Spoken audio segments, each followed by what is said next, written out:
just press a little bit more. Oh my The god. champ's in trouble. The champ's in trouble.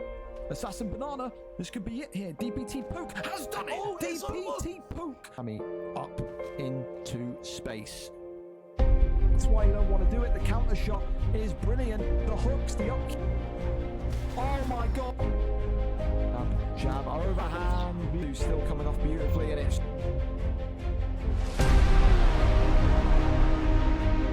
Is this going to be? Yes, it is. It's over.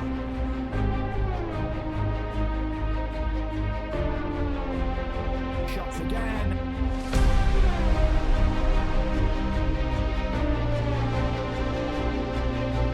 Oh my goodness me. And he's got him. Oh my god. Former lightweight champion of the world. The uppercut. The finish.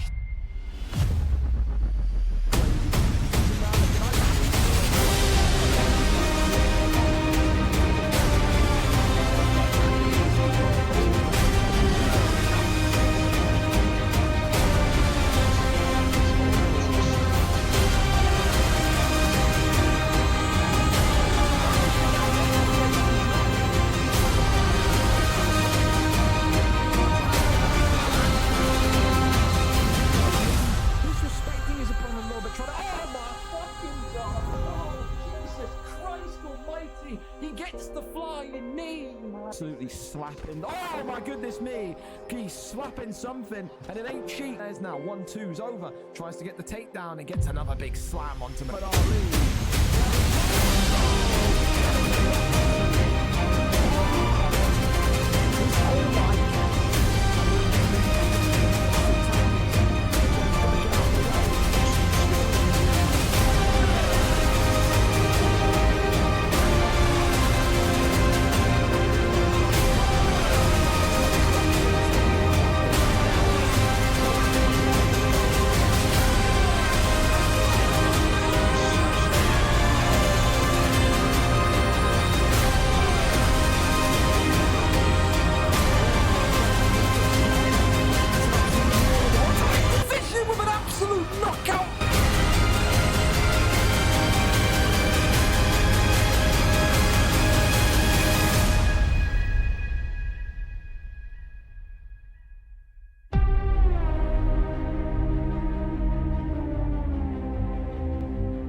And we're here.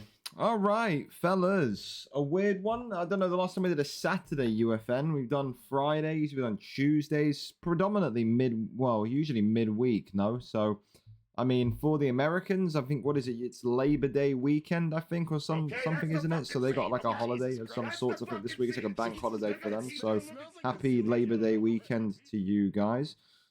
Bailey, Carl, thank you as well for the sub. Don't forget, fellas, if you sub between now and October 1st, not only is it a reduced price, I think it's like 25% off, but also you sub in advance, you also save money on an advanced sub. So if you want to, you can. If not, you can keep priming up, that's fine. But 27 months, Bailey.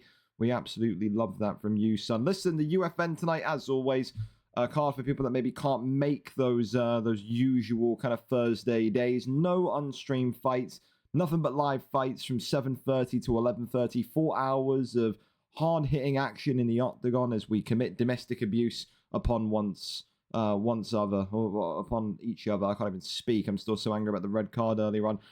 3 title fights tonight, as always. The New Zealander Dexter will main event with FontyMMA. Probably one of the biggest, one of the most high-profile UFN main events we've ever seen.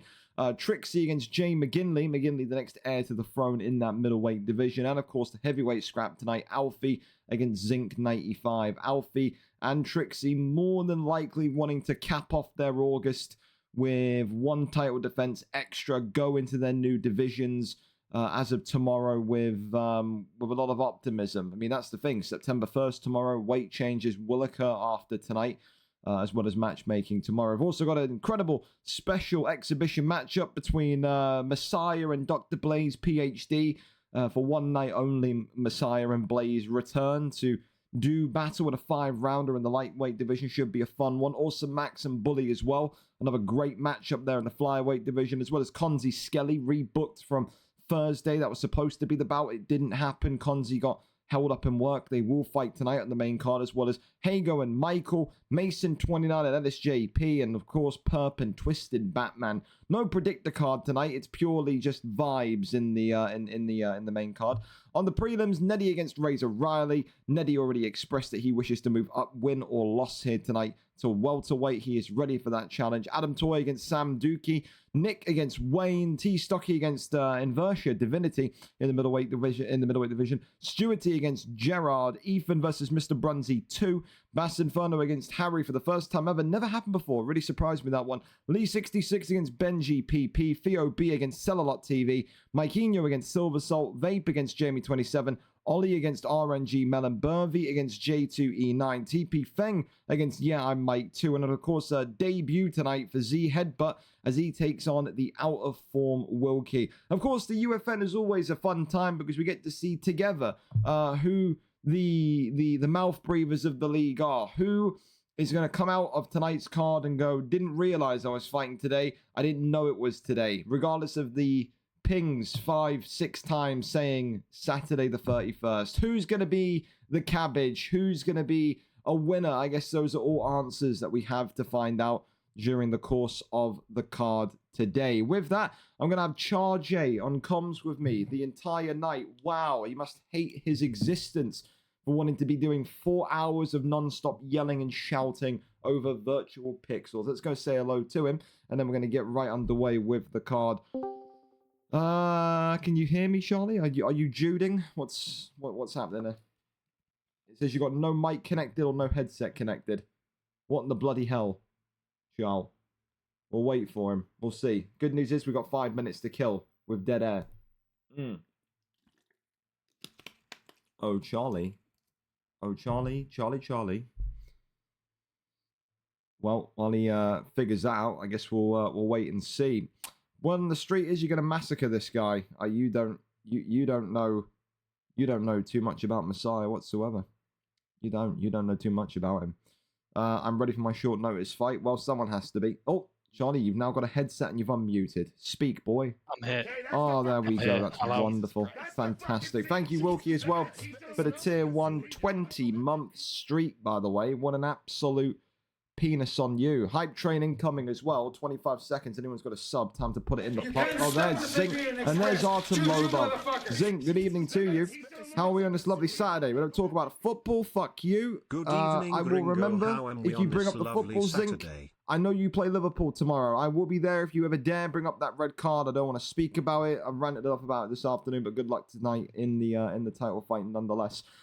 Listen, if the first fight are ready to go early, then of course we'll get this train going early on. Wilkie against Z Headbutt today, a debut for Headbutt. Wilkie coming into this one 1-4. As we said before, Wilkie almost a little bit disrespected when he was moved down into the light heavyweight division from middleweight a couple months back now.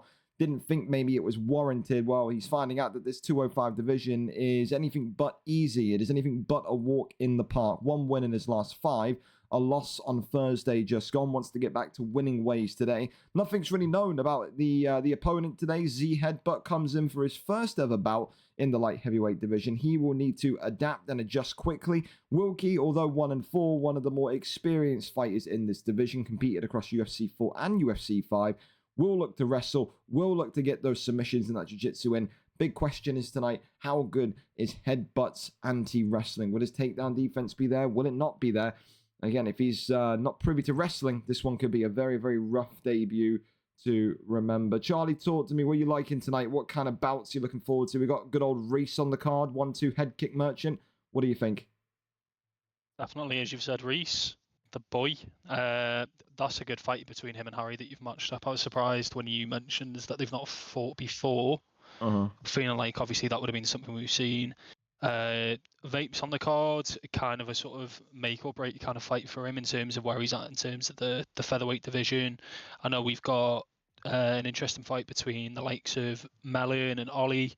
They're stepping in. One that I'll be looking at obviously is Lee and Benji two really good fighters at sort of the top end of that lightweight division, and then onto the main card. All of it looks good. It's quite a stacked UFN for what we usually see, to be fair. Yeah, and it's quite a juicy one. It is, especially for a Saturday as well. You think people maybe wouldn't be interested in fighting on the weekend, but here we are. We're there. I've dropped the link in the Discord for you, Charlie, so all the links will just go in there. Yeah. I've got it. I'll just keep an eye on the streams tab. No worries. Well, Nikita Krylov for headbutt on his debut against Vitor Petrino. We keep seeing him. He's one of the new fighters in the game. He's one of the new 4-star picks that we're seeing now week upon week in this 205 division. But is he good enough to take out Nikita Krylov? Krylov in the black today for the newcomer. Z headbutt making his debut. Wilkie opting with Petrino in the white. He said to me today, Charlie, did Wilkie, he said it's going to be nothing but wrestling, nothing but jiu-jitsu. So look out for those takedowns, look out for those clinches. They absolutely will be here in force. Okay. Immediately we can see a denial off a straight move from headbutt, which is obviously a good sign going into the fight for him. You know, you mentioned that his anti-wrestling Wilkie renowned for that Brazilian Jiu-Jitsu that he came to offer in UFC 4 and 5, so managed to end up on top. Posture up here now, see if he's comfortable enough to keep the fight down here. Wilkie, of course, in the Ultimate Fighter showcased that he doesn't mind being on his back here, but again, Wilkie also someone that hasn't exactly been consistent in UFC over the last couple of months. Maybe has a couple of fights here and there, but never really kind of in there every other week like he was back in UFC 4 when maybe his heart was fully in it. Of course, today, you know, same for Wilkie. Talk about make or breaks for Vape. Wilkie loses today, he would go 1-5, and it would open up the potential for a move down into that heavyweight division going into the month of September, which would feel a real shame for Wilkie because it would be feeling like two massive steps backwards compared to where he was once upon a time near the top end of that middleweight division. But again, when you're not actively practicing, when you're not actively kind of fighting, the league does pass you by. There are always people in there that want to get themselves into a better position for those weight movements. So far, Wilkie a little bit, I don't know, sloppy on the denies. Charlie not really looking like he's completely comfortable down there. What do you think? I think he's trying to start building up his GA, everything like that, and we're seeing quite active movement from headbutt. His stamina's not really sat full so far. He's moving around quickly. I don't think Wilkie needs to panic too much yet. Just needs to sort of maybe sit and hunt those denials a little bit more rather than trying to earn the transitions that he wants. Mm-hmm. I mean, I like the confidence as well from headbutt, knowing you're coming up against a guy that prides himself on jiu-jitsus and submissions and happy to just sit down here. But look at that, Herb Dean not happy with what he's seeing there, the lack of activity. Stands us back up as Wilkie gets his distance, and here we go again. Remaining 1 minute and 14 seconds, and maybe that kind of confidence from headbutt on the ground will make Wilkie sit and say to himself, I can't take this kid down tonight. So it's going to need to be a little bit more showing, I think it's the word for Wilkie. Just not really, show too much, but look at that. The big uppercut there from Petrino, and it's just like that, it's all over. Just like that from Wilkie, out of nowhere, with a big victory. That felt completely against the run of play, Charlie. A round one stoppage for Wilkie. Hold your hands up, casino hands. I don't know, maybe that's because of the lean backwards and then the hook is the follow-up, but I mean, a bit of a crazy finish there to start off the UFN. Very quick, sudden, like you say, against the grain of the way that it was going. It's unfortunate of headbutt because he looked like he was settling in really well with someone as experienced as Wilkie, but the one thing he was doing from the get-go was trying to apply pressure to him on the feet, and you know, he's managed to get that stun, and he's executed well. Fair play to Wilkie. I mean, as well, for Wilkie, he's got to keep sitting there now and say, do I really need to go back to wrestling? I mean, he wanted to wrestle. He didn't look too promising in the wrestling tonight, to be honest, and then stands up, gets a three-piece combination, knocks him on the way down, and, you know, gets back to winning ways. I mean, listen, if you wanted to wrestle, then wrestle to your heart's content, but gets it done in round number one completely, like you said, and like I said, against the run of play, which is wild. For headbutt, he will feel quite disappointed with that one. Like you said, he was settling in, he was betting into the fight well, but that's UFC, that's EA Sports, that's just how it is. You got to be careful. I think it was the lean backwards. He leant backwards, still got clipped by the uppercut as he leaned backwards. As you know, head movement into an oncoming strike, whether it's a strafe, a pull, whatever, does the extra damage. It was the uppercut that kind of triggered the drop, and then it was the left hook as he was falling down and compiles the damage. A round 1 victory for Wilkie. And yeah, probably one of his better knockouts, I'll say, as well. Congratulations to him. Commiserations to Headbutt. Still plenty of fights in that division, but I think he'll be now itching to get that fight back with Wilkie sooner rather than later. Up next, then, we keep on going. TP Feng against Yeah, I'm Mike. Of course, early on in the card, and it's a rematch for these two. I believe my notes from when I was doing matchmaking yesterday said it was VFL 111 when these two last fought. So we'll double check if my memory is as good as what I expect it to be. There it is. It was on the stream bouts of VFL 111. There you go. So the welterweight clash back then. It was Mike who won that one in round number 3. That, though, was all the way back on the 23rd of November. Again, way over 8 months ago, 9 months ago. Now they meet in very different and difficult circumstances. Because if you check the tail of the tape in the lightweight division, TP Feng, 3 wins, 1 draw, 6 losses, 4 straight losses in this lightweight division, which again he pushed to move into. He wanted to get that 155 experience. Mike, of course, 2-4. I think his second stint in this division, one coming off of a loss, the other coming off of a 4-fight losing streak. I mean, again, a lot of these kind of make or break kind of conversations tonight, Charlie. Feng loses this one, moves to 3 wins, 1 draw, 7 losses. That's territory for a move down to welterweight, isn't it? Obviously, the records, like you said there, double negative, 2-4 and 3-1-6. It's a shame because both of them, I've fought both of them before. So with the fact that weight changes, obviously, this is the last card for August. It's imperative to get that final push in terms of being able to say, I belong in the division, and then showcase everything that they've got tonight. The picks will be interesting. Both of them, I feel like, can sort of work with both styles. They're both pretty balanced fighters, so it'll just be a mind game really between them in terms of who can figure out who's doing what first and trying to sort of get through that war that they're going to hopefully be a part of. Well, I mean, we'll see what happens. Mike, of course, we know from his lightweight experience in UFC 4, had a little bit of wrestling about him, but like to kickbox like the rest of them. Goes with Eddie Alvarez today. Good power, but also has a little bit of a wrestling base compared to Conor McGregor. Feng opting for that speed, that power of the Notorious. The left hand, of course, always a dangerous weapon that you've got to watch out for. Let's see what happens. Mike, of course, in the blue trunks, looking to bounce back from his latest defeat. Feng looking for his first victory in this lightweight division in 5 fights. If he loses today, it will be 0-5 in his last 5. Let's see who gets the job done. Mike in the blue for Eddie Alvarez. McGregor in the green for TP Feng. Feng, the big underdog here this evening. Think about that wrestling will be the advice maybe from Mike's corner. He'll have the likes of maybe Bailey with him. The Yeah, I'm group, clan, whatever you want to call them. All very much in each other's corner and supporting one another as you'd like to see it. I mean, big thing with McGregor, Charlie, is, with Alvarez, how do you approach this? Do you go bar for bar with McGregor and try and outstrike him, or do you just rely on that wrestling, on that kind of decision type style to get this one done on points? How would you approach this one? Despite the pressure that he's putting, for me, obviously, most of the time we see with McGregor is that quick round one start where they just always look to pressure. They want to apply that power, get the disadvantage between head halves. It could be trying to maybe distance it, work those body shots like he's just tried there with the body straight. Maybe just let McGregor sort of gas himself a little bit. But we did see as soon as Feng started to pressure, he started hitting him in the head. He started pushing McGregor back. So not on the floor now, stuck in crucifix. So it could be a case of you might want to keep it down there for a little bit. Yeah, work that cut susceptibility of Conor McGregor. I think as well, the big thing to watch out for Feng is that sometimes he does have these moments where he throws this really awkward strike. He'll either be a really heavy body kick or throw a kind of wild head kick, and it's just so slow to the fact that you can get counter hit really easy. So far, though, Feng showing a little bit of that lightweight wrestling from UFC 4. Has McGregor now stuck in crucifix as these elbows continue to rain on down.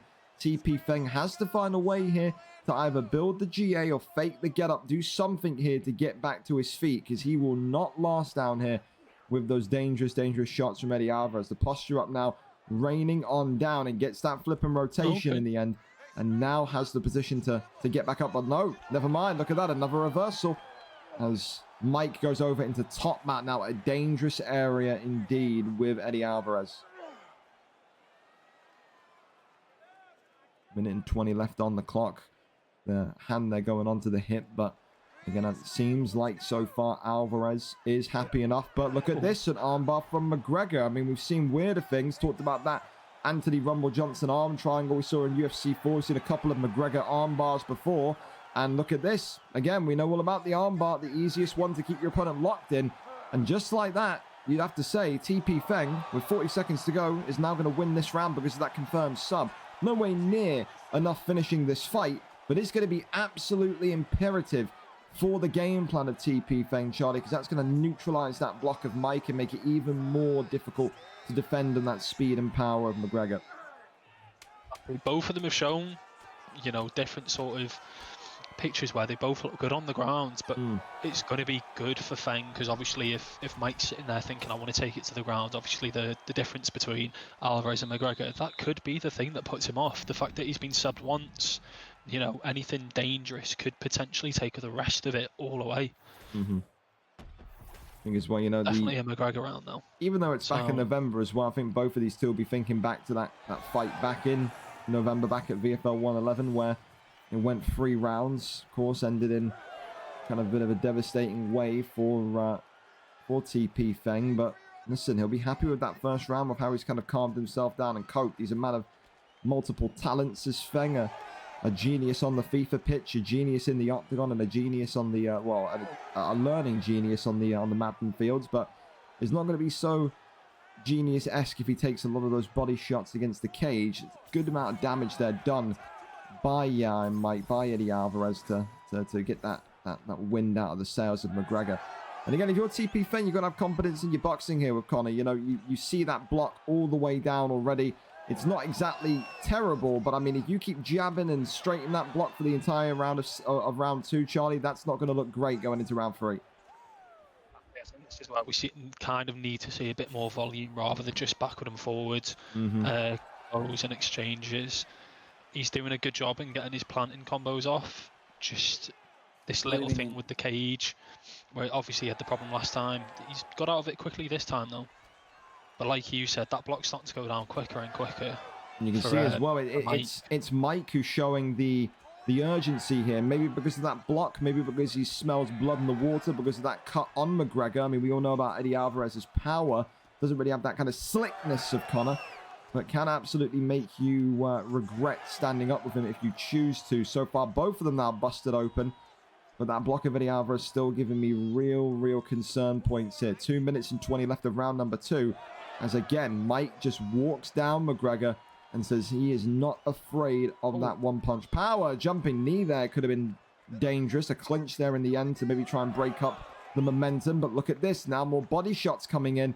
TP Feng conceding a lot of stamina, though. Of course, those knees early running. Round number 2, but look at that big one in the animation of the front kick. And this is what we talked about with TP Feng. He'll sometimes throw that kind of long, heavy strike that will open him up for counter shots. And that's it there, fine and present. And a big right hand from Eddie Alvarez, followed by a left, drops him, knee on belly, and TP Feng could be in big trouble here. And it's all over, round number 2. And yeah, Mike's pressure and urgency pays the dividends, Charlie. A good comeback, considering he conceded that sub in round number 1. A big win there for Mike tonight, and for Feng, his record now 0-5 in the last 5. Really well played by Mike in that second round, like you said, after that submission, to be able to kind of say, do you know what, let's go at it, let's trade these punches, not worried about the block. I kind of think he did what maybe Feng should have leaned more towards doing and trying to get that pressure off, and obviously that's where he succeeded well with it. You know, 2 good strikers going at each other, and he's the one who's sort of walking out today with that victory. It's well deserved. Yeah, I don't know if it's with the lack of confidence from the 5-fight losing streak or something else. It just didn't really seem like TP Feng tonight trusted McGregor. It seemed like he was fighting very timid for a McGregor with all that speed and all that power, especially when you take the arm and you get that block down. You'd think he'd be even more aggressive going into round 2, but he isn't. And in the end, it looks like it will be a trip to 170 for the month of September. Again, TP Feng, a great former middleweight champion, maybe jumped a little bit too high to get into this division so early. But again, take nothing away from Mike tonight. Tenacious, violent, and a great pick was the Underground King Eddie Alvarez. A round 2 TKO there for Yeah, I'm Mike. And look at that, we're already flying through the card. Good news for everyone, isn't it? Thank you as well earlier on for the subs Blaze, to Veteran Grizz and Tricky, and also to Jamie Mac 1324. Wow, that is a different sequence of number for the follow as well. Well, there you go. Let's go over then to the next one. Burvey against J2E9. Burvey, of course, coming off of a big win, a big couple of wins, of course. 0-3, he began at 205. Then, of course, got those back-to-back victories. Tonight, though, he takes on J2E9. Although coming off of a loss, he's looked good in his opening 2 fights in this division. Lost to a wrestler back, of course, on Thursday. J2 will not need to worry too much about the wrestling tonight of Burvey. He's all about his movement and stand and bang features on the feet. That's something that J2 will say. That's music to the ears there. If this fight does go ahead today, because again, you never know with J2E9, does have a little bit of history of not knowing when he's fighting, God bless him. But if this fight does go the distance to what happens tonight, and it goes the distance, I think it could be a very, very tough one. It could go down to the scorecards in regards to maybe who starts to fight that little bit more aggressively.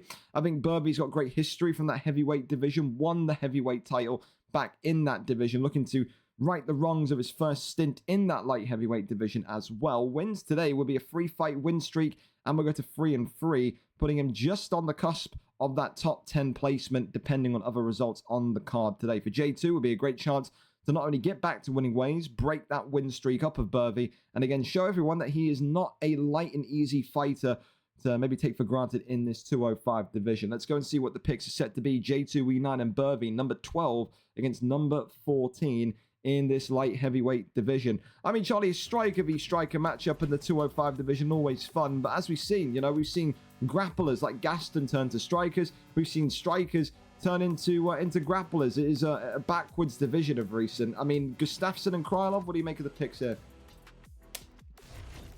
Gustafsson pick, not my personal thing. I think a lot of people feel that him at light heavyweight, with the way that he's sort of turned to as a fighter now, is not great. Nikita Krylov, quite a common 4-star pick. You know, he's versatile, can do it standing up and on the mat. Obviously, like you've said, though, 2 stand-up fighters, both similar, you know, a bit lengthy. So, yeah, with the way that you speak, you're not wrong. When strikers fight strikers, we do see abnormal things, or there's that much pressure that it just combusts, and it's a laid-back fight. But jumping in, both of them sort of going straight at each other. I think the battle today comes down to how well does J2 and Krylov neutralize that length of Gustafsson. It's about that length of Gustafsson versus that speed of Krylov. I mean, we've always had that debate back in UFC 4 about the leg health of Gustafsson as well. Someone that if you kind of, you know, chop those matchsticks to pieces, you can win the fight very, very quickly. So that may be a game plan, a strategy as well. Again, the key thing for both of these two is that they are stand-up generals. I think when you look at how Burvey reacts when he gets stunned in particular, the head movement is great. The big criticism on Burvey is just always he takes a little bit too much damage in his opening round of fights, and it seems to wake up in rounds 2 and 3. So far, you're seeing that immediately as J2E9 has got that head health into a bit of a precarious position already. From round 1, 2 minutes into the first round, you know, to lose maybe 20% of your head health already, not great. And again, you know, with Alex Gustafsson, you have to make use of those distance kicks. Again, those side kicks to the body, those teat kicks. You've got to really, really frustrate your opponent and not let him get too close to you. I mean, in regards to the size of Gustafsson, Charlie, I mean, the big thing that people will often say, well, yeah, okay, I'm longer, but look at that. Hang on a minute. Ducking roundhouse kick there from Krylov, and there's that head movement as he's stunned there, ducks underneath that jab, and now, of course, the leg kick's coming in. But people will often say, you know, it's difficult using Gustafsson and keeping the opponent away from you because it's just so predictable. How do you mix in distance striking with unpredictability with Gustafsson? Do you need to do a little bit of this, for example, wrestle and try and discombobulate the opponent? What do you think? Work. Obviously, for me, main sort of key would be mixing in when they're entering, in terms of if you're trying to throw quick strikes, which he was seeming to do. He does seem to be a little bit stubborn in terms of where he's standing. He wants to stay there, which isn't a bad attitude, but you can see him sort of trying to move the head. And as you said, he's lost quite a significant amount of head health early on in the fight. Seeing the sort of same combo work for the Krylov pick, where he's just throwing that lead hook straight, and Fortunately, I think he's just trying to pull on the straight every time, and that's starting to kind of affect him a little bit. So maybe a bit of wrestling, mixing that in a bit, could work, but that's the only thing that I can think of now where he'll be able to sort of catch up with it quickly, unless we see a flurry of something. Same kind of conversation again as what happened in the last fight. Just doesn't look like Burvey is overly too confident in Gustafsson. He's absorbed a lot of damage early. That's going to do a lot of negativity in terms of your mentals and thinking how do you kind of bounce back from that one. I mean, like I said, the orange cut, everything kind of going in Krylov's favor. It's clearly a Krylov round, but I mean, this is where you have to show yourself. You know, this light heavyweight division, the heavyweight division, these are the divisions where you want to maybe take your beatings in the early rounds and then show us that you can adapt, that you can kind of assimilate what your opponent is throwing in there. So far, listen, I speak clearly, I speak bluntly. If it's another round like that for Gustafsson, another round like that for Burvey, he isn't making it out of it into round 3. He's got to pick up the pace. He's got to try and get that respect back in the stand-up from J2E9, because right now, the man with the Krylov yellow is absolutely sending it to him as he works again back to that lead left of Gustafsson. Shoots a takedown, that one there immediately denied. I mean, it's a great response as well. Charlie, J2 losing on Thursday, right back in there a couple of days later, wanted to fight up, wanted to fight a guy that was maybe quote-unquote better than him, fighting a guy on a win streak. I mean, he's looked impressive so far today. This would be a perfect story to get back to winning ways, wouldn't it? So far, it's a solid performance. He hasn't really stepped too much wrong. He's found a combo that's working, sort of leaving Burvey a bit stiff. And like you said, at the end of that last round, we're just seeing that sort of mentality maybe where it's just, he feels like he might not have an answer right now, and that's where he's just a bit hesitant. Obviously, there we go. Big uppercut. Well, you can see there, Burvey not pounce. Well, sorry, not Burvey, excuse me. It's not J2 pouncing onto it. Again, in UFC 4, you don't need to really look back into his history too much. So many fights in UFC 4, J2 would get the stun, get over aggressive, and then end up losing the fight by a slip of concentration. He knows tonight there's no need to rush things with that head health looking the way it is, with that cut looking the way it is. He can take it nice and steady to get his record back to a positive nature. Big left hand again comes in from Krylov. As now again, Burvey, he eats a head kick there. Now goes back to the body. Krylov again, though, working off that jab and working off those kind of unpredictable head kicks, you could call it. And look at that big left hand uppercut. It's a big straight down the middle. Right down the pipe it goes. It's the straight from Krylov, and J2E9 gets it done in round number 2. Losing on Thursday, back to winning ways on Saturday. And he very much silences the critics of him in that light heavyweight division. He may have lost on Thursday, but he is still a serious contender in this division. A great performance and a great comeback victory tonight, Charlie. Very well played by him, to be honest. Throughout for the whole performance, he found a combo that was working. He sort of mixed in that lead body kick as well, applying damage to the body. You know, there wasn't too much. And from what you said when he was starting to get them stuns, and you said, you know, we'd start off quick with those stuns and end up regretting it later. Really composed, a great performance, especially, you know, in those sort of higher divisions where you can see people, you know, get on these cards, people watching, they sort of freeze up, they're not sure what to do, seem really composed. A great fight from him.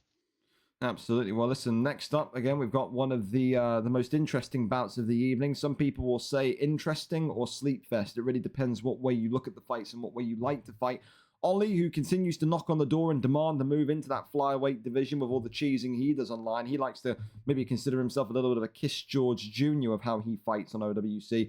Taking on RNG Mellon. I mean, listen, it's one of those fights today. If RNG Mellon loses his cool, loses his composure, he may well lose this fight quickly. We saw in the UFC Discord lounge yesterday evening, he was sparring with Winter, and he's talking about maybe his left bumper being broken, about how he was smashing his pad to pieces. Ollie would have been taking notes of all this and understanding today that there's a way to get to RNG Mellon quite quickly, quite simply. Of course, Ollie will say, you know, win by any means necessary. He did it in that welterweight division when he was probably one of the most boring welterweight champions of all time, but in his mind, he won't care. It's about winning. Tonight, he will look to make an example of RNG Mellon, collect another win on his record to bounce back, and will say that he will continue to look unbeatable in that wrestling department to get that move to the bantamweight flyweight division. He still keeps on calling out Rossetti, saying that Rossetti shouldn't be anywhere near that bantamweight flyweight division compared to himself. he wants that move desperately. Maybe a strong enough performance today. You have to give it to him. Melon, of course, coming off of a win against LSJP last time out. 1-2 is the wrestler. Of course, going against Ollie today. 3 wins, 3 losses, a neutral record. Coming off of a loss. 3 wins, though, in his last 5. Anything but a jobber. 4-3 today for Ollie. Would see him propel close to the top 10, firmly into the top 15. A win for RNG Melon would not only kind of quench that kind of hype train of Ollie, but also put him 2-2, and again above the likes of Breezy, above the likes of Stewarty, some big names in that 145 division. Which wrestler gets it done? I think if you were a betting man and Bet365 did odds on this fight, the evens would be on a decision victory for either or here this evening. We're set and we're ready to go. The 145 division is prepared for us. Of course, standard 145 rules, no Taporia and no Legacy McGregor. So looking like it's going to be Volkanovski and Aljamain Sterling. He said just something there about Minecraft. I don't know. So it's yeah, I don't know. I don't know. Raged. Did he? I don't know if he's implying that he rage spiked his controller because of Minecraft, but I'd hope not. Yeah, I mean, if you're breaking your controller for Minecraft, you need more help than what I can offer. Here we go, though. Volkanovski and Aljamain Sterling. Immediate fake glove touch into the takedown attempted by Volkanovski. Cheeky boy. And, of course, that's what Ollie's known for in the welterweight division back when he had the belt. He was known for that fake glove touch takedown, and already Melon talking to him, calling him a cheeky boy after the takedown is stuff. I mean, Melon going with Aljamain Sterling, it's pretty simple what he has to do here, Charlie. Avoid those pocket spaces and keep this fight absolutely grounded at all case. Yeah, 100% in terms of your striking. Obviously, Volkanovski's he's got that advantage on him. Both of the fighters, realistically, we know them. They can be cheesy, so once they're both on the mat, I don't know if it'll cancel each other out and it'll just end up being sort of our average sort of wrestling match, or if it's going to be anything like that. I think in terms for the Aljo pick, though, he just needs to keep it on the mat. That punch power, everything like that, that's going to eat away at him if he's standing up with that.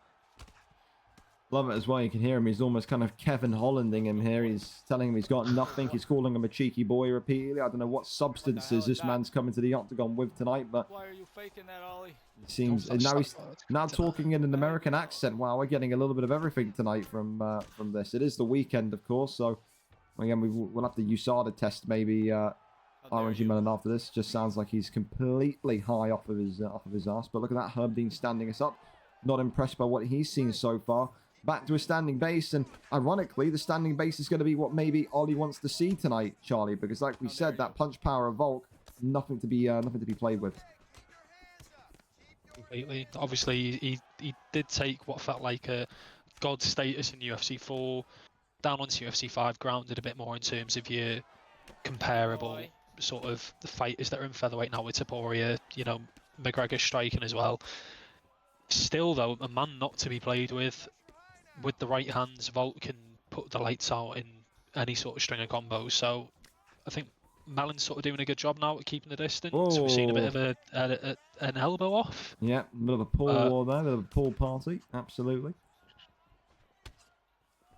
I'm not going to walk into your planet strikes, boy. Yep, he's talking to him in that American accent again. You can hear him. It's quite chilling, really. It's quite concerning, but of course, as well, stamina of Ollie so far, a little bit lessened than RNG Melon. Melon, of course, though, is the man with the visible damage at the minute. The eye's starting to swell. Volkanovski, though, eats a big right hand and then a left. It's a double drop. And now rains it down as he gets flipped into top mount. And that's not where you want to be as he yells, oh, shit, at the top of his lungs in that accent. He knows that's not where you want to be with Ollie, and especially with Volkanovski. And here we go, the posture up's there. And we know that maybe almost like an Islam Makhachev, it takes a trip or two in the top mount of Volkanovski. And you can be in trouble. I mean, a sloppy lack of a deny, though, there, Charlie. A lot of these top guys don't expect the immediate up deny, do they? They're just overthinking it at times. Yeah, it did look... I don't think that was a power either. That was just bog standard get it. But coming out from there, like, the one thing that I've heard anyway, I've not necessarily seen from Ollie is he's quite good with his doctor stoppages. As soon as he sees a cut, he'll target it. He'll work quickly to make it worse and worse and worse. We can already see Aljo's got the cut, orange already. I wonder if that's just a case of he's going to go and target it. He's thrown rear hooks. Oh, big right hand, though. from Aljamain Sterling. And of course, I mean, you're absolutely right with the point of the doctor's stoppers. Just ask Weber about that one from the recent BMF. I think Weber was in complete disarray of what he was seeing. But again, you know, to get that doctor's stoppage, you got to inflict the damage. So far, the only man absorbing damage is Volkanovski from those big strikes of RNG Melon. Of course, though, we're working in those clinches now, as you'd expect from Ollie, just kind of splitting up the fight, chopping up the momentum. But again, he is getting... Oh, head movement there is great. Drops him against the cage. And this could be all she wrote here. Great head movement from Aljamain Sterling. That drops Ollie again for the third time in this bout. Shoots right in, gets him down. Really nice boxing base there from Aljamain Sterling and Melon Charlie. Doing really well. It seems to be that he's catching up at the moments where we see a lot of pressure coming from the Volk pick with Ollie. So he's doing well to sort of stand there and plant and trade with him. For an Aljo pick to sort of have that advantage on the stand-up, it's impressive. The thing that you don't want to see now is Ollie lock in that rear naked choker and transition it into that armbar, especially the armbar, because of maybe how much damage on the feet it's happening. But again, transitions out of that one, gets half guard. So far for Melon, doing well in kind of defending himself and keeping this fight not grounded, but almost kind of safe in a sense. But again, you're never really going to be too safe when you allow Ollie into this possession. And now the posture up is maybe being thought about. The arm triangle attempted. Ollie there tries it. Denied and read again by RNG Melon. But look at that. Tries to go for the heel hooks that time. And that one again is denied. A minute 45 left here. Ollie continuing to struggle to get stuff off here. But look at this. The heel hook in. And of course, it's all about a guessing game here, realistically. You've got to try and get the first kind of read of things. Side control being looked for instead. And in the end, Ollie manages to get back to his feet. Again, that cut has got to be maybe bearing on the mind of RNG Melon. He needs to make sure he doesn't take too much damage here inside these clinches. And again, it's that typical kind of Kiss George game plan. Get the clinches going and elbow from inside the clinch. And then at some point when that goes bright red, you're going to see him teep and walk backwards to try and get that stoppage. And that's what's so frustrating, because you have to say so far today. Oh, drops him. Hang on a minute. Rains down with these hammer fists here. And RNG Melon gets it done in round number 2. It just felt, Charlie, like Ollie, I don't know, lost his I don't know, his confidence there and just wanted to resort to that kind of dirty clinch boxing with the elbows inside the clinch, like we saw him do in the BMF, like we seen him do in his featherweight fights before. Goes to 3 and 4 for RNG Melon, ends the fight by saying, you aren't a flyweight or bantamweight, move on out of there. So a big win tonight for RNG Melon, who you have to say, Charlie, looked phenomenal with his boxing above all. Really, really well played in there. Every time Ollie was applying that pressure, it wasn't a case of he was balancing back. He was almost leaving every single time with the step up on him, getting those stuns, getting the drops when he did. Crucial to when he got the women, you know, applying that damage to him. I think with Ollie, he was just looking to take advantage of that cut, and maybe that's why we were seeing all the sort of clinch exchanges definitely towards the end. I'm not sure if it was panic or just a tactical move, but Melon seemed to soak all of it really well and deal with that pressure. No, I agree with you. Blaze said as well before the fight, if decision is at evens, it would mean not to go to decision would be the favourite. RIP. Well, listen, sorry. I'm sorry that I don't know the lingo bet speak, but there we go. And Melon then saying, cheeky boy, Ollie, don't be fake glove touching me. I'm respectful. Well, there you go. I mean, the calls... I'm him, baby. I'm him. Oh, we're not listening to the accent anymore. It's too bad. For Ollie, listen, he'll keep knocking on the door for a move to flyweight. I keep ignoring it. I don't think he's ready yet. I think you can think you're ready because of maybe the way that you compete on OWC, but you got to show that you can do it in a kind of high stress environment like these league fights. I think, again, he looked good in the first round. I liked what he was doing with Volt, with getting that early damage on. It just felt like as the fight went on and on and on, Ollie got less and less confident, and then that's when you saw the over-reliance on the clinches, the elbows from inside the clinch came out. And again, against someone so good like RNG Melon, who is a confidence fighter, coming off of that win against Ellis on Thursday, would have doubled his confidence, comes in today. You can never just truly rely on just that kind of style of fighting to get you over the line. For RNG Melon, goes to 2-2. And like I said, 2-fight win streak for him now. He'll be looking up onwards and upwards. Maybe a fight with Jamie 27 could be on the card. That would be something quite nice. A 3-fight win streak, a 2-fight win streak would be pretty interesting to watch. Well, listen, we go over to our next one, and we know, of course, that Vape we'll have a new opponent because it's going to be Roll Dukes. We know that Jamie ended up pulling out of the fight, couldn't make the fight tonight, so Roll Dukes did come in. I just forgot to update the doc and put it in the thing earlier on. So again, same kind of situation for Vape, still a must-win, 5-7. 4-fight losing streak. Roll Dukes 2-0 compared to Jamie, who was supposed to fight 3-0. Roll Dukes has looked good though. Great kickboxer, great takedowns, great everything. Seems like a real good kind of Swiss Army knife in that featherweight division. Beat LSJP by round 3 TKO. And of course, beat the man we just saw there, RNG Mellon by decision. Maybe you could argue controversially, but it's still a win nonetheless. Tonight, Roll Dukes will look to go 3-0 in this division. Vape will look to save himself from that maybe eventual relegation, maybe from that move to lightweight. Who knows? Maybe he wants that move to lightweight. It really does kind of depend what mindset Vape is in. With that, though, I'm getting the nod that these two are ready to go. Jay is also streaming it, so we're going to go straight over and up to it. What happens? Do we see an extension to the win streak of Jay, or do we see Vape collect himself and get back to winning ways for the first time in a long time at the 145 division? Brian Ortega and Diego Lopez, Charlie. So maybe Vape going back to old reliable with the wrestling, with the grappling. What do you make of these picks? Clayton, a little bit, not necessarily different, but, we don't see Brian Ortega very often. And, with the picks that are on to play, when you're sort of seeing your Lopez and your Ortega, it's going to line up for a good fight. We know Vape's approach to it, what he'll favour. And this could sort of signify, Jay sort of sat there saying, you want to go to the mat, bring it on.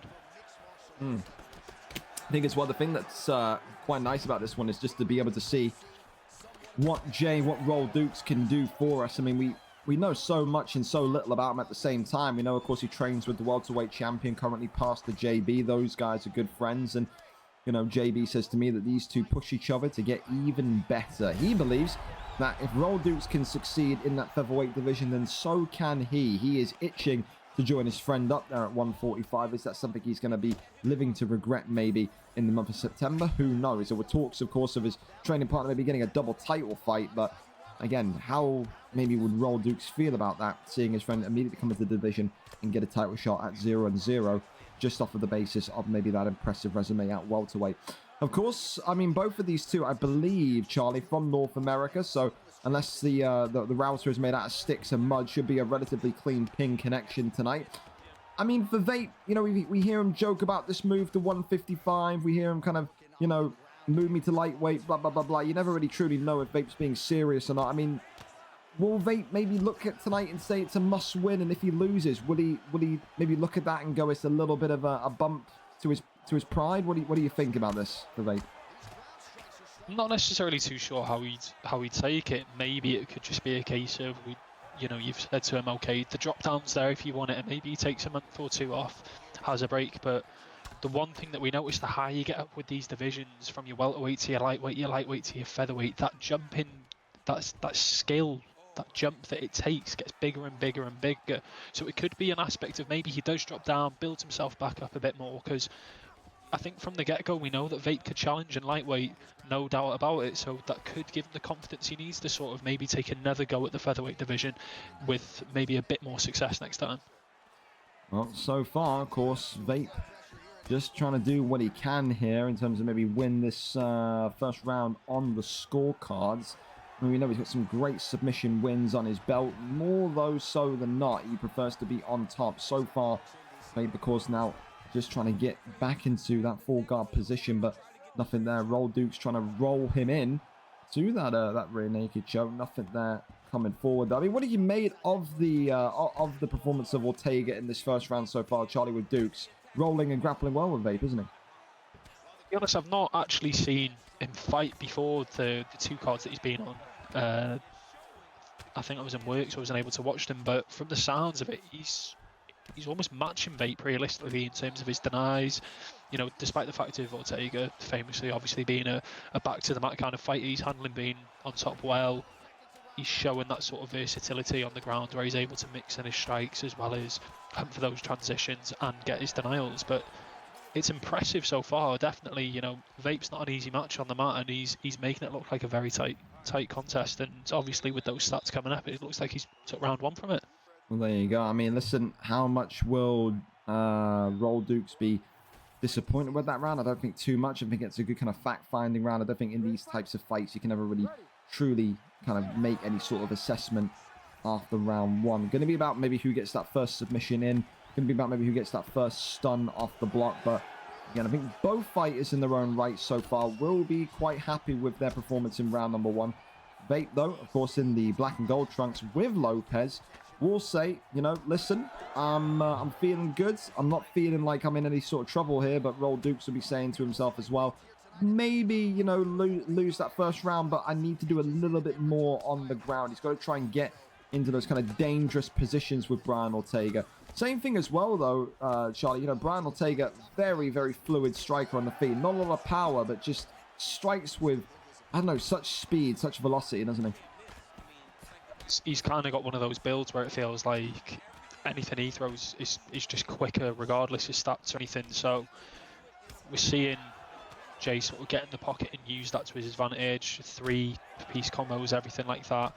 Both of them are kind of just sort of nulling each other out a bit. It's not like a copy and paste from each other, but they're just matching each other really well. It's very back and forth. I mean, as well, we often speak to Portuguese Prince, who has given Vape Corner advice before. I think, you know, he'll be saying to himself here, why aren't you shooting the takedown? Why aren't you going down to the ground? That's been maybe Vape's pitfall in this 145 division, hasn't it, Charlie? Maybe he's sometimes being too stubborn to stick to the game plan. Are you seeing that here again tonight in the second round, or are you liking it so far?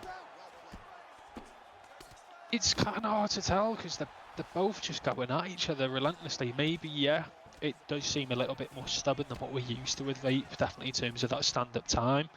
Could have been a chance of maybe he wanted to end up on the bottom and was waiting to get taken down. You know, I know it sounds stupid, but there are some people who can go in with that approach. One thing, obviously, that we're going to learn from this, though, is I can imagine for the rest of the rounds now, these two are going to be on the mat. And it's just who can get that last bit of damage in now. It's obviously going to be an important round because if Jay walks away with this round as well, it's going to send Vape into a need to finish it. So from here, we just need to see that bit of damage from Vape, maybe start to look at getting an elbow in or two, but he's done really well to get the flip over there. So he tries to gain top mount, not able to kind of get that. But look at that, the Kimura right back from Dukes here.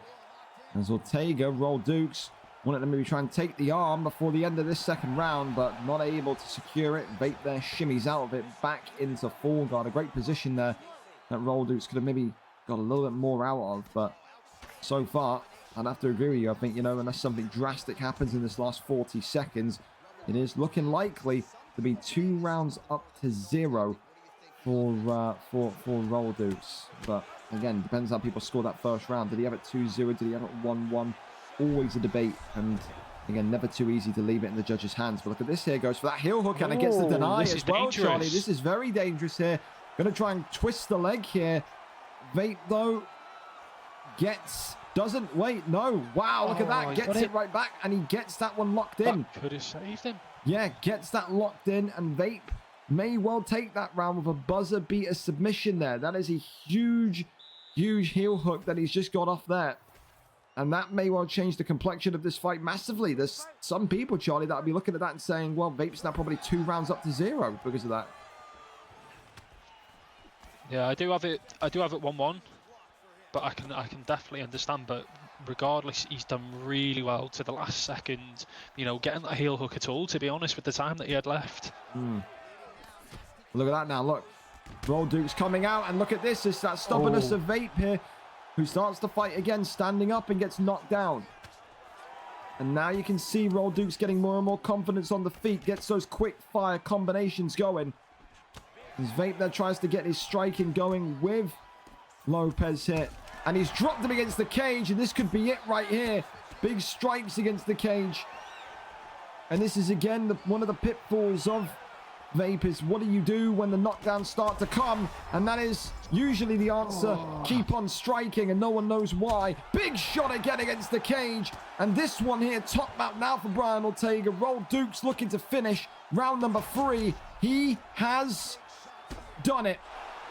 And with Vape now, 5 losses in his last 5 fights, Charlie, whether he is trolling or not, it looks like a move to that lightweight division is looming. And again, you just have to ask yourself, you know, he ended that round with that great heel hook. Why wouldn't he just go right back down and try to get that submission right from the off? He tried to strike in that first 30 seconds, got clipped not once, not twice, but 3 or 4 times, gets dropped down, and in the end, gets finished by Roll Dukes. Goes to 3-0, by the way. What a great prospect he is in that 145 division, defeating a former champion in Vape. I mean, let's get your thoughts on that, Charlie. Vape's performance, Roll Dukes' performance, what do you make of it?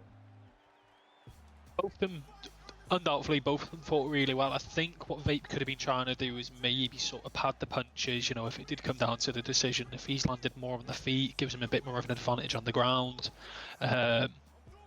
Overall, though, Roll Dukes, it was really impressive. The way, especially at the end, that he sort of piled that pressure on. He knew that Vape didn't have the highest head health from that. He was able to keep the pressure on him, put it on him. Didn't matter the fact he was Ortega. He was flushing combos through fluently, and it was, honestly, it was an unreal finish to the fight and a reflection of what he'd built on from the first rounds. The second round was unlucky to lose it, but a great performance nonetheless. Yeah, outstatted Vape everywhere. Stuns, knockdowns, SIGs, total, takedowns, control time. Everything was just better tonight for Roll Dukes. A perfect 3-0 as his march towards the top of the division continues. For Vape, it will more than likely be a trip back down to 155 to try and find himself again. Maybe get that use of Habib, XYZ, I don't know. But, I mean, one of those. It's not his night for Roll Dukes. He'll have to go again. He certainly will. Well, we move on and we go on to the next one, which is Maikinho and Silver Salt. Maikinho coming in tonight with a 5-8 record, 2 wins in his last 5 for Mike, the kind of control style wrestler. One that's kind of an iffy form, inconsistent form. Of course, we had him on Thursday. He lost on Thursday. And I don't know how much that's impacted his confidence, or if he's just kind of fighting in a way now where he just wants to have fun fights and just go out there and see what happens. His opponent, of course, the complete opposite, Silver Salt, coming off of the end of a 2-fight losing streak, and then is now answered it with a 2-fight winning streak. He beats Maikinho today. He will be a former #1 contender. He'll make it 3 wins in a row, and he will make it 4-6 as a record, as he'll sail along close to the top 10 of this division. And of course, streaks are important in this lightweight division. The only person with a 3, or the only people with a 3-fight win streak, the 3 guys that are maybe involved in the title picture: Benji PP, yourself, Charlie, and of course, Koro67. So nothing to be scoffed at here, and definitely something where if Silver Salt can get it done, show again, prove again that he can outdo the wrestlers of 155, he may find himself in a title eliminator if he plays his cards right. Who gets the job done? Maikinho, number 8 ranked lightweight, 5-8, or Silver Salt, the number 15 ranked lightweight, 3-6. But of course, on that 2-fight win streak, we go up and over to it and see exactly who gets the job done if we have a stream link ready for us. So we'll go and ping them both and go from their link plus. I mean, we are 5 minutes early, but again, make sure that we're kind of going and ready. He hasn't replied to me. I know it's early. Again, Maikinho is someone that smokes a shitload of weed, so it wouldn't surprise me if Mike doesn't know how to read if he's on the card or not. I mean, Mike is... Yeah, I don't know if Mike's smoking more recently, because Mike is just forgetting everything that kind of happens, man. Honestly, is this today's shit? I'm in France. Brilliant. Well, we'll ping Mike again. I'm on the position of thinking Mike hasn't read jack shit and has forgotten.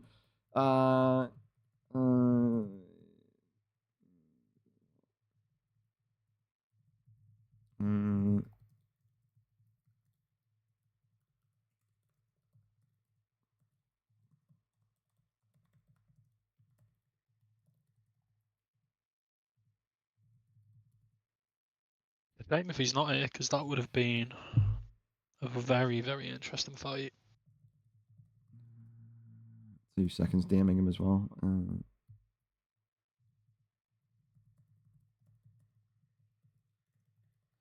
Well, I guess we'll have to wait and see. Again, there's always one that just quote-unquote doesn't realize it's today. Maikinho looks like it's going to be that guy today. I mean, I don't know. Like I said, I can't fucking babysit people and hope people remember. It's a little bit stupid. I mean, realistically, the option there could be maybe Jay or Salmon. I don't know if Jay is here, but I feel like those two have fought before as well, so it's maybe not something that I'm too interested in doing, unless the rematch was, well, the first fight was kind of long ago. VFL 142, again, like, am I really interested in that. I'm sure Silver Salt is, because it would be rematch territory, but I guess we'll see. We'll see what Silver Salt is feeling. We'll see what maybe J.O. Salmon's feeling, but just annoying, dude, because again, why you guys, well, not you guys in general, but why some of you guys sign up to this shit? K1 Cam is another one, sending me messages at 4 a.m. saying didn't realize it's today, when everyone can see it's in bold text when the card is. Like, if you're too stupid to read when like the event is, why sign up to it? Like, why not read it? It's getting boring. And it's not like children. It's not like 15, 14-year-olds. These are people that are fucking going to work every day. These are people that are in college, university. Like, bro, if you can't be fucking bothered to read when shit is, then why are you signing up to it? It's just, it's annoying. And again, I know Mike smokes a shitload of weed, so he's forgetful, but like, it's not an excuse, man. Just don't sign up. Sign up for unstreamed fights if you don't know when the fuck the events are. It's just stupid. It's completely pointless. It wastes everyone's time. So, yeah. Mike hasn't hit me back either, so we need a replacement. Yeah, not a surprise. It's just...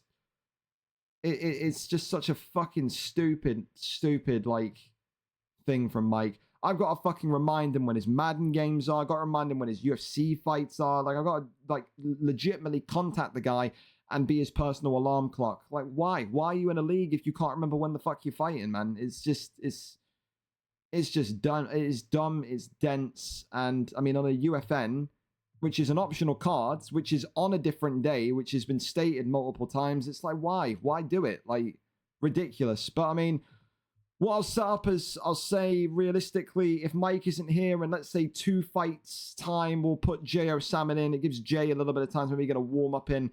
Again, I like the fight because for Silver Salt, it's a chance to get revenge on someone that he matched up about 10 weeks ago. But just, yeah, I mean, I don't know. Mike doesn't watch this shit back, so I can say this, but I'd say it to Mike anyway. But you gotta get your shit together, Mike. Don't sign up to things that you can't fucking remember. And if you, again, the other thing that I don't like as well, to go on a tangent, is people that be like, oh, well, I've got shit going on. Like, how do you expect me to remember? Then don't sign up. If you got a busy week, it's quite easy to check mark and it's quite easy to uncheck mark. Like, it's not an excuse, man. Everyone's got shit going on.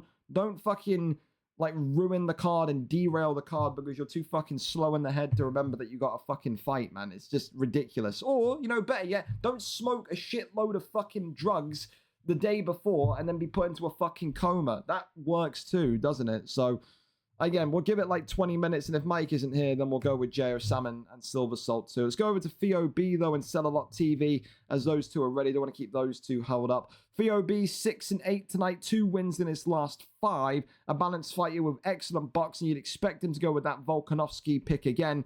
His opponent, though, listen, Sell a Lot TV left fate down to the A to Z random on Thursday. Got Clay Guida, was not what he wanted to see. Lost out on an opportunity of being next for the 145 strap. Now the road back to the top of the mountain begins again. Both of these two coming off of losses. Only one of these two can get back to winning ways tonight. Who wins the number 8 ranked FOB 17? Or, of course, the number 14 ranked Sell a Lot TV. Is he a boxer? Is he a wrestler?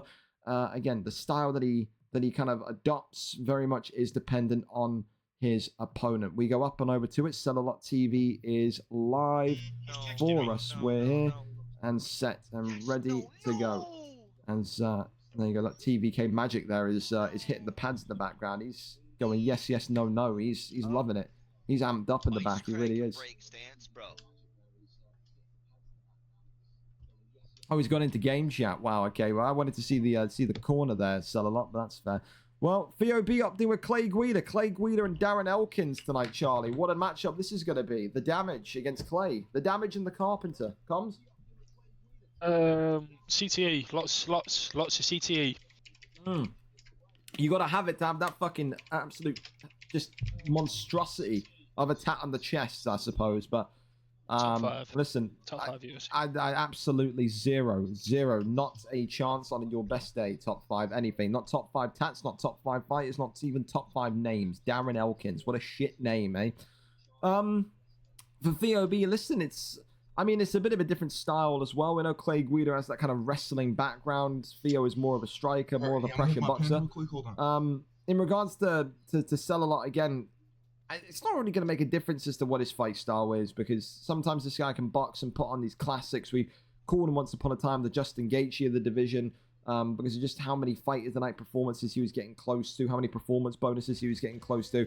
Again, someone that can do it all. Do you feel tonight, Charlie, that maybe this fight could come down to whether or not Theo B has that ground game knowledge? Because we know Sell-A-Lot does. If this hits the canvas today, Theo may well be in trouble.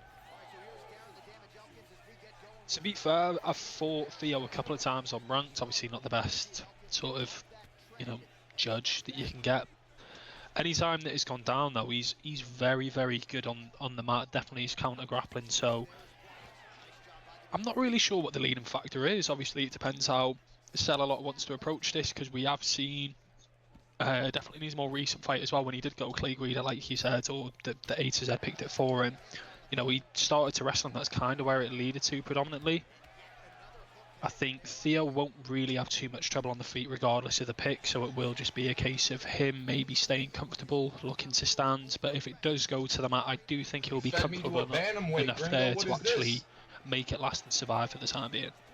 Well, again, you can hear there as well, Sell-A-Lot TV saying, you fed me to a bantamweight. What is this? Hey, listen, end of the day, he went into bantamweight, lost every fight in bantamweight flyweight. At his natural weight of featherweight, 6 wins, 8 losses. He's one of the established 145ers. And again, this is why. His takedown defense, not the greatest, but I mean, I don't want to kind of, put any negativity on the fight, Charlie, but does this maybe make Sell-A-Lot TV look a little bit weaker, having to kind of take down Clay Guida, or is it just effective, fair game when you're going against someone that doesn't have the greatest wrestling attributes? To be honest,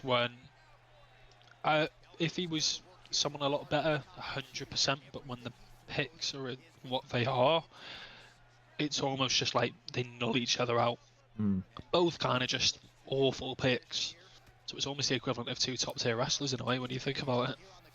Yeah, no, I'd agree with that. And I mean, listen, so far, gaining back mount here, this could be very dangerous if he manages to get back flat. This is not where you'd want to be. Even if it is Darren Elkins, rolls him through into the rear naked choke. And Theo B here, maybe going to be in a little bit of trouble. Gets that deny off there. That's big. Of course, the big thing with Clay Guida that we found out in UFC 4, Charlie. Oh, the rear naked choke. Look at that, dropping that submission bar by 90%. And this is a spin into back flat. Posture up and some strikes here could be dangerous. So maybe he's going to go back for a rear naked choke again. Big strike there. That one blocked up. If he can get the rear naked from here, it could be all said and done. As he does, rolls him through again, Charlie, and this could be a one and done tonight. We know Clay Guida not the best off of his back, and that seems to be the difference maker today, as he's tapped out in round number 1. Sell-A-Lot TV takes it with Darren Elkins. He apologized to Theo before the takedown. He was clearly feeling the presence of Theo on the feet. But again, it's the same old with Theo B. Once he gets his takedown defense heightened, when he gets his wrestling offense, his denials a little bit sharper, we always keep saying it's going to be a very, very difficult man to beat in this division. But again, still, in my opinion, a little bit too one-dimensional, and that was the case today. He gets it done in round number 1, and there you go, Sell-A-Lot saying it's an easy fight, round number 1, on to the next one. I mean, have I missed anything there, Charlie? You think there's anything more to cover on that? Just felt one-dimensional from Theo tonight, didn't it? Obviously, we know what we're getting with Theo realistically anyway, because he's kind of on that level of what took him over the edge of featherweight into the bantamweight flyweight region was how good his striking was. So obviously, regardless of Sell-A-Lot, anyone that he faces, going to the floor has got to be a viable option for anyone realistically to take him down there and to try and challenge it. I think it was a good game plan realistically, you can't argue it, and it was a good performance as well. A lot of good denials in there, earned his submission, and it's really well played from him. Yeah, and I think, again, it showed for Sell-A-Lot, what he wants to do. He wants to kind of get forward and get kind of firing in this featherweight division and want to show everyone that he can do it no matter the pick. He doesn't like to hide behind pick excuses. He doesn't like to hide behind any excuses to Sell-A-Lot TV. He maybe wanted to win in that kind of grandiose fashion to get the title shot. Didn't happen. He wins today in the rebound matchup for Theo B. You feel for him, but featherweight division, boys and girls, you're one below the kind of big one of bantamweight flyweight. You got to be prepared for everything, every style. That's just how it is. Up next, before we go back down to the silver salt fight, we'll do one more, which of course is going to be Lee 66 and Benji PP, a massive one in this lightweight division because it could make or break Benji PP's title prospects. Of course, we know he needs to beat one more of the kind of top 5 guys. Today he gets to take out someone that has often yo-yoed between the lightweight and featherweight division. Lee 66 has won the featherweight belt. Lee 66 has been in and around that lightweight belt. He's someone that I think is underappreciated and underrated because, again, he's got the quality to be in featherweight, but he's got a higher quality ceiling in this lightweight division being so close to the belt. Only, though, 1 win in his last 4 or 5, We know Lee is someone that thrives on confidence. When his head is low, he is an easy man to beat. He needs to find himself today. He knows what's going to be coming from Benji PP. It's going to be grappling. It's going to be slow-paced. It's going to be a little bit boring. It's going to be that kind of fight. We know that already. Benji riding that kind of high wave from the welterweight division, where, of course, he was so prolific. But again, we all know the same thing about Benji. He's a kid. He's a teenager. This is someone that's got fucking like ADHD, like a firecracker. He's bouncing off the walls. He can't sit still. He isn't someone that is able to maybe kind of stomach a heartbreaking loss. If he loses tonight, will his head fly off the shoulders? Will he turn into an even bigger cartoon character like an English Nightfall? What happens? You know, it's all big questions. It's a big one, though, in the lightweight division. Number 4, Lee 66, taking on none other than number 5 in Benji PP. Lee 66 tonight, destined to be the party pooper. He's the one that's got to say to Benji, you're good, but you're not quite at the level of the lightweight contendership yet. So let's go over and see exactly what the picks are set to be. Of course, as well, Lee, don't you worry. I see you in the chat saying that you're on your way. Do not worry. I know we're a little bit early, so take your time. And if by the time this fight finishes, we have heard nothing from Mikeinho, which isn't looking likely, then it will be Silver Salt and J.O. Salmon 2. 3 wins, 1 draw, 3 losses for J.O. Salmon. 3 wins, 1 draw, 6 losses for that's for TP Feng, excuse me. 3 wins, 6 losses for Silver Salt. So again, quite nice. 13 versus 15 in that lightweight division. So a decent enough rematch, 10 weeks split apart as well. I mean, Charlie, you said you'd be keeping your eye closely on this one. You know, weight changes are happening. We know Jayco 5 was a little bit kind of upset being moved into that lightweight division, maybe, you know, unfairly, you could argue, when we had that kind of rejig of the weights. Now, you know, he's back to his best. He's won the belt. He's going to be back into that featherweight division. There's a high possibility here that whoever wins this fight tonight, if it is going to be Benji who wins this fight tonight, it could be you versus Benji next. Definitely. Benji wins tonight, he's going to guarantee his place in that title fight when Jake vacates, if he does move up. So it's a big night for him, and with the fact that Lee's took losses, you know, as you said, he is a confidence fighter. You know, we've seen from him that he can play both sides. He can stand up, he can go down as well, which is obviously sort of Benji's forte. It almost might lighten the load a little bit off him compared to what's going on with Benji. You know, he wins, it's a big deal, 1 step away from winning the belt. Whereas for Lee, it's kind of just, you know, an ordeal to sort of play it by ear. You're in the fight, no pressure. No matter what really happens, nothing's really changing anyway. So just play your game, stick it out, and that could be the difference maker tonight. I can see it. You know, is the pressure going to build too much for Benji, or is he going to be able to cope with it, soak it all in, and sort of get his name tethered through onto that lightweight belt? Absolutely. And I mean, again, for Lee, it's going to be a frustrating fight. I mean, you have to know going into that Benji fight tonight, it's going to be frustrating, Charlie. We all seen how he fought at the welterweight division. We've seen how he's fought in the kind of lightweight division as well.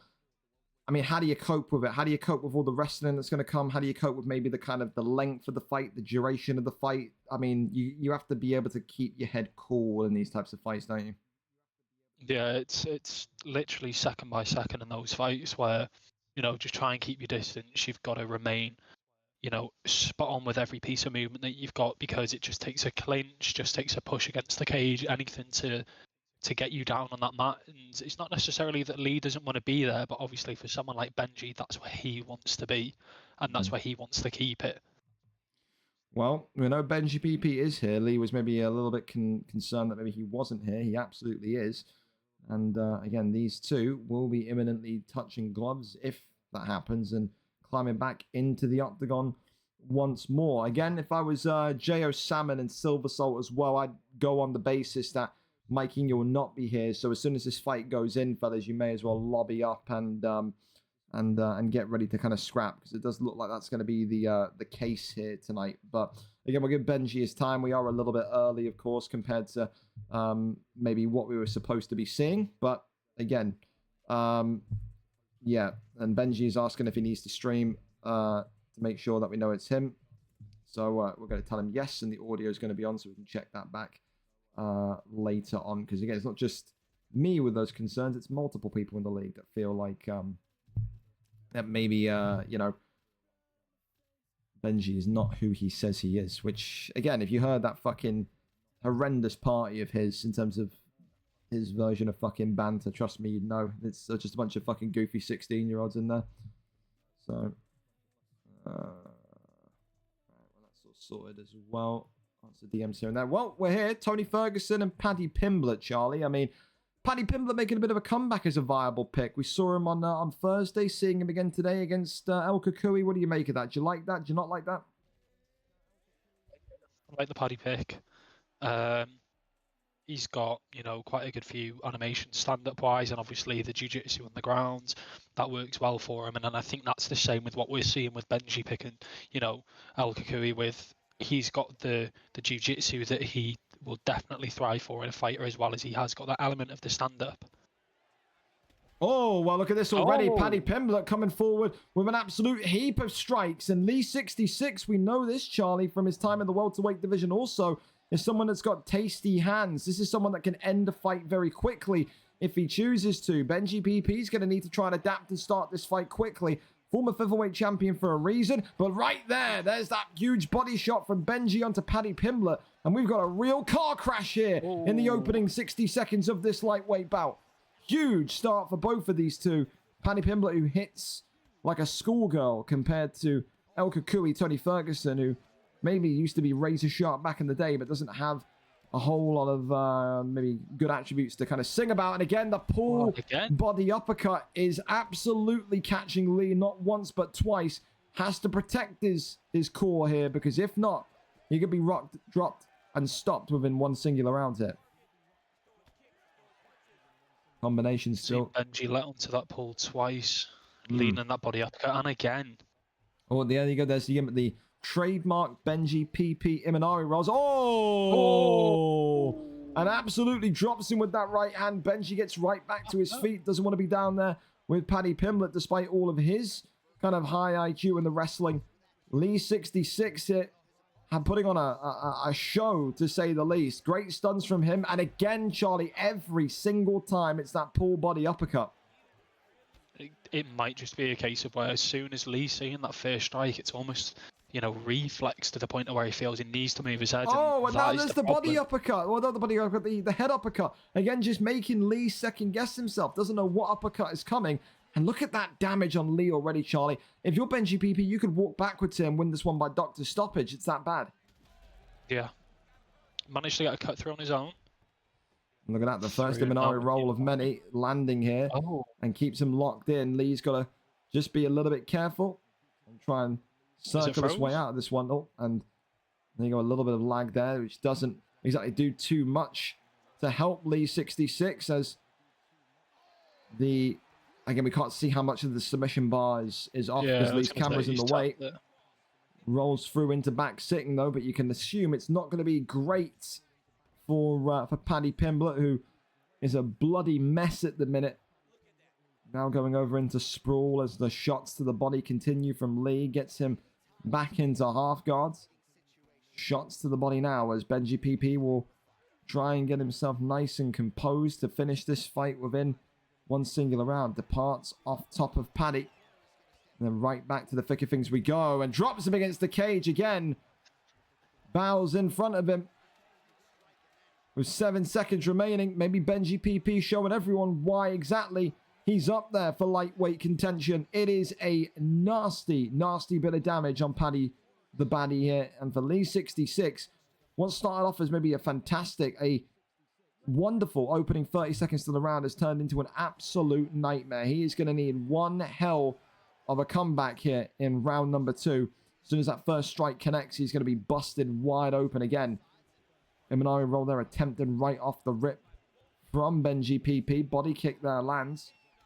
As Lee now trying to work shots to that midsection. I mean, this is the downside of Paddy the Baddy, though, isn't it, Charlie? You know, when you feel like you have to then stand and strike, you've got to get such a consistent amount of damage on your opponent because he just hits so with little power. You can't really do too much on the stand-up with Paddy, can you? It's more of just a boxing game. He's not the slowest fighter. You can't stand there and trade, but it is a case of where you're in the predicament that Lee's in, you know, heavy cut damage. So the lower end of the stamina, it's got to be harder to just sit there and try and trade away. Okay, surprised he didn't just get up from that. This slams him back down, and Paddy the Baddy now having himself in a whole world of trouble, as this armbar could be the beginning of the end. We don't know what that submission bar looks like. Only Lee knows how pivotal or crucial this armbar could be. The arm going to be extended here in round number 2. And is that game, set, and match? No, it isn't. Goes over into top mount. And if it wasn't close before, it's absolutely going to be close now. Benji PP knows he just needs one more submission to seal this one. And maybe put himself up there as the next heir to the lightweight throne. Lee there just being denied with that. Kimura goes over into side control. Now just resting and waiting. Tries to go for another submission here. Benji PP wanting to enhance his position on that submission leaderboard. He has kind of got into the top 10 most dangerous submission artists in the league's history as of recent. He is in that kind of category now. Doesn't really get knockouts anymore. It's all about submissions or decisions for Benji PP as of recent.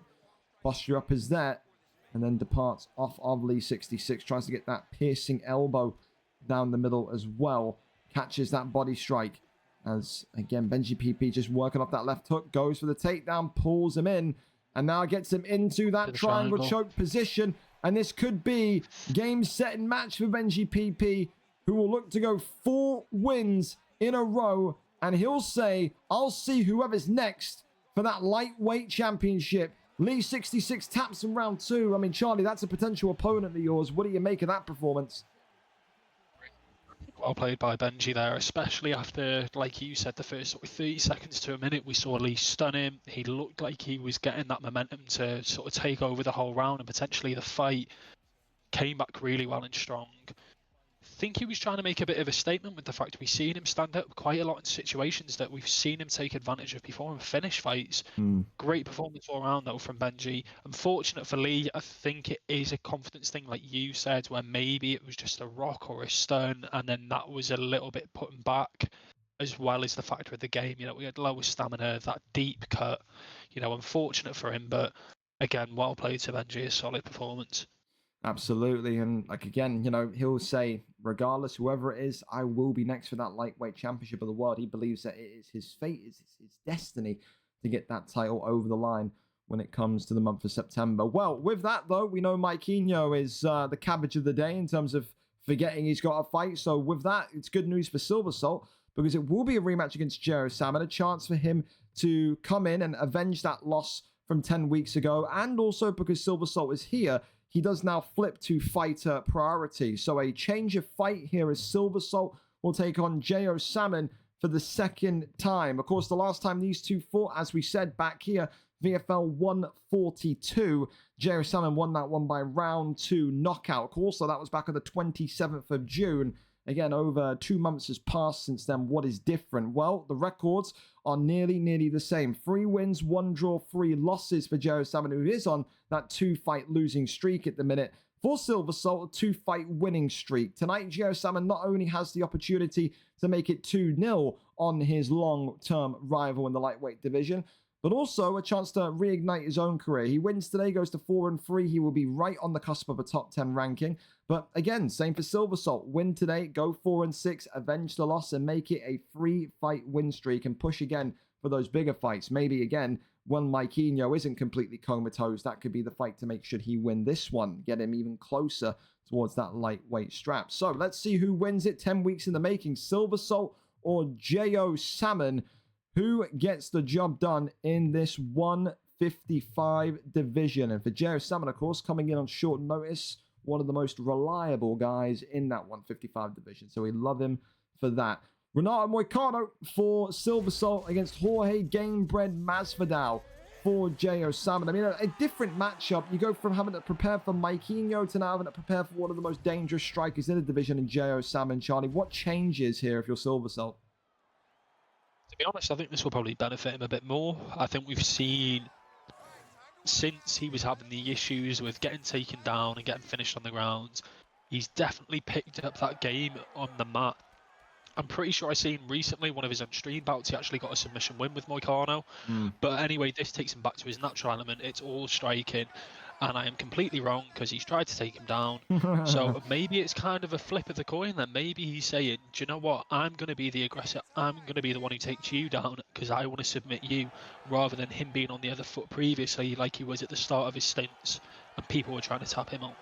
I think, again, he sees a lot of himself in J.O. Salmon. I think he sees a talented boxer. I think he sees someone that maybe struggles with the wrestler, the average wrestler. And I think, you know, like you said there, he's becoming the lion today. He's the hunter, and he's hunting. I think that's what J.O. Salmon has to be aware of. It's going to be those constant takedowns. It's that constant pressure on those constant submissions. I think Silver Salt understands. I think he knows now to get to the top of this division, you've got to be a bit of a jack of all trades. You cannot just focus on your trailblazing striking. And like you said, fair play to him because he has improved that ground game. He's defended his takedown defense. He's improved his reactions, almost you could say, to a degree. This is someone that is only wanting to excel, to get further up the divisions, to get closer to that title. And you can see it. It's absolutely there. It's present.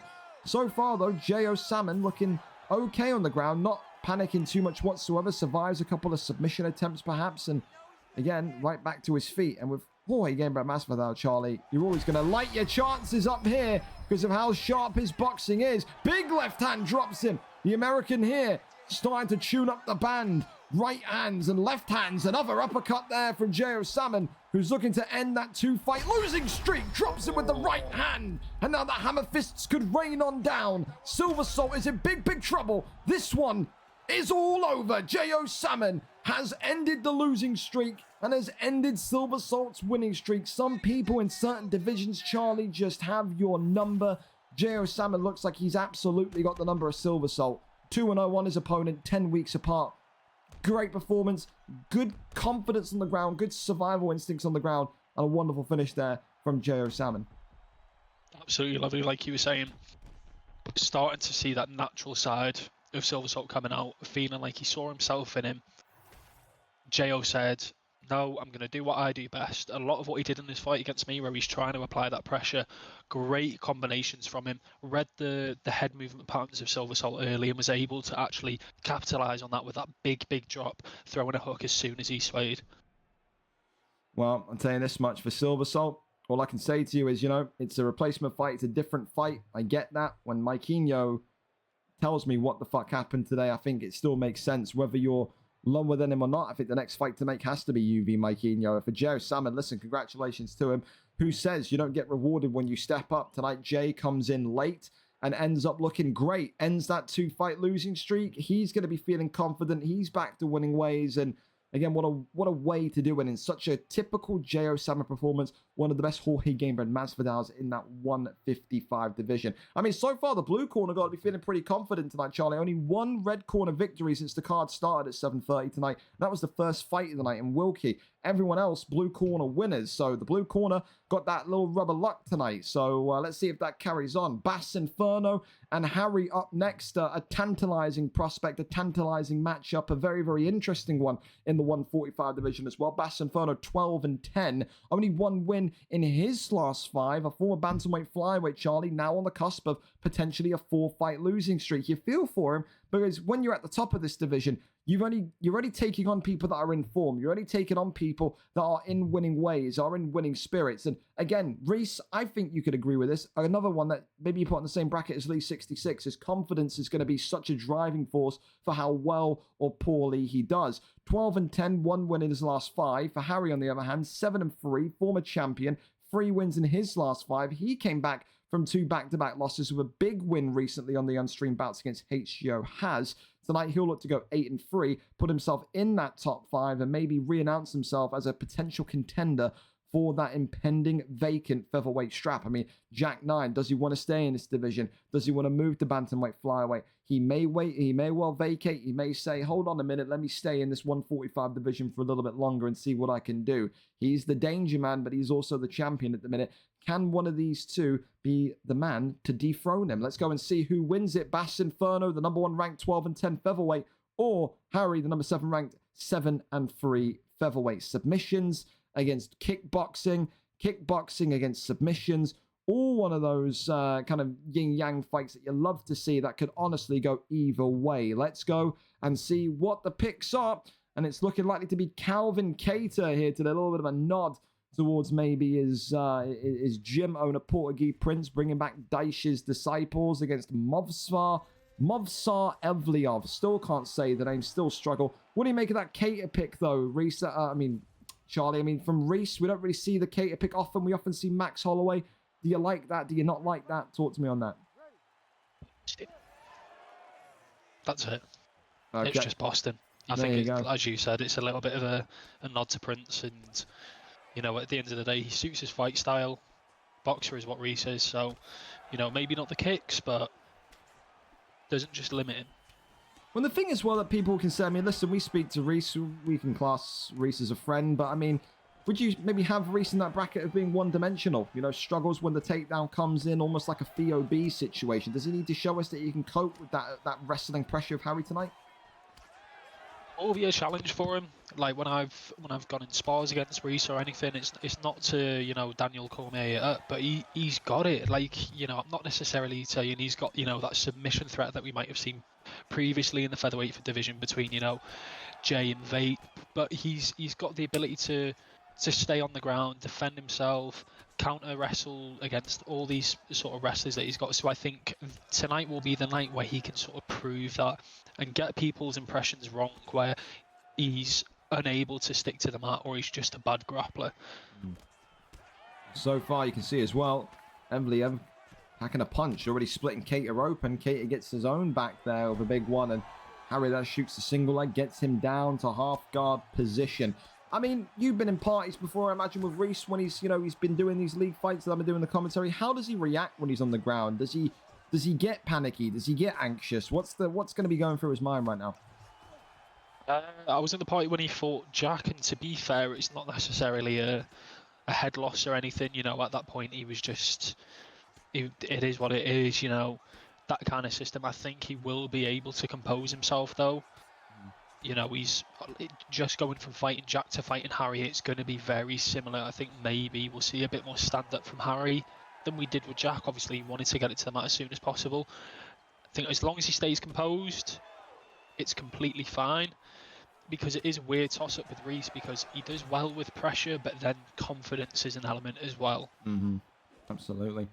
Well, you know, Reese allowing those kind of shots from sprawl, they don't seem like anything yet, but, you know, as, you know, the fights go on, you talk about maybe the poor body uppercuts we saw earlier on from Benji, you talk about these body straights that Harry's throwing in now, they all add up. That sprawl position has become a real helper in terms of kind of getting fighters over the line in terms of their long-term strategy. So far, though, both of these two trading blows here in the final 50 seconds, and this is something that Harry does not want to do. He does not want to get involved in a brawl with Bass Inferno. We know the man in blue with Calvin Cater has got so many highlight reel victories in this 145 division. Big shot there, though, from Harry, who, again, just stuns Bass Inferno, sends him a little bit backwards with Evliev.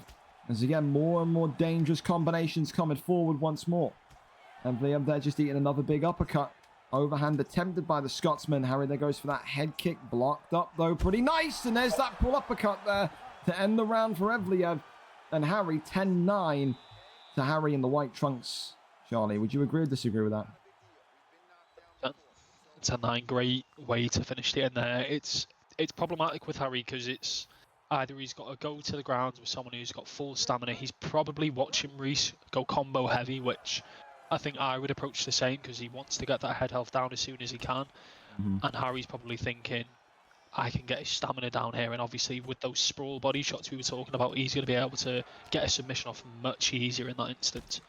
Absolutely. As well, though, Harry's got to be very wary of his own head health. That head health of Evliev not looking good whatsoever here in round number 2. It could well be who's got the better reactions in terms of the pulls, in terms of the counter shots, or it could be down to the speed and power. Harry there bopping him right on the nose and drags him right back to the ground there. Doesn't want to sit up there too much longer. Was very much aware and kind of conscious to the fact of how much damage he was taking as the rear naked choke now is locked in on Bass Inferno. Harry looking to get back into the books with a submission victory here this evening. Drops that stamina bar, submission bar, should I say, by 70%. Only one more it will take, and Bass Inferno will be condemned to 4 straight losses here, which just goes to show you how quickly this incredible 145 division continues to just shift and shape itself. Arm triangle there attempted.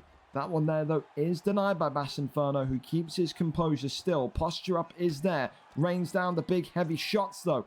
This could be maybe the beginning of the end if he can penetrate through that block. Collapses back down and then denies him to the left-hand side. Goes for the arm triangle again. Bass Inferno denies him with that submission. These two are having a chess match here of denies, and Bass Inferno manages to get back into half guard and avoid that devastating position of top mount for a brief period of time. But look at that, right back into it we are now, and gets that deny again. Harry's top mount here looking fantastic. Another good deny from the armbar though this time, and another one. Bass Inferno not allowing that to be concluded. Impressed by his defense here, Charlie, but he's got to find the way out of here. That left transition every time, and there you go, the arm triangle's in, and it may well be it only takes one here to get locked in. Bass Inferno could be in deep trouble here as that's denied, and this one is all over. Round 2 submission, back to winning ways by submission for Harry as he gets this one done in round number 2 against the former champion. A good wrestler's performance, a good jiu-jitsu performance, and he'll now add his name alongside maybe Jack 13, alongside maybe Roll Dukes and so on, of people that want to be in there for that featherweight strap. Charlie, what did you make of that performance? Well played towards the end of the first, and then the second round was, I think that was exactly what Harry wanted in terms of lowering his stamina. Managed to catch him in that top mount. A little bit of a chess match, like you said, between the movements, the submissions that Harry was trying to get. Reese getting some good denies off, but he laid his foundation well, and he's managed to walk away with a really good win. Really good submission offense, as well as getting those denials while Reese was trying to transition out. He's just shown Harry, hasn't he, what he's made of, the Harry that we know, the wrestler that he is. Absolutely. And again, you know, I'm not saying that it's happening, Charlie, but it's another blue corner victory there. Harry getting that one done takes it to 1, 2, 3, 4, 5, 6, 7, 8 victories in a row tonight for blue corner fighters. Is any red corner fighter going to stop the rot here? That's the big question as we go on to our kind of final batch of prelim fights for tonight's UFN. Up next, of course, a heavyweight bonanza. Ethan DH1 XPG Elite, as we know him, against Mr. Brunsey 96-2. These two at the top of the heavyweight division. Ethan, of course, again, another one that's struggling for form. Mr. Brunsey, a man that hasn't maybe kind of been consistent, but has looked improved in recent weeks. I will say that. In terms of maybe the fight styles tonight, you're going to be thinking about the headshots, the power shots from Ethan DH. But from Mr. Brunsey, you never really know anymore. Is it going to be a boxer's kind of matchup? Is it going to be a submission wrestling kind of dominated matchup from him? Again, one of those heavyweights that can alternate the style he plays and will force Ethan to maybe look deep within his bag and say, what can I cope with? What can I not cope with?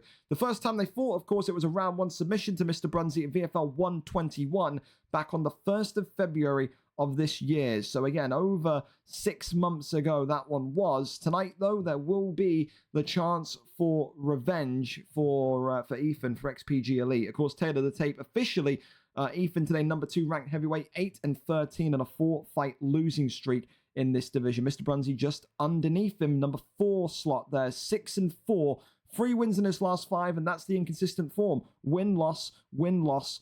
You know, if we're meaning to go by what the form says today, it should be a loss. Mr. Brunsey will sit there and say, tonight's the night I break that kind of pattern. Tonight's the night I get 2 wins in a row and put myself back in contention for that heavyweight strap. Of course, we know Alfie X is someone that's interested in going up to light heavyweight. We know Reese is someone that wants to fight for the title. Sweaty Bananas is someone to fight for wants to be someone that fights for the title. This division is open for business. Mr. Brunsey could very much add his name to that list should he win here tonight. Let's go over and see who gets the job done. Still not heard anything. Oh, well, it could be Ethan as well, being an absolute clown. Oh, I really fucking hope not. And if listen, let me tell you something. Stop sending me fucking GTA RP links. I don't care if you send me a GTA roleplay link. I'm just booting you from the Discord. So if Get Sent X is in here, do not care. Please stop DMing me fucking GTA RP links. I am not interested in the slightest. I'm not. I'm really, really, truly not. Well, let's go and ping Ethan and see what his excuse is, because, again, another one that just doesn't seem to have a clue. Ask for a fight, and you're not here. What's the point? Of course, if needs be, then we will go and get another fighter. But again, you know, there's so much CTE in the air tonight. We had Mike Eno, now we got Ethan. I mean, just ridiculous, really. Why do it? Why do it to me? I'll see if he's on Xbox and see if I can ping him a DM there. But just really the stupid. newer people. Tonight we got the vets. Yeah, I know. Again, people don't know how to read, bro. People don't know how to read. People don't know how to read.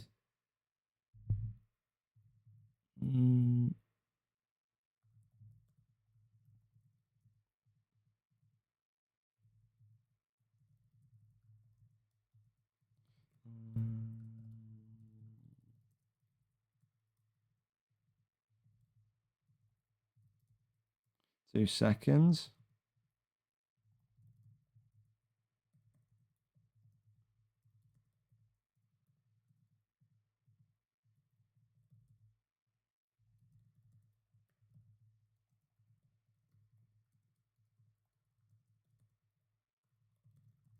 Well, we've DM'd him, so I guess we'll wait and see what happens with that one.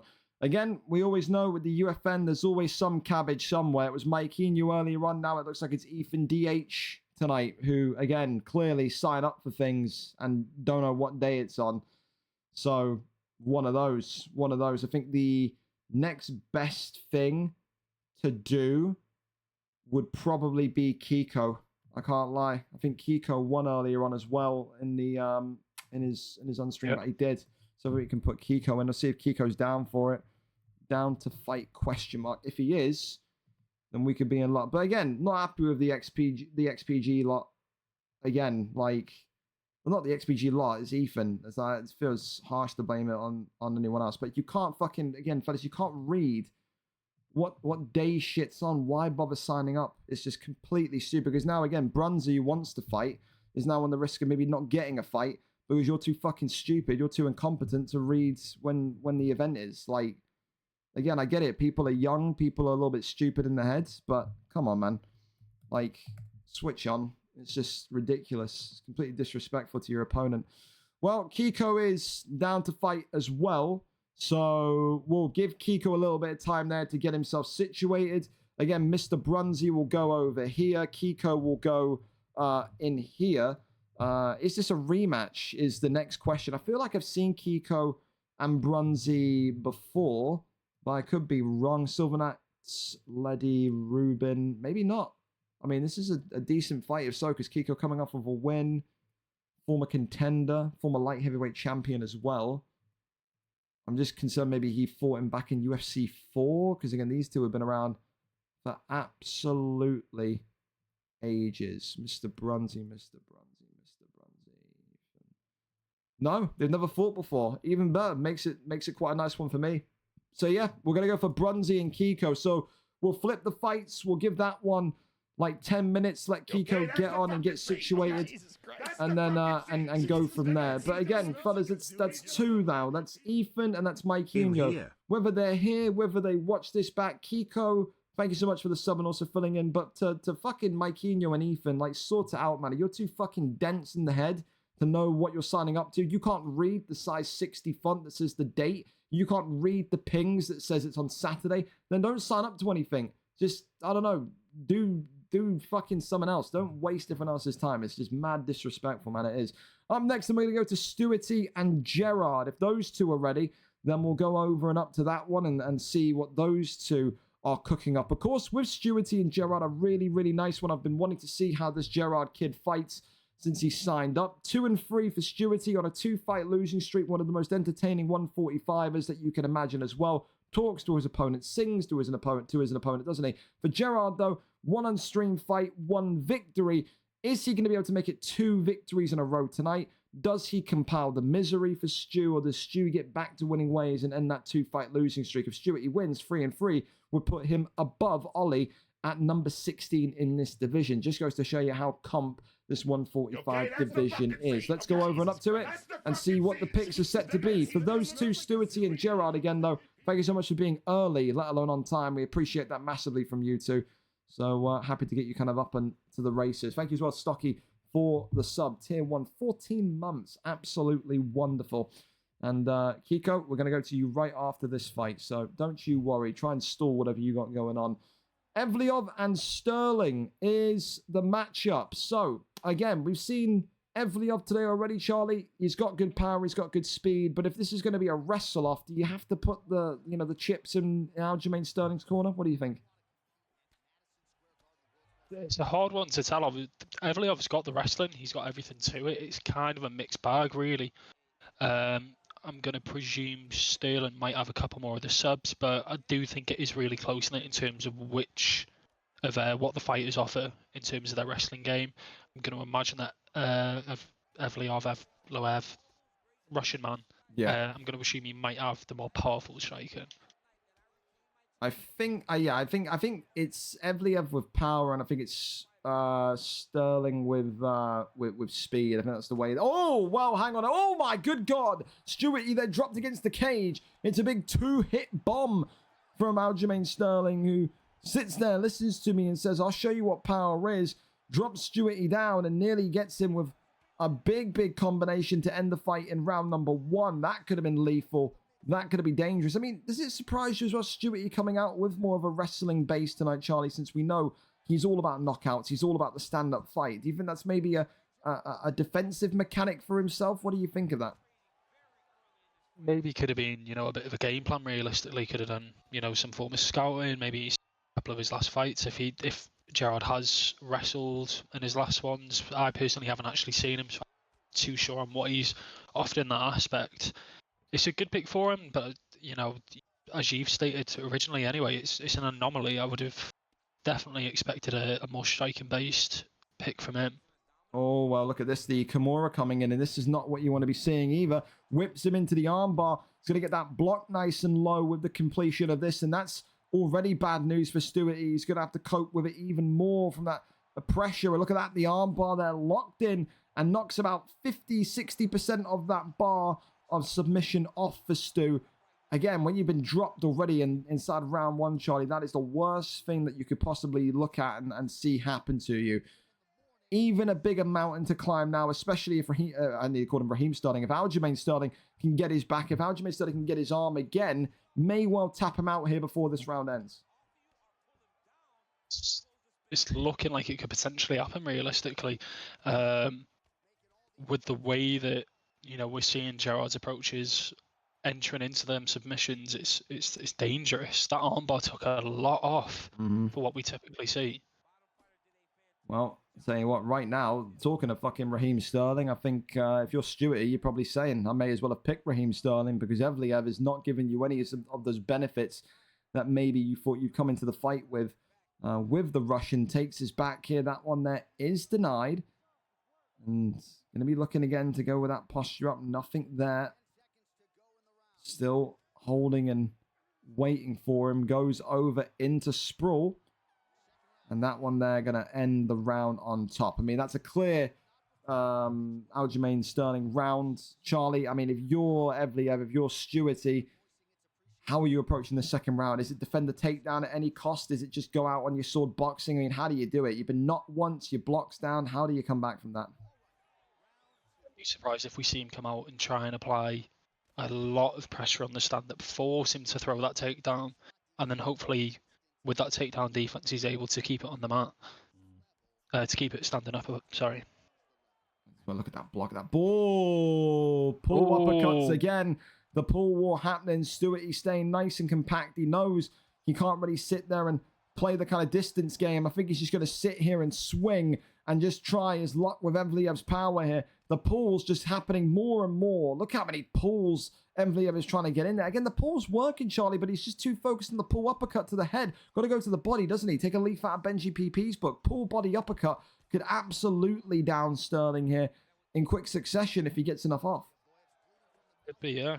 We could see then after that he was going for the pull straight rather than the uppercut, so at least if he pulls back in response, he gets something there.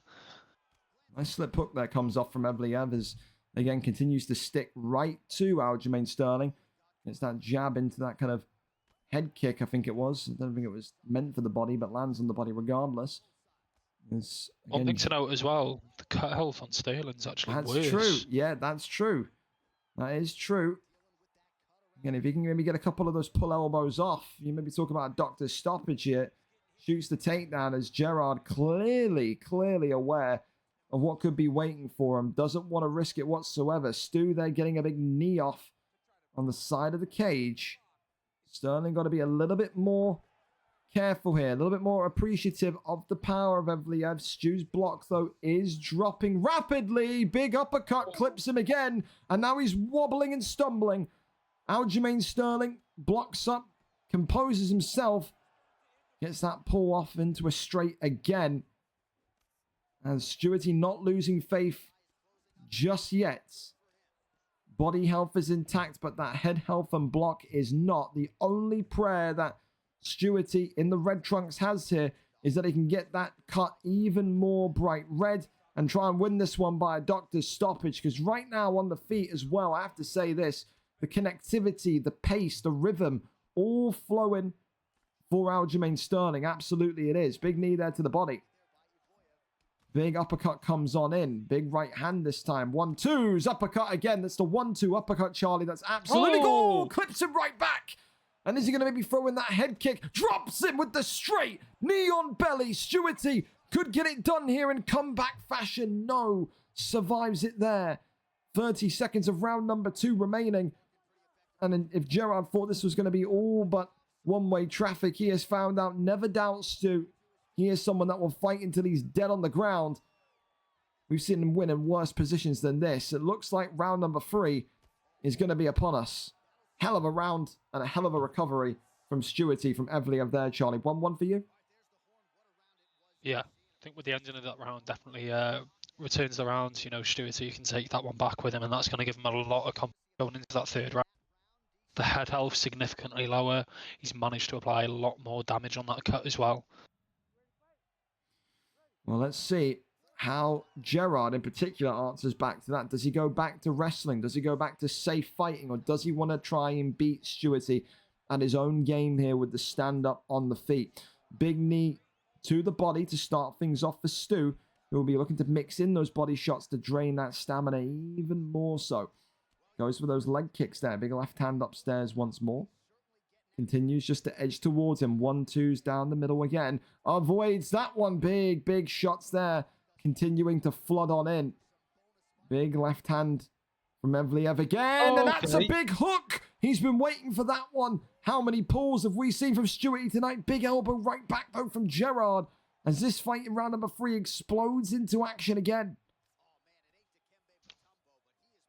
The block absolutely peppered, and Stewarty could be in a whole lot of trouble again. The uppercut combination damaging him more and more. He's got to get his back off the cage. He has to time a perfect sway, regain octagon control.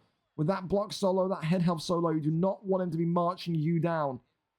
3 minutes and 10 seconds again. That uppercut being looked for. Great head movement from Stu. Blocks the knee as well, but it's that combination resulting in the left hand. Right back at him again. Oh, it's huge. Stu, a human highlight reel in this 145 division, not giving up. Sterling, though, right back with the uppercut, continues to bop him and drop him. The up kick saves him. That head health is looking bad for Evliev, but he's absolutely carving him open. Drops him once more, perhaps, maybe. If he can keep kicking backwards, Charlie, he may win this by doctor's stoppage because that cut is bright red. It really is. It's more rocks than a geologist. Oh, yeah. It's Oh, tense. Oh, my my God. Jesus. And I think we've got our first double award of the night. Fight of the night. Knockout of the night. Give it what you want. That was a 145 classic right there. For Stewarty, maybe not the winner tonight, but you just know whenever you see that man's name in a fight, it's always entertainment. A beautiful knockout, a snapshot victory for Gerard there. It goes 2-0, but was not easy by any stretch. What a war there, Charlie. Absolutely unreal. A great fight for the fans, as you say. When Stewarty's fighting, you always get that sort of feeling that we're going to see something like that. With the picks, we originally thought it could be a chess game between the wrestler and the wrestler on the floor, but it turns out that was standing up.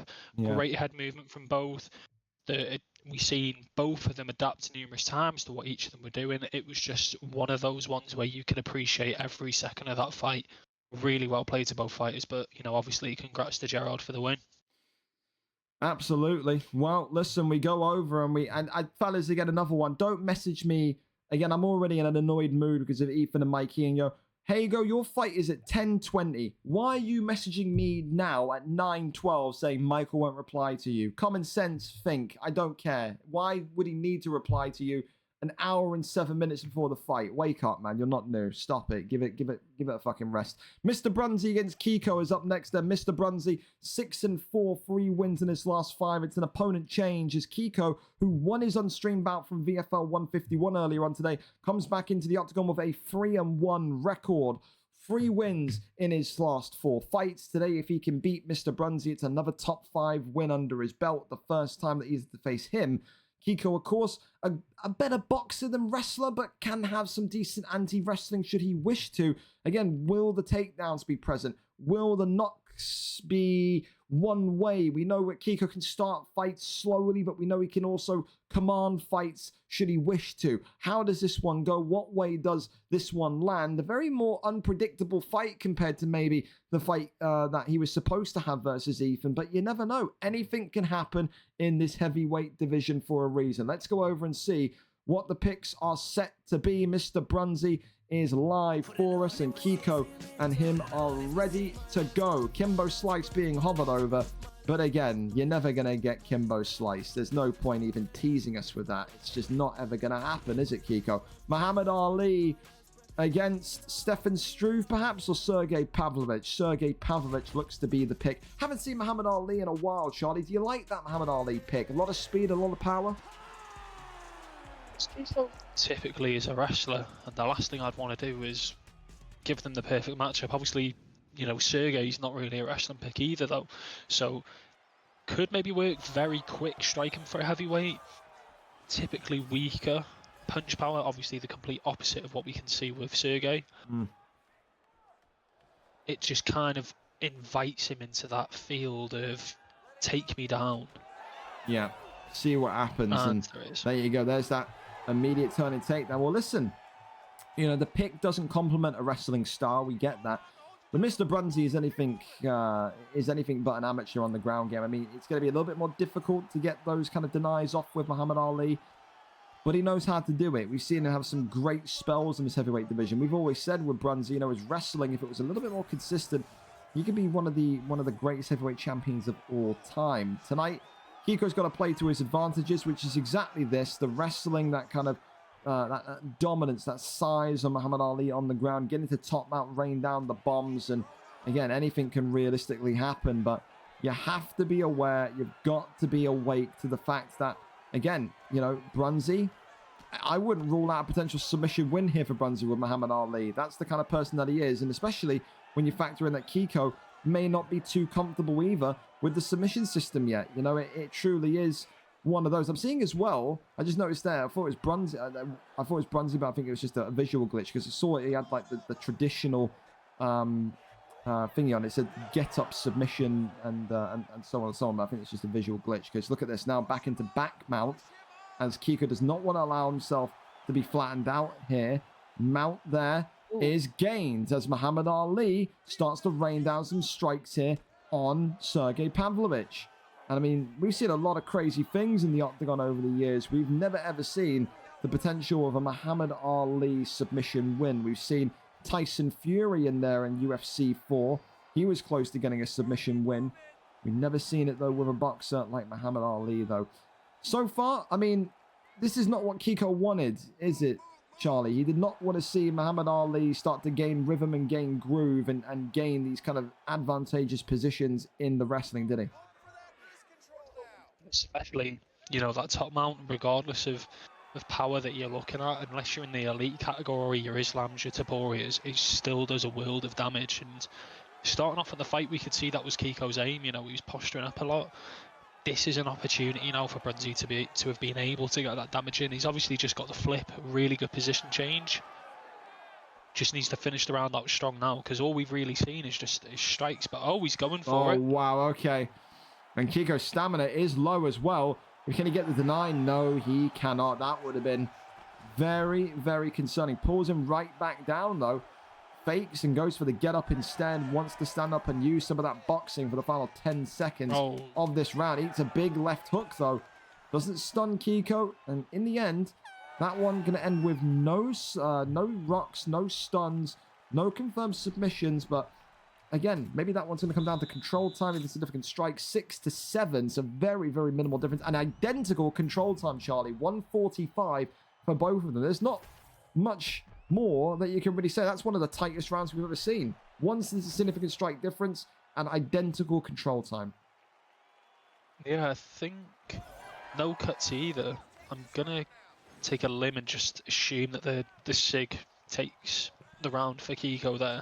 But regardless of that, from what we could see, a very equal one. Maybe the submission attempt could give an advantage. Why Muhammad Ali's got a guillotine, I don't know. Yeah.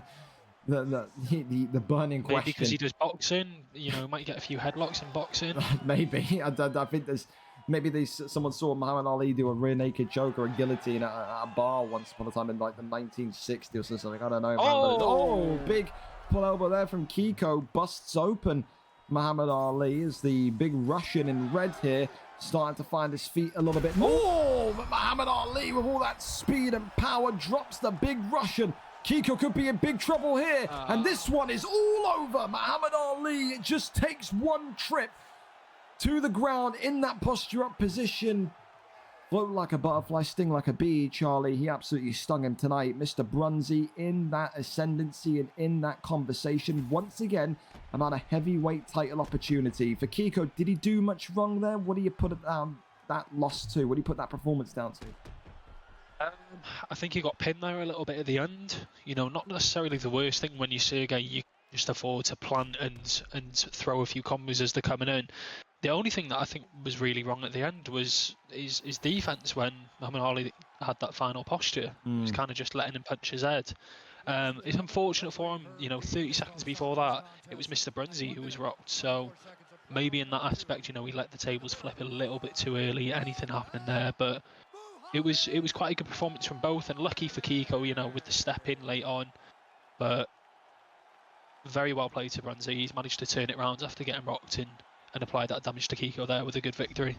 Absolutely. So we called him the gatekeeper of the heavyweight division. Again, always someone that is just so unpredictable with how he fights. Sometimes a boxer, sometimes a wrestler. Today showing both elements of that craft there. And again, that ends the blue corner dominance. A round 2 TKO victory there from Mr. Brunzi, who is supposed to be in the blue corner. So again, maybe you can call that what you will. But again, so far, only 2 red corner victories. Brunzi and Wilkie there tonight. The only people that have got it done for the red side. Up next, though, a middleweight matchup between T. Stocky and Inversia Divinity, as you know him. Stocky tonight coming into this one as a 2 and 4 middleweight. Divinity Inversia maybe not having the best of luck this UFC. He was once upon a time one of the most feared featherweight champions in the land. Has come in so far into UFC 5 across 2 stints, and it just hasn't worked. From the featherweight division to the lightweight division, the welterweight division, this is someone that is 0-7, Charlie. He has not had victory inside the VFL octagon since UFC 5 came out. Today, he'll be hoping that those fortunes finally change. Inversia comes in today as a 0-0 middleweight fighter, a kickboxer by trade. T. Stocky, though, across his 2 stints in middleweight this UFC, 2-4 as a balanced fighter, coming off of a win last time out. For him, it's another chance to add an impressive name to your resume. It's the biggest name he's fought so far in terms of Inversia. Can he get the job done today? Will his wrestling help him prevail? Or will Inversia's kickboxing just be too much to handle? We go up and over to it. Let's go and see what the picks are set to be. T Stocky is live for us. Here is the link for you. We're all set and ready to go. Let's go and see if it's going to be someone unpredictable today. Chris Curtis and Joe Pyfer. I've seen a couple more of these Chris Curtis fights, Charlie. I mean, do you like that for Inversia? I mean, you know, and you saw what he was like at featherweight back in the early days of the league. Does this match him for the middleweight division, or were you hoping to see a particular pick for him tonight? Maybe a bit more of a base of the kickboxing you were talking about. I haven't really watched anything from him in UFC 5. Chris Curtis, though, he seems to be one of those picks where he's got the wrestling. He actually has got decent stand-up. I was sparring yesterday with a middleweight, just helping them a little bit, and they actually favoured the Chris Curtis pick for the 4 stars. So not too much of a surprise. It is kind of bog standard to have a Joe Pyfer in there, but nice to see a little bit of a different pick, and maybe from Inversia, with his experience, he can make the work of the pick. Yeah, I think, with Stocky, the big thing in this fight is going to be how quickly you adjust and adapt to this fight. I think when you think about Inversia's time, whether it be at featherweight or even in bantamweight, flyweight back in UFC 4, it was always his quick starts to rounds. It was his tempo. It was the ability to control the fight, and its rhythm was just so devastating. I think when you take those skills into a division like middleweight, all that experience past and present, you've got a real good chance of making this division your own. I think, this is someone that, again, is low on confidence. He's not won in his 7 fights that he's competed in so far, but he is a butcher, Charlie. When he gets those combinations going, it's rhythmic, isn't it? This is someone that can stun the body, stun the head, go to the legs, and really make you pay. However, like you said, though, the Joe Pyfer pick has to be respected as well. A shed load of power on Joe Pyfer. If you eat too many bombs from him, you are not lasting 1 round, let alone 2, are you? Exactly.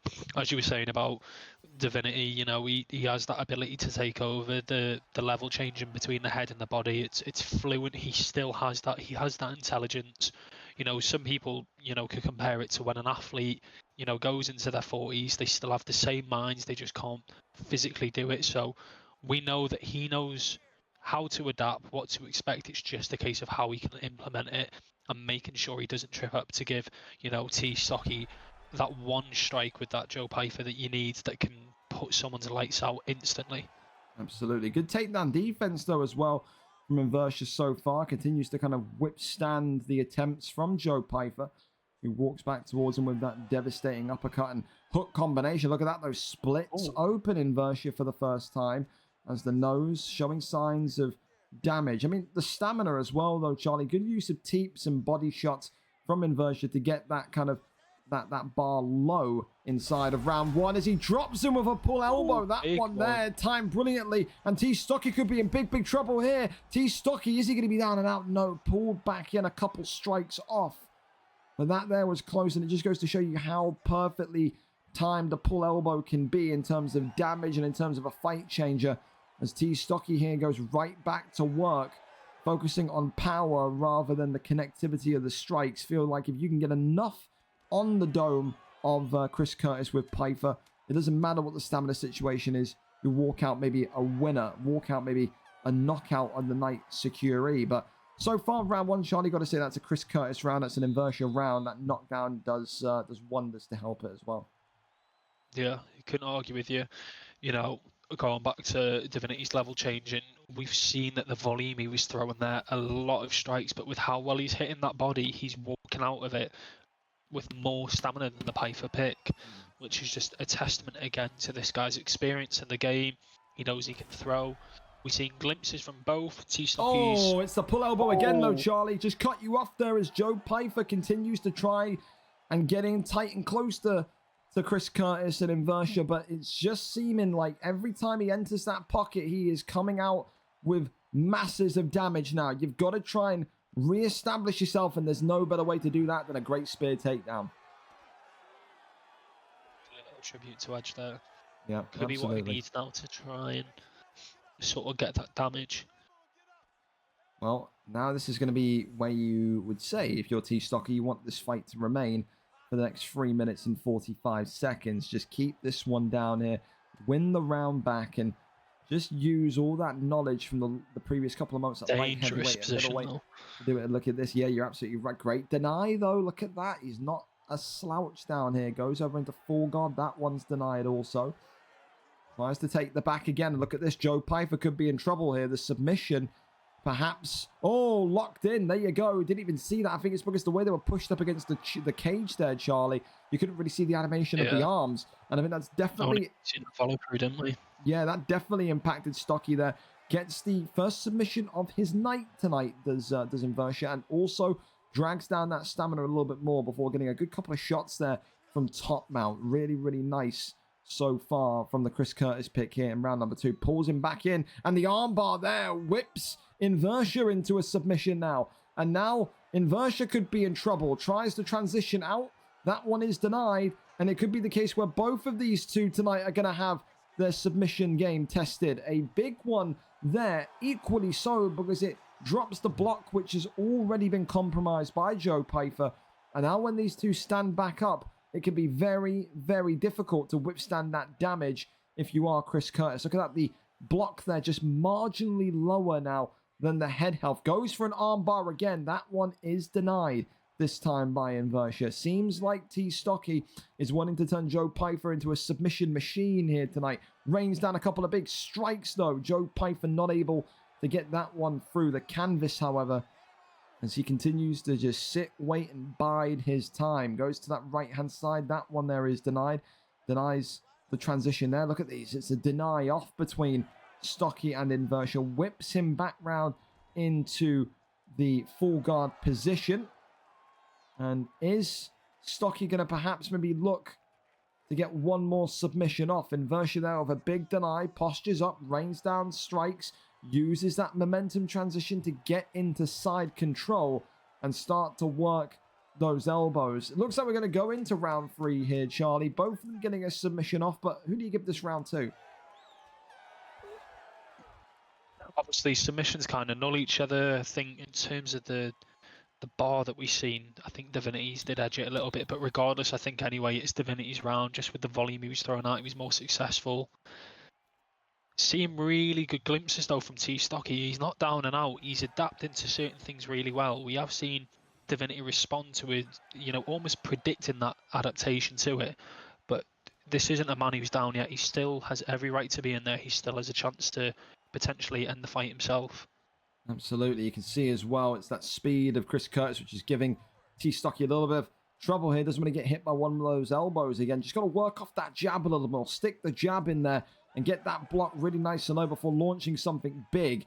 Joe, look at that though. The handwork from Chris Curtis and Inversia coming out to play once again. Big stun onto T-Stocky, who hasn't fully recovered. That head health still recharging. Right hand now stuns him again. Elbow there lunged in from Stocky as he continues to just survive through the skin of his teeth. Shot there from the takedown, gets the land, and into side control we go again. But I mean, this position, Charlie, you got to be thinking, you got to keep him here now, and you've got to get a submission. You've got to get a tap here to win this fight. Yeah, I think that's best option, or from now to this point going into that top mount without making it too obvious. Oh, wow. Look at that. That's the last thing you would have wanted. Great flip, great rotation.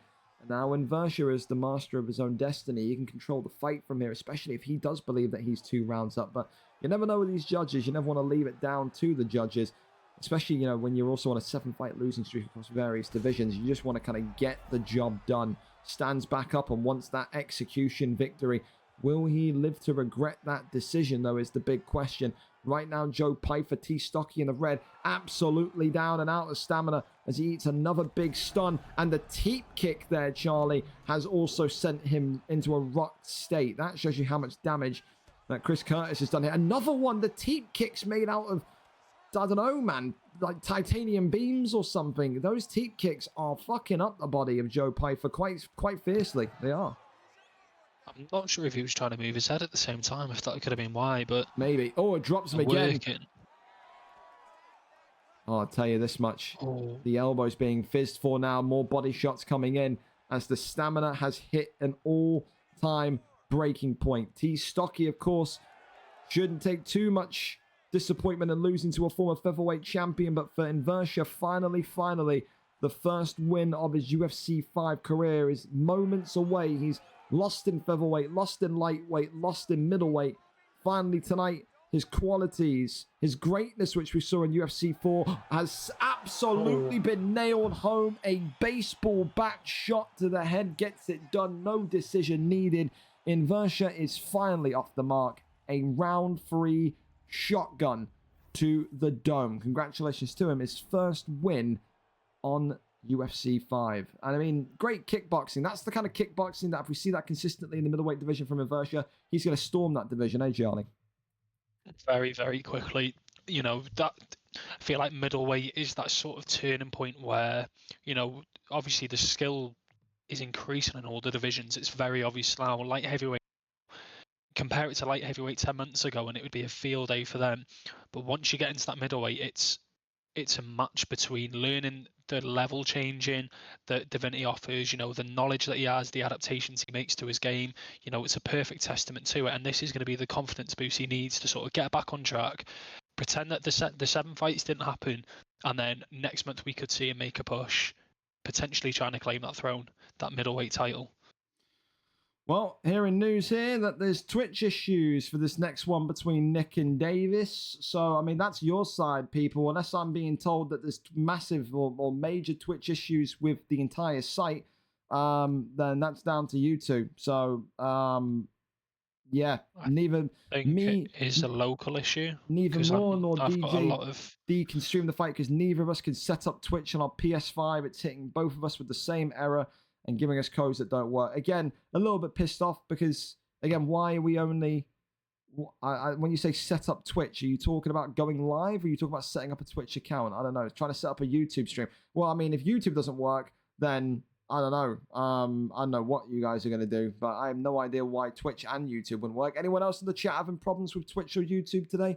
Let me know. If not, while those two kind of continue to work on that, we'll just go to the next fight and go over to Adam Toy and Sam if they're both good to go. Adam Toy tonight then coming in, Charlie, with a 2-win, 1-loss record. Of course, 2 wins in a row for him. Sam coming out of his debut with a victory last time out. Of course, that was just on Thursday gone. Adam Toy has the experience. He's been in this league for multiple months. He's been across the various divisions of light, heavyweight, middleweight, but the newcomer maybe has a confidence, has a style that Adam Toy will not be able to compete against. Tonight, the number 10 Adam Toy 2-1 balanced fighter goes against Sam, 1-0 as a kickboxer, but as Sam will learn and as Sam will find out, as you begin to win more and more, the challenge and the difficulty only gets higher and higher, even in this light heavyweight division. We're both set and ready to go for this one, Charlie. Another 205 matchup between these two, and it's going to be Vitor Petrino again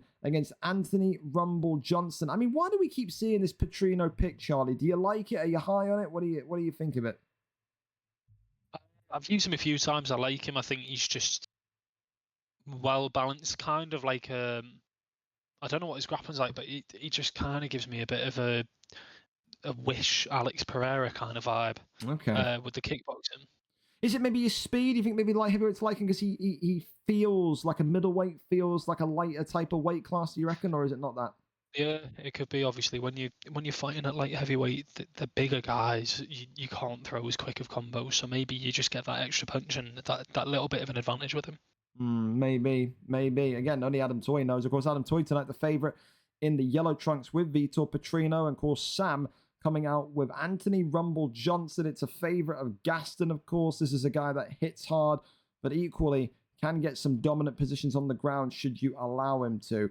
Blue trunks for Sam, yellow trunks for Adam. Of course, tonight for Sam, if he can win against Adam, to go 2-0 so quickly and maybe, with such confidence in this light heavyweight division would be massive. But, I mean, how do you handle it, Charlie? You make your debut on Thursday, you win, and now it's going to be even more difficult 3 days later. Do you have to kind of, if you're him, do you increase the amount of sparring you're doing? Do you increase the amount of games of OWC you're doing to prepare? How do you prepare for this?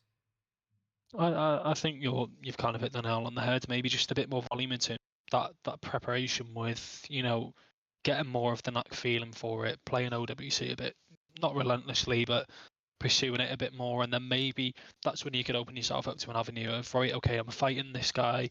I'll try and watch his last fight, see how he fought, maybe take that approach with it. Because obviously Adam Toy, a very experienced guy when it comes to VFL UFC. He's been here for a long time. He's been, in the sort of lower divisions. He's been middleweight, welterweight, even if I'm right. So someone like that, you need to sort of do your preparation for a fight like this. You can just see again that cut starting to maybe be a bit of an issue, or the eye swelling should have started being a little bit of an issue for Sam here in the blue trunks. But again, never ever sleep on that Rumble Johnson power, because look at that, equalizes right back with a busted nose on Petrino. And I mean, the head health here is not too distant from each other, Charlie. You can maybe even make the argument that Johnson is winning the head health war here. So again, I think if you're Sam, stay in the pocket, get those strikes going, and just try and box his head off. And I think if you're Adam, I think this is exactly what you needed to do. Get the fight to the ground and take it into an avenue that maybe he's not too comfortable in. We did not see much, if any, of Sam on the ground when it came to his debut fight on Thursday. Immediately whips him into back sitting, goes over into backside here, posture up, and now going to rain down some strikes here to try and get that damage of Rumble Johnson, who's eating some big shots here. This could be it if he gets a couple more on the correct timing and the correct side of his head. But in the end, right back to his feet he goes. Typically when you sort of, at least if it was for me anyway, and a lot of people that I know of in the community, when they've sort of entered in, most of the time you're coming into VFL and you do enter through those. Oh, big drop there from Sam. Gets a massive one at the end of round one, and that may well be enough to win him the round. Rumble Johnson surviving the ground and pound and gets a big knock at the end of the round. And I think there's a real situation there where that knock could absolutely give Rumble Johnson, give Sam the 10-9 there in round number one. I think if you're Petrino, Charlie, if you're Adam Toy, I think, listen, you didn't do too bad on the ground wrestling, and you were getting pieced up on the feet. I think he needs to wrestle him. I think he needs to just wrestle for this round and see what Sam can or can't deny. Because right now, yeah, Rumble Johnson is piecing him up. He is not going to be able to survive too much longer if he stands and starts to trade with him again. No way. It's never a bad game plan, really, to be honest. Anyway, if you're going in there against, Anthony Rumble Johnson, one of the hardest hitters in the game, you let him take. Oh, this could be it here.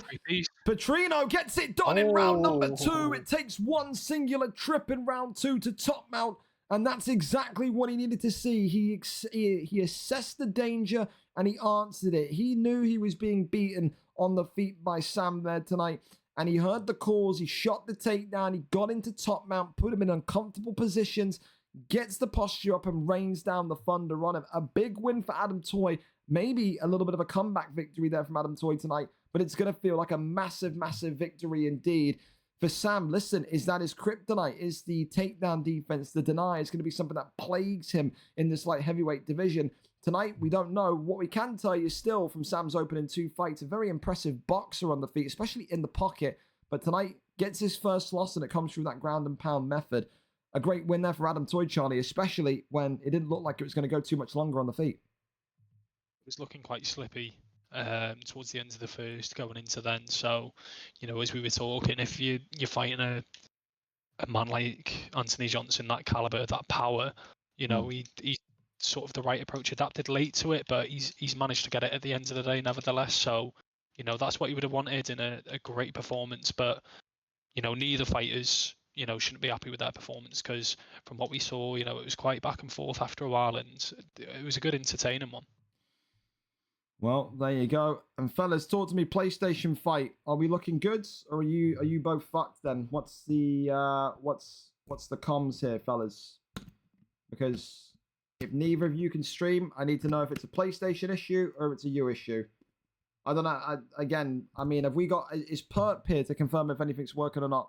All three ways round or not? Well, I'll tell you this much. I'll be completely honest. I'm not going to insult and berate anyone yet. But there's a PlayStation fight here. If there's nothing wrong with this PlayStation fight, then I'm going to advise you to never ever sign up for stream fights again. Because if you can't stream your fights, then what am I supposed to do? Like, I'm not being a dick because it could be a PlayStation issue. I completely accept that. But you can't, like, if neither of you have the internet, the power, the issue to stream, what am I supposed to do? I would get it if Twitch is down for everyone. I would get it if YouTube's down for everyone. I would get it if PSN's down and this fight can't happen. But I mean, what am I supposed to do here, fellas? What am I supposed to do? It's ridiculous. This isn't on us. Again, I'll be the judge of that. If that fight happens and is streamed with no issues, it absolutely is on you. So yeah, sorry, you can yap all you like, but yeah, I guess do it off stream, but don't ask to fight live again. Because, again, the whole point of this card is about live fights. So, again, I could hold my hands up and say it's completely not on you.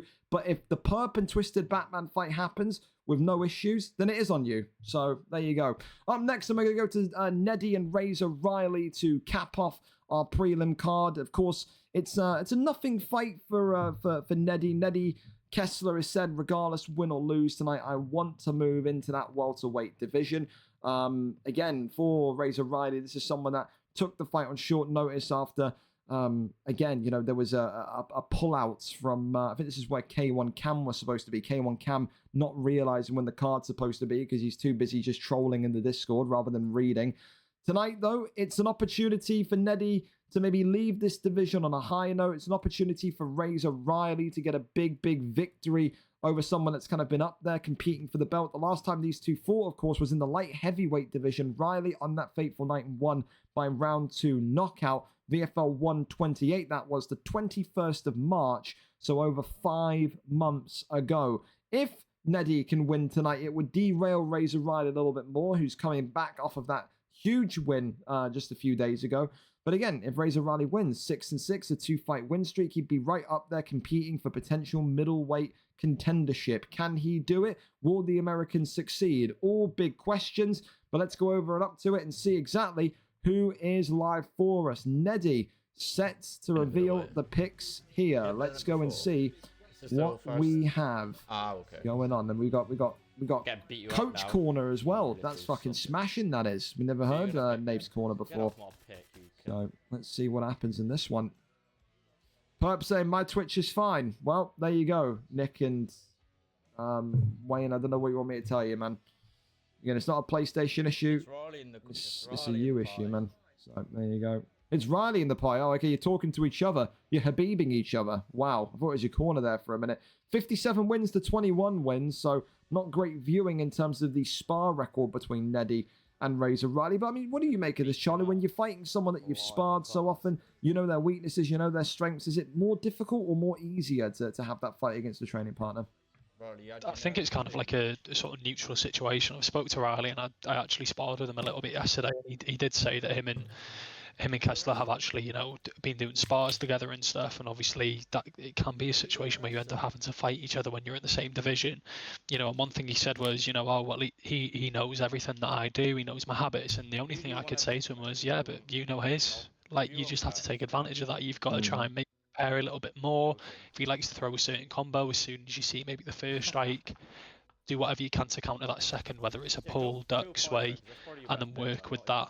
He's looked pretty good, you know. He seemed relatively confident in terms of his ability. So, you know, I'm sure he wanted the Chris Curtis pick. I think he said that he thought Kessler was going to maybe go Nick Diaz. Yeah, I mean, I think both picks are great for him. I mean, Nick Diaz is what got him so close to middleweight gold, so it wouldn't really surprise me if he went that. To go with Chris Curtis tonight, you know, it's something. You know, it's your last fight in middleweight. Maybe you go a little bit out there and you go with something kind of wild and extravagant, like a Chris Curtis that you're maybe not used to get one roll of the dice with someone that you wanted to always use. But now he's going to go with Nick Diaz. Okay, so he is changing on to Nick Diaz. So will that maybe force the hand of Razor Riley to say, okay, I'll take Chris Curtis then? So a last-minute change there, and it's going to be Nick Diaz and Joe Pyfer. So now on this matchup, Charlie, what do you like for Joe Pyfer against Diaz? Is it purely power, or do you prefer Diaz against Pyfer? I'm gonna guess power. You know, even that 4-star Diaz with the middle finger, he still has that force of nature trait. So you remember back to when I, say for example, when I fought Showtime, one of the things that Jack Hanna spoke about was, you know, you want to try and get that pressure in before Nick Diaz has any chance to get that advantage over you. Otherwise, you'll be chasing the entire fight. I think I agree with you in terms of force of nature, but it also depends on maybe how, I don't know, comfortable Riley is about competing against this Nick Diaz. This is the thing, man. When you're so comfortable with someone like Nick Diaz, and you use Nick Diaz to get you to the middleweight title bouts, when you've used him to get those big victories to kind of get yourself so confident up there, it is so difficult to be able to kind of better someone's best pick, especially if maybe you're not as comfortable as what you maybe prelude to be. I think, you know, going on to Riley, he's someone, Charlie, that strikes me very much as a confidence fighter. We've seen him kind of have those kind of moments of anger and moments of, I don't know, sadness when we saw him retire from the light heavyweight division back about 5 or 6 months ago, and then he came back.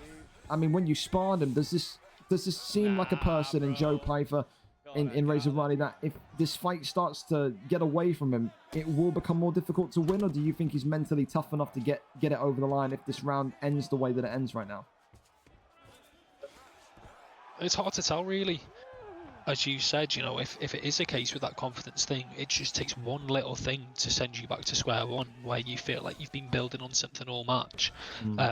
One thing he did say about Kessler is he expected it to go to the ground and become one of those sort of games, which is why I think he was leaning towards more Chris Curtis, Kelvin Gastelum, but... Oh, well, look at this. Flips him over into top mount here as Nate Diaz starts to rain in some big strikes. And this could be it here, Charlie. That's 1 or 2 strikes away. Nick Diaz nearly getting that one done. A big deny there. The posture up once more. And if it wasn't before, I think this could be the end here. Big strikes coming in.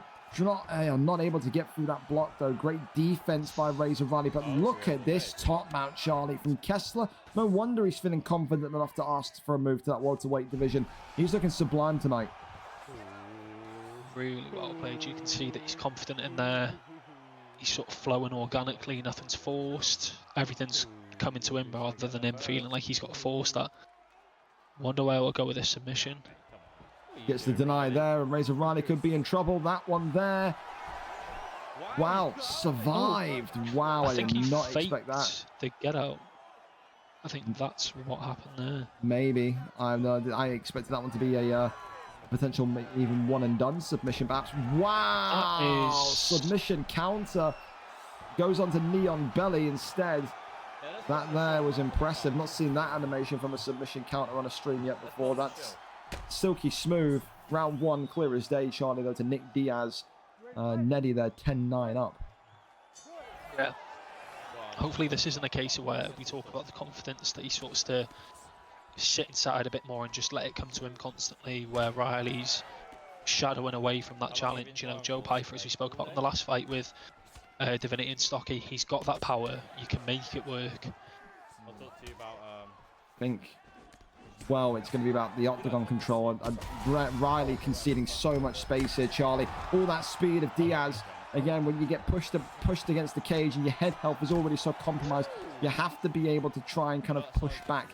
You cannot kind of concede space and allow him to continue to rumble towards you. That's the worst thing that you can do. Riley conceding even more damage, eats that side kick, and now the hooks are right back to him, but the pull uppercut there, though. Right from Razor Riley. Maybe gets that respect right back, and Neddy now is starting to swing for the fences against Razor Riley. He will lose that battle because of Pyfer's strength. Big shot there. Drops Neddy. Confident shooting up. Absolutely. As you said. And again the uppercuts. Continuously trying to get through that block of Neddy, and it's working. It's that power of Pyfer. It's Pyfer power here in round number 2. Big left hand into that kind of short straight there as well. Another right hand comes on in, and again conceding a little bit too much space. He's got to get away from this cage here. Right now this is feeding in to what Neddy wants. Again, just getting closer and closer, consuming him. Gets away from the cage, but then just drops right back, Charlie. You see that? Just took 2 steps backwards, and he's right back in a compromising position again. Exactly. When he gets them stuns and he gets them into the middle, he needs to be willing to sort of stand, regain his block, and push him back more. Big uppercut Well there, played. though. That's what he needs. Drops him, knee on belly, and this could be it here. Razor Riley not able to get the job done, and instead goes into half guard, but that was so close. Wow, what a fight we're seeing. It's going to be a middleweight farewell to remember one way or the other for Neddy here tonight.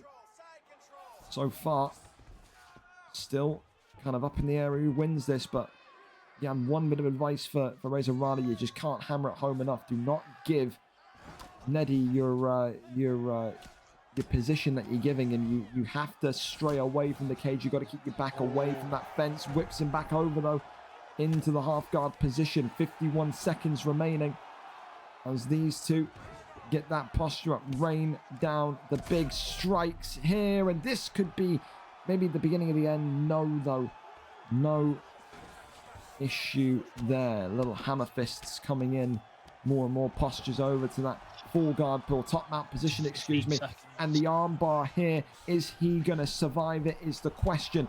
Can he survive it? A big deny, and he is going to survive it. This one is going to go into round number 3. Charlie, though, is this 1-1? Is it 2-0? It feels like it's a 1-1 round, or a 1-1 fight, should I say.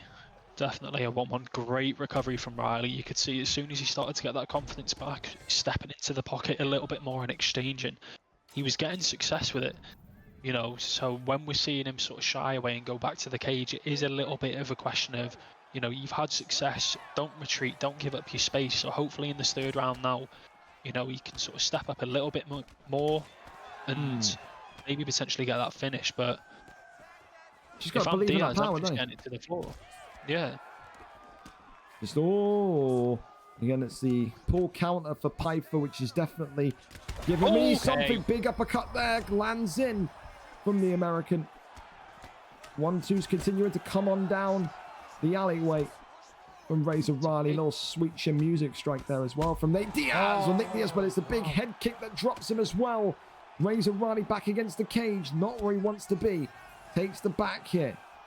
Neddy drags him down, and that's a great sign, Charlie. As you said, if you Nick Diaz, get this one to the ground and just control and contain for the last kind of 3 minutes. Exactly. Just needs to make sure that he's keeping his options square. He's not forcing a submission, but making sure he can stack up and get the sort of strikes he needs in the control time. You know, he's managed to get a knock there, so he's matching up with Riley well. And then as for Riley, he just needs to be patient.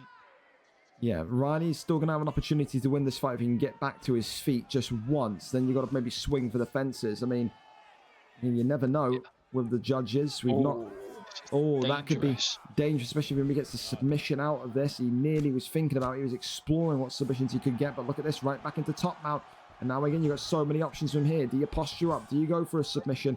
All valid options. Great denies, though, there by Riley, who then gets into half guard and goes over into sprawl.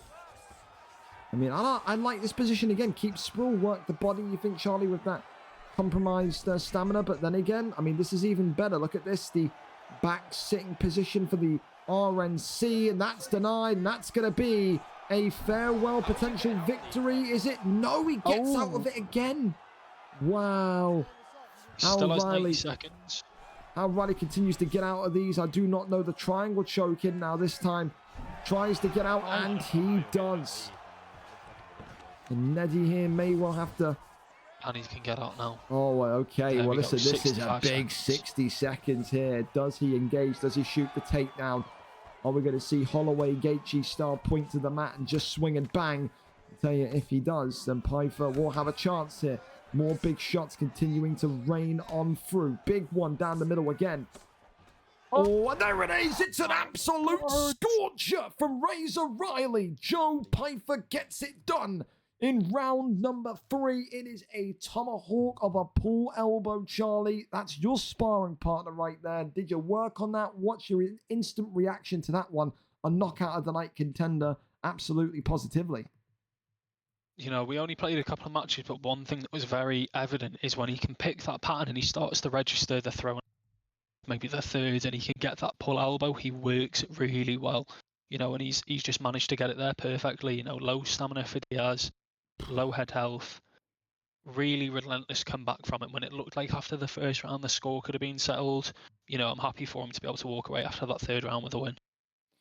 Well, listen, the news I'm hearing is now those two have set up the stream. So, yeah, I mean, it looks like we are going to get that PlayStation fight then, thankfully. So, hallelujah, happy days. We get there in the end, late, but still on time. We're going to go right over to it then. So, the final prelim fight of the night. And here we go. Let's go and see what the picks are set to be. Jose Aldo and Max Holloway between these two. A little bit of a tail of the tape for you. Nick, of course, 3-4. His opponent on the other side of things, Wayne, 2-1. Wayne, of course, on a 2-fight winning streak, so would love to make it 3 in a row here this evening. Let's go and see if he can make it happen, though. Of course, with Wayne, you got to be up for an entertaining fight. This is a guy that doesn't know the meaning of first gear. He likes to sit and just trade and go 60 miles an hour off the bat. But Nick, I mean, let me tell you, Charlie, has one of the most impressive underdog victories of this year. Beat Jack 17 a couple of weeks back to get a win in the PlayStation division. So this is someone that you do not want to sleep on. He has that one-punch knockout ability if you give him the avenue and angle to do so. Definitely, from the sounds of it, someone who, regardless of status, underdog, favourite, you can never count them out. Two exciting picks as well with Jose and Max Holloway.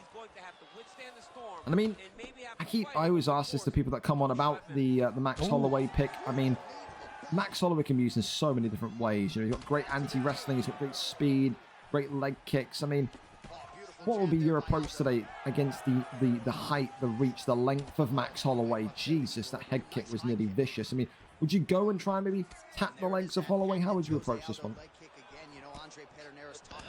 I think with that, it could just be a case of you might have to try and pressure more, because obviously, as you can see between the two of them, there's a big size difference. Holloway's got that length and reach. So, I mean, despite that, he's trying to push him away. The legs could be worth it, maybe slow him down. Obviously, Jose's got more power, and he's probably close to as quick, if not the same. So, could just be a guess of maybe pressuring at the right time. Oh my God! Oh, I thought that was going to be maybe. Some kicks. I can't believe, by the way, that wasn't even a stun. That's had me absolutely kind of out of my chair nearly there. And Jose Aldo there, kind of, I don't know, maybe a little bit kind of fortunate, maybe a little bit unfortunate. Depends what way you kind of look at it, but. Again, the elbow continues to come off from Max Holloway here. Round one, been anything but slow as we predicted. Swing and a miss wildly from Nick here. Of course, the thing is as well is that confidence, again, plays such a huge factor, Charlie. To be 2 wins in a row in the PlayStation division, which is such a mixing pot of talent. There's great players, there's beginner players. It's all in one concentrated space. So, you know, you have to kind of take your wins where they come from. If you're someone like Wayne, Max Holloway in blue tonight goes to a 3-fight win streak, you're starting to talk about, you know, the big fights that may well unlock you title shot potential. So does that waver on the mind? Do you have to kind of just expel that from your mind and focus on the opponent in front of you, or will you, you know, maybe use that kind of knowledge of win, be on a streak to kind of spur you to be a little bit more brave and adventurous in the fight? Case of maybe that gives you the encouragement to make sure you're preparing a little bit more for the fight, but when it's all said and you're in there, you know, you want to make sure you can nullify that in your mind. You're not letting that pressure get to you. You know, there might be people out there who thrive on that pressure. You know, I'm definitely not one. I'd rather just ignore it. But regardless of the situation, as you said, pushing that win streak higher can only help in the division. You know, and we've seen the caliber of the players that we're getting through that PlayStation division, you know, most recently in the title win for Spook. Well, so far, it's looking a little bit crazy at the end there. They both got right into each other's pocket, let some big shots off, traded there. And listen, round one in the books. Charlie, who do you like in that round? A difficult one to score for you? Who do you think takes that one? I think from what's landed, Holloway. Well, Zinkin strikes back, 23. There you go. So far, the man with that 2-fight winning streak the fight ended right now, would have it 3 wins in a row. Aldo, Nick in the yellow, needs to find a way back here and needs to find a way to use that speed and violence of Jose Aldo to get the victory over the line. If you're Wayne in the blue of Holloway, just keep on doing what you're doing. It's looking good so far. Again, with all that kind of maybe so forward to this reach, aren't we? and there's with all the tension, the anxiety of the build up of the fight. Is the fight going to happen? Is it not? The streaming situation. I mean, that factors in too, Charlie. You know, you get a little bit panicked, you get a little bit kind of wobbly because what's going to happen with the stream situation? But it's not wobbled Wayne here, who sprints towards Jose Aldo there, sprints towards Nick, and tries to maybe take his head off there a little bit early. Body shots as well. Look at that body health of Aldo, absolutely being torched here as Wayne continues to operate with impressive like level change. I would say the level changeability, if you want to call it that, is looking very, very nice tonight for Wayne. Not just targeting one aspect of Jose Aldo, but targeting multiple bullseyes here as he rocks him with the right hand and drops him. Wayne's in the strikes here. Wayne looking for the finish, pulls him in though. And we've got those legacy controls absolutely on. Puts him over into armbar. Now this could be something if he can pull this one off, but that there, I think if you're if you're looking at Jose Aldo and you're hearing about those legacy controls, you're probably sitting there as Wayne and going, you know what, let's just keep this on the ground here. This could be easier said than done. We're seeing a lot of sort of highlight plays from Holloway, lots of high kicks. You know, the way that he's level changing. Clips him again, Charlie. Max Holloway not going anywhere, continues just to let his hands go. Big knee against the ribcage there. Double elbows coming in from Nick now. Nick swinging at the fences. It could be a Hail Mary shot that Nick's looking for here. And gets that take their name. Well, listen, the arms there glitching, but we don't talk about that. EA Sports, it's in the game and all that jazz, but Wayne here continuing to pressure still, and Nick just doesn't have an answer for this pressure, Charlie, does he? He is just struggling to adapt. He's struggling to swim in the deep waters right now.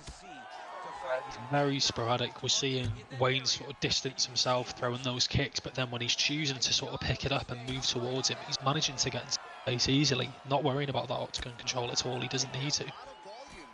Head kick there comes off that one there. Oh, three-piece combination again, goes back to the body, and that's a drop there, and that could be all she wrote, and it is round 2 victory, and Wayne makes it 3 wins in a row. A big opportunity will unlock itself for him next.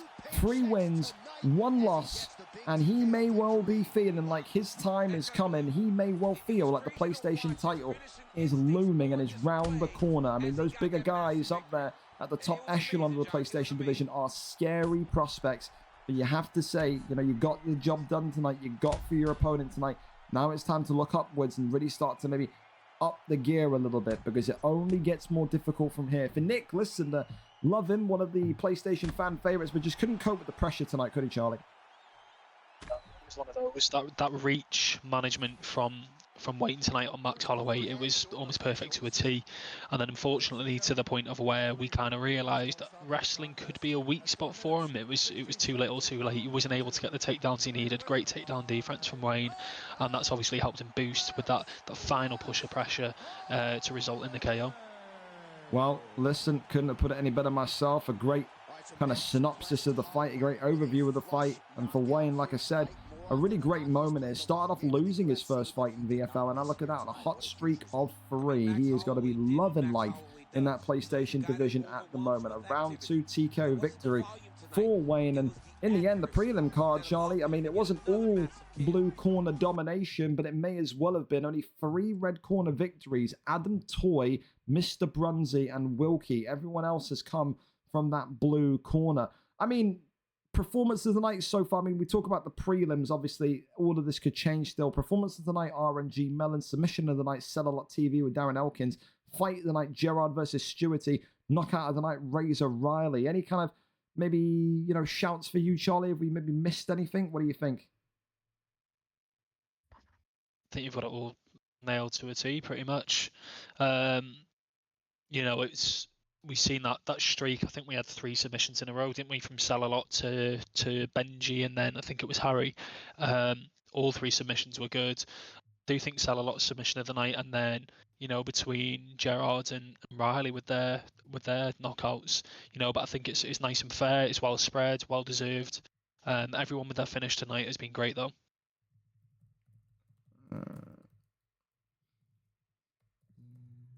So I'm just typing as well. Oh, good, don't worry. And as you said, everything can change. You've got some big names on that main card, people that can, pull performances from nowhere and can get those highlights. So nothing's set in stone, but I can't imagine we've got a night of where it goes downhill and it's only on the up.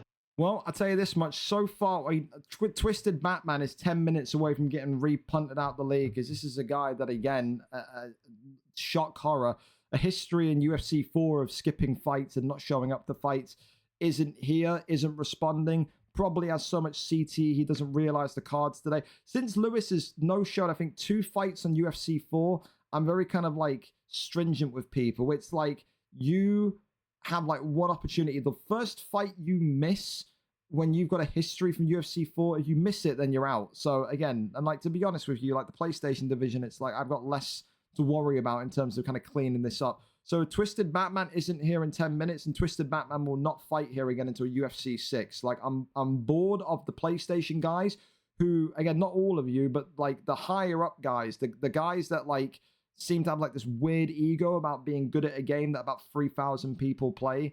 Like for Twisted Batman, for Lewis, don't care what his name is, if he's not here in 10 minutes and I've got to replace him, then he's absolutely not fighting here until next year. And I don't care, because I get a lot of people, I get people that, vouch for like Fear 209 and XYZ. I get people messaging me being, oh, can you unban this guy? Can you unban that guy? It will be a straight no. If Lewis is not here, if Twisted Batman is not here in 10 minutes, 1,000 trillion billion % the guy isn't going to fight, because I have no one now that I can realistically give perp. I'm going to try and contact Jack17 and see if he wants it, because I was originally going to go with Jack17, but yeah, I'm just, again, for Twisted Batman, he was again a pain in the ass to get his to get in contact with for an unstreamed fight on the card just gone. And I said to him on the 28th, reply to your opponent. If not, I'm just going to cut you again. And he was like, people just need to chill out. We already agreed to fight. This was when Lewis wasn't even responding to people.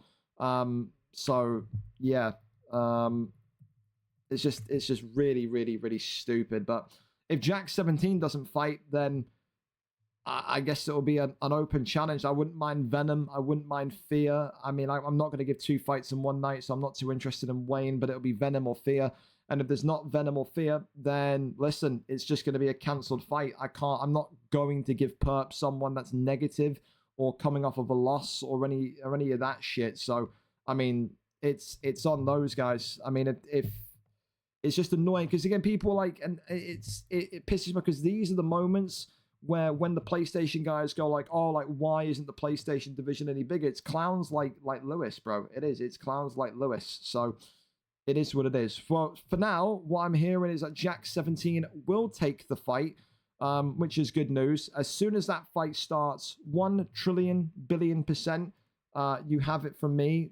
Lewis, Twisted Batman, don't care who his friend is, don't care fucking who he knows or how big he is on PlayStation or whatever, will absolutely not compete here again until UFC 6. I give everyone a chance when they're known clowns from UFC 4, and now is no different. If you miss one fight, then you're out pretty much. So it's either going to be Perp or Jack17. I've got Mason begging me if we can do his fight first. So I mean, we'll do that, and then we'll go from there. So it gives Jack17 time to get on and prepare. So hop on. Got 10 minutes. For the meantime, I'll quickly go and post a reminder in the VFL Discord that the main card is live. But again, like, I'm very straightforward. People call me a prick. People say I'm blunt. You can say whatever. I'm extremely visible and fair. If you miss fights, don't ask to fight here. I don't care about your excuses. I don't care about you forgetting. If you're too stupid to read and you're signing up for something and you're forgetting, that is a you problem. That is not my problem, and is not going to be something that I have any sympathy towards you about. If you sign up to something, know what you're signing up for. If not, then don't complain when you end up getting kicked. It's pretty simple. Like, it's pretty simple.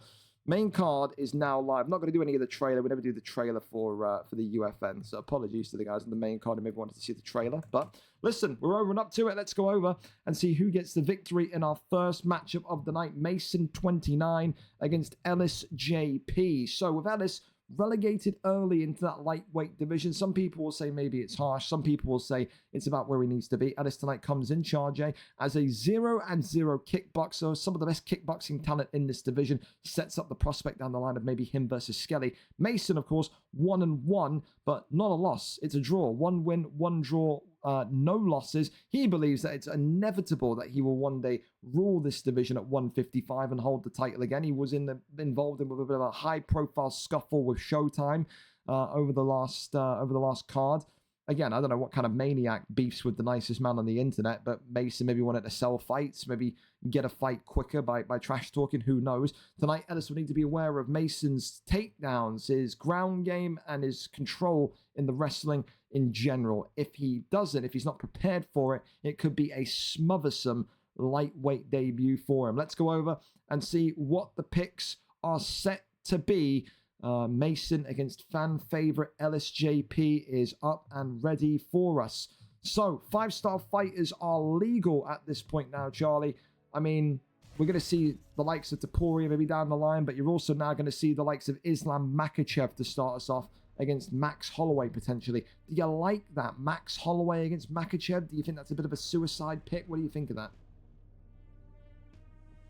I think it can show intention, but to be fair, with someone like Mason, he'll know at this point, despite obviously the main sort of vocal point of what Islam Makhachev represents, the striking that he's got is still top tier in that lightweight division. Absolutely. I think as well the length is something as well you've got to keep an eye out for. But again, length means nothing when you're on your back and in Islam Makhachev's top mount. I mean, I've asked this question for you. You know, to a lot of people actually, not just you. I'm going to ask you now is what I mean. Does top mount need to be tweaked on Makhachev, or does top mount need to be tweaked in general on UFC 5? I mean, where do you stand on that kind of conversation, that argument? Oh my God, hang on a minute, because the left hand already has stunned Ellis JP early. Oh my goodness me, the pull war already, Charlie. We are involved in a quick start here in the lightweight division. Ellis JP in the white trunks, Mason M. Dixon in the black and gold. Anyway, Charlie, back to the question. Go on. I can understand what you mean. I think for me, it's more so maybe the timing that you've got on it. It's very susceptible to predictability. We see with heavier weights, they might go to the left and then gets denied, and then obviously they're going to go to the right. You know, maybe make the get up a little bit quicker. You know, even the power transition out of it is quite slow. The damage, obviously, it's crazy, but I do think in a game like this, you do need positions like that where you do get the advantage for getting into a position like that. Otherwise, everything's just kind of neutral. Then, you know, half guard as good as south control, as good as side control, then it's as good as full mount. I mean, it's the same kind of conversation people had last year in UFC 4. I mean, I know the mini game system was there, but you had people always saying, well, the RNC shouldn't be as powerful as what it is, and then you have people saying, well, yes, it should, because you give someone your back in, you know, jiu-jitsu and MMA, you know, it's good night, it's curtains, isn't it? So it is very much in the kind of eye of the beholder, I suppose. But I mean, when you look at the Makhachev top mount, the Prime Habib top mount, even the Topuria top mount, you can't help but feel that maybe some of them, you know, some people that complain about it do have a slight point. Yeah, it is frustrating, especially because you can come into these ones where people are going to obviously abuse the fact of how good they are. You know, they might spend 3 rounds just hunting for mount. We have got grapplers like that in the league who favour that position, you know, damage rather than submissions, or maybe like hybrids. There is definitely something that can be done to it. I'm not going to sit here and say, oh, it needs to stay. Doesn't. Something's got to give, in my opinion. Do I think they'll do it? No. I think it'll just end up staying the same. We're in a better situation because, as far as I'm aware, there's not really the same issue with HUD watching as there was last year. I mean, you're absolutely right. It says a lot when HUD watching isn't around and it still is dangerous. You know, maybe the damage there is a little bit too much. You know, so I can completely buy into what you're saying, and it doesn't take someone, you know, needing to be open-minded to be able to say, do you know what, you're not really wrong. Like, it is so overpowered. Well, I mean, listen, talk about being overpowered. So far, we've not seen any attempt of maybe a takedown from Dixon, from Mason, who, again, hearing all this, you'd think his initial reaction would be get Max Holloway down into top mount and end the fight there. It only takes one trip sometimes into Makhachev's top mount, and you could be in for a very, very rough evening. So far, I mean, listen, a good back and forth contest here, but a lot of stamina lost from Max Holloway. Who do you like for that round, Charlie? The way that it's gone, it's got to be Dixon rounds. I think he got a stun, didn't he? And then he probably will have more. I didn't see the stats there. I'm going to assume he's got more strikes. I think it was 25 to 19. I think it was to Makhachev. So I think you're right. Yeah, you're absolutely right. Okay. You know, but it's just a testament. These two are lightweight fighters. We've just seen Ellis come from the featherweight division, so it's not like he's untested there. You know, the level that these fighters are at in a division that's not even featherweight, you know, it's crazy to see. Well, I mean, listen, that's going to be the thing that maybe LSJP leans on, that experience in that high division. But like I said, Mason's confidence sky high. We saw it in UFC 4, see it again in UFC 5 just after that last fight on Thursday. I mean, again, we asked ourselves, didn't we, Charlie, what do you do with Holloway against Makhachev? I mean, he's had a round of it now as Ellis. Big shots to the body, and maybe that's what it is. Look for those kind of counter opportunities with the uppercut, but the big left hand right back for Makhachev drops him down. Underappreciated power for the Dagestani of Islam Makhachev, and these two giving just as good as what they're getting right now. But again, is it a case for you, Charlie, where this fight comes down to pressure again? Same kind of situation as that Razor Riley fight. Dixon, Mason, whatever you want to refer to him as, just continuing to just stick to Holloway and keeping him against the cage. Is that the ideal scenario? Is that the ideal plan? As a big body shot there, stuns him again. Uppercut drops him against the cage, and it may well answer my own question here.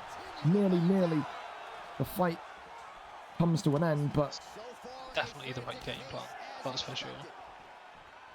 More pressure and damage coming forward. Dixon again, big shot to the body, uppercuts for hooks, and against the cage. This has got to be it. Top mount for Makhachev, and this one is all over. 2 strikes from the stunning top mount, and LSJP has succumbed to M. Dixon, who gets it done in round number 2 of Islam Makhachev. I mean, thoughts on that performance there, Charlie? I mean, immediate reaction. I think he knew what he wanted to do in there before he was in there. You know, regardless of the way he handled his conversation with Showtime, you know, he's starting to prove a point. You know, definitely one of the high-end lightweight fighters that are in the division. He's making a name for himself. You know, he's got that experience before, like we spoke about with the likes of Divinity, where he's been in those better divisions. So, you know, he's seen all the pressure and he's soaked up to it well. It's unfortunate for Ellis because obviously coming down to the lightweight division, you know, going up against someone like that is hard. I know for a fact Ellis isn't going to sit there now and go on losing streaks in lightweight. He's going to be able to come back from this. But just a fantastic performance from Mason. Well, there you go. Couldn't say it better myself. It's a big moment for Mason as well. Goes to 2 wins, 1 draw, no losses. Still keeps his undefeated record. And with that, it means we go swimmingly right into our next fight. Of course, the replacement is looking likely it's going to be used. It's going to be Jack 17 coming in to face Perp, which of course means that Twisted Batman will not be seeing the light of day in my league until UFC 6. Don't care who he's friends with. Don't ask me to undo it. I'm not undoing it. You're too stupid to know when your fight is and what day it's on. I don't want to deal with you. I think it's a fair request, isn't it? So Perp up next, Charlie. I mean, you could call it what it is. This guy is the guardian of the belt, realistically. If you want to go for the PlayStation belt, you have to go through him. Jack 17 took a little bit of a shocking loss to Nick OK, which we saw earlier on. However, listen, the record speaks for itself. Perp, 15 wins, 15 losses. 31st fight tonight. Jack 17, we know him from the Xbox side from UFC 4. 3 wins, 1 loss. I mean, is it about a quick start today for Perp to be able to come through this one the other side, or do you just see Jack 17 as just too strong for Perp here, Charlie?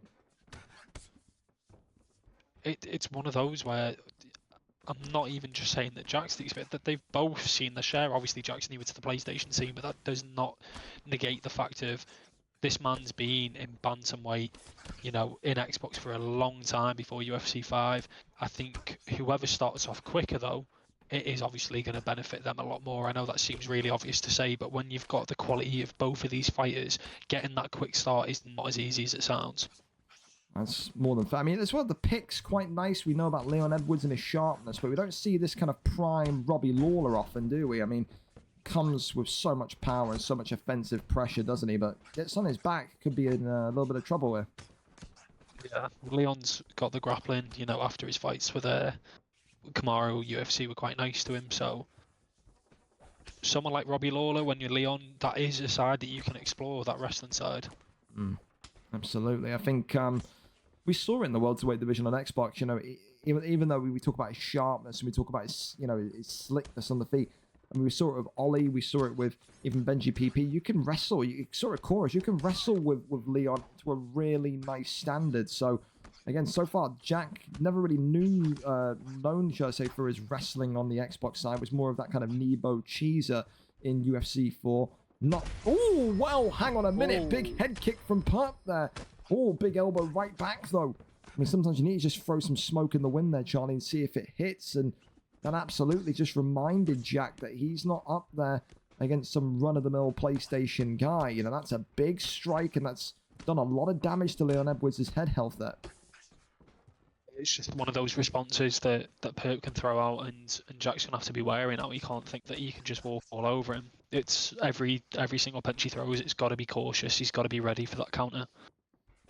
Well, I'll tell you this much, Perp continuing to hover and continuing to monitor. No doubt he'll have the PlayStation champion Spooky Goose in it. Spooky Goose? I've absolutely butchered it. Imagine that being that's going to be the new meme. He's the Spooky Goose rather than the Spooky Ghost. The Spooky Ghost, of course, in the same camp as Perp.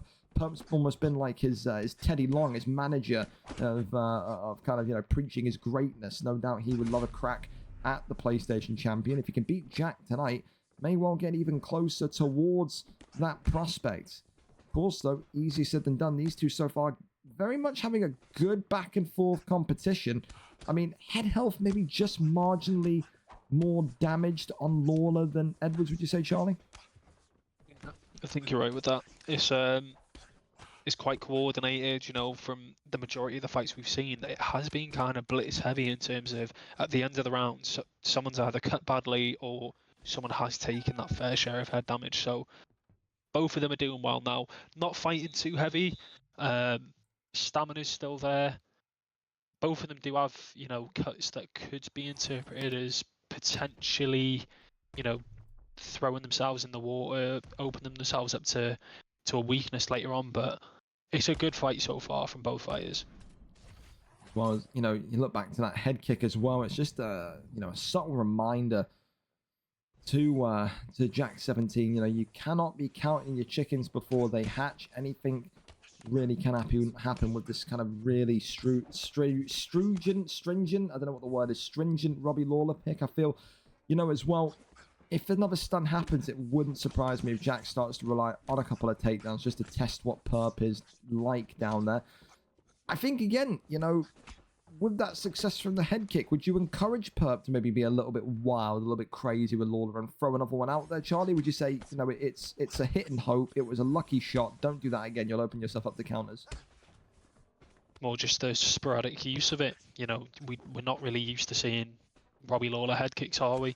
You know, unfortunately they are slower, especially for someone in the the welterweight division, sorry. So maybe that's why he's not looking to rely on them, but I wouldn't rule out seeing it again. The way that he threw it, it was perfectly timed. It wouldn't shock me if he gets another one out of the bag. Well, keeps on pressing, does Leon Edwards. He is not leaving Perp alone here. And of course, this is a Jack 17 that's just rolled off the couch and come in at late notice after Twisted Batman completely misses the fighter bus and doesn't get to the arena. But look at that, big shots here now from Perp's Robbie Lawler. Jack then nearly going into that uppercut. Again, he's already suffered a bit of a disappointing loss to Nick OK in the PlayStation division. He does not need to suffer one here today. No doubts he'll have his, you know, his supporters from the Xbox side, Ken Muir and Webber, will be wooing him on, you'd imagine. But again, just has to be able to get the job done, because so far Perp is providing a tough test. Again, there's a reason why he's 15 and 15 in this division and been fighting against the guys that have been on the up. You know, he's not fought people that are 0-4, 0-5. Perp is very much understanding of his position, being the guy that's, you know, the obstacle to get over if you want to go and compete for that PlayStation opportunity, that PlayStation title. Question mark kick that comes in. No stun, which maybe is a little bit surprising there, as, again, the cut on, or the damage on Perp, should I say, continues to get a little bit more darker and darker. And when that turns bright red, that's when maybe Jack's going to revert back to his UFC 4 days and go for those knee bows. But look at that. A big knockdown there with that left hand and drags him to the floor. No, he doesn't. Good deny there by Perp. Yeah, it was interesting though. That's the first sign, I'm sure, from Jack that we've seen of a potential chance at wrestling. I think, again, he's not opposed to it. I still think he's a little bit too comfortable. I think he's in cruise control mode as well, I'll call it, for Jack. Doesn't look like he is remotely threatened by Robbie Lawler. It'll only take one more big strike though for him to maybe start to feel that pressure and that presence of Robbie Lawler, definitely. This one though, going into round 3, Charlie, a good back and forth matchup, but something in me is still telling me that Jack 17's up in this fight. Yeah, I think he's walking away from that second round. The favour, you know, of the judges that are there, seeming very sort of content, like you said. He's not necessarily rushing into anything, you know, and the only time he did anything then was he pushed that a little bit at the end, and he managed to get a drop on it, I'm sure, either a stun or a drop.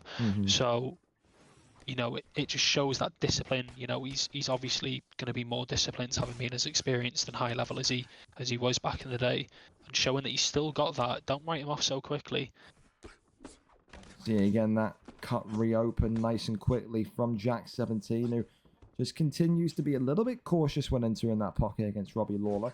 Let's go for that little slip hook there, and just tests the block of Robbie Lawler once more. Teep kick sends him backwards. Jack 17 not opposed to winning by decision either. It's just more about the win, if anything. And again, to go 4-1, be on that kind of 3-fight victory streak would be huge for the former Xbox Bantamweight Flyweight contender. That body shot there continuing to just crack Robbie Lawler, though.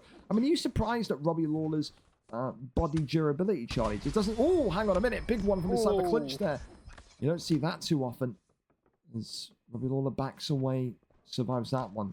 But as I was saying, I mean, are you surprised by the body durability of Robbie Lawler? It doesn't really seem like he's taken too much damage to the midsection or stamina whatsoever. Yeah, his stamina seems pretty well. I think it's more so looking better just because Jack is thrown with quite a lot of volume. Not that he's not paying off or anything, because clearly he's doing a lot of damage. But yeah, I am quite surprised he's managed to stay where he's at. Oh my god. Well, Jack 17 back on the main card and back in there with a vicious and kind of, I don't know, random combustible knockout there. Charlie, I mean, you're the guest commentator tonight. Does that take the knockout of the night bonus from what we saw earlier on from Razor Riley? I mean, that was sudden, wasn't it? He wins in round 3. Jack 17 moves to 4-1, but the knockout, Charlie, does the knockout of the night change hands there? I think it does, you know. Look how far away he is. He went for a takedown, and he nearly Ben Askren'd him. It's more the fact of he's that far away from him and he's thrown the knee. I don't know if it's animated from that, maybe if he intended to throw a teep or anything, but the timing, it's just perfect. You know, no one's managing to survive that, even the master of CTE himself. Yeah. Nah, dude, I think the key descriptor for that is clean, is, I don't know, thrown with so much confidence. And for Jack 17, the run on PlayStation continues, and we go by Charlie's word there. Knockout of the night changes hands. A beautifully timed knee from the takedown attempted by Robbie Lawler, who was maybe feeling a little bit too much pressure there from Jack's fantastic Leon pick there. Congratulations to him. For Perp commiserations, now it's about who's number 16 on the win column next out for him. Up next, though, we're going to go right over to the light heavyweight division again. It's another big one at 205, Charlie. It's potentially another maybe contender fight, you could argue. Hago, of course, coming to this one today, 7 wins, 5 losses as a boxer. Michael has had a great start to life in the light heavyweight division since re-entering his second stint. So far, 2 wins in a row. Tonight, if he can beat Hago, a top 3 guy, not only will he neutralize his record, go to 5-5 and take a spot in the top 5, he'll also be on a 3-fight win streak. And with the likes of Leddy Hoddles, with the likes of Red Dot being there, it may well unlock the potential of Michael being one of the next guys up for either a title shot or at least a contendership opportunity. Who wins? Will it be Hago 59 or will it be Gotta Lisp number 3 against number 8 in this light heavyweight division? Let's go up and over to it and see what the picks are set to be. Michael is live for us. I mean, it's got to be Alex Pereira at some point, Charlotte. We always see that Pereira pick, don't we? And look at him, there he is in all of his glory again. Michael hovering over Poatan, and it's the fight that maybe we want to see, but we're not going to get to see for at least a good couple of months still. Magomed Ankalaev and Alex Pereira set to take the center stage here in this light heavyweight divisional contest. Thank you as well earlier on to Konzi for the sub. Don't want to be rude there and forget that one, so I appreciate you there, Cons. So, I mean, Charlie, pretty simple, isn't it? If you Pereira, keep this on the feet. If you Magomed, get this down to the ground ASAP. Yeah, if with a lot of fighters, not just with the wrestling or sambo based like Magomed Ankalaev, a lot of fighters have to take it to the floor with Pereira. You know, I like that Michael stuck to his guns. You know, if he did have that Pereira pick in his mind before, you know, he's not letting the okay. Well, that's an immediate big stun there. Michael's got to be careful, all right? Because although Pereira does pack a punch, Magomed Ankalaev isn't too far away. Right back to it, though. Head kick drops him. And this could be a quick start to the light heavyweight division. You can see that there, the IQ, Charlie. One strike in the posture-up position and immediately out of there. He does not want to be down there with Magomed Ankalaev. A great bit of takedown defense as well. Yeah, you know, try to throw a couple of strikes in. You know, not only is it dangerous just to be in that bottom guard of Magomed Ankalaev, it's the fact of if potentially he gets one of his hands up in time for one of the hooks, he could end up flipping him. He absolutely could.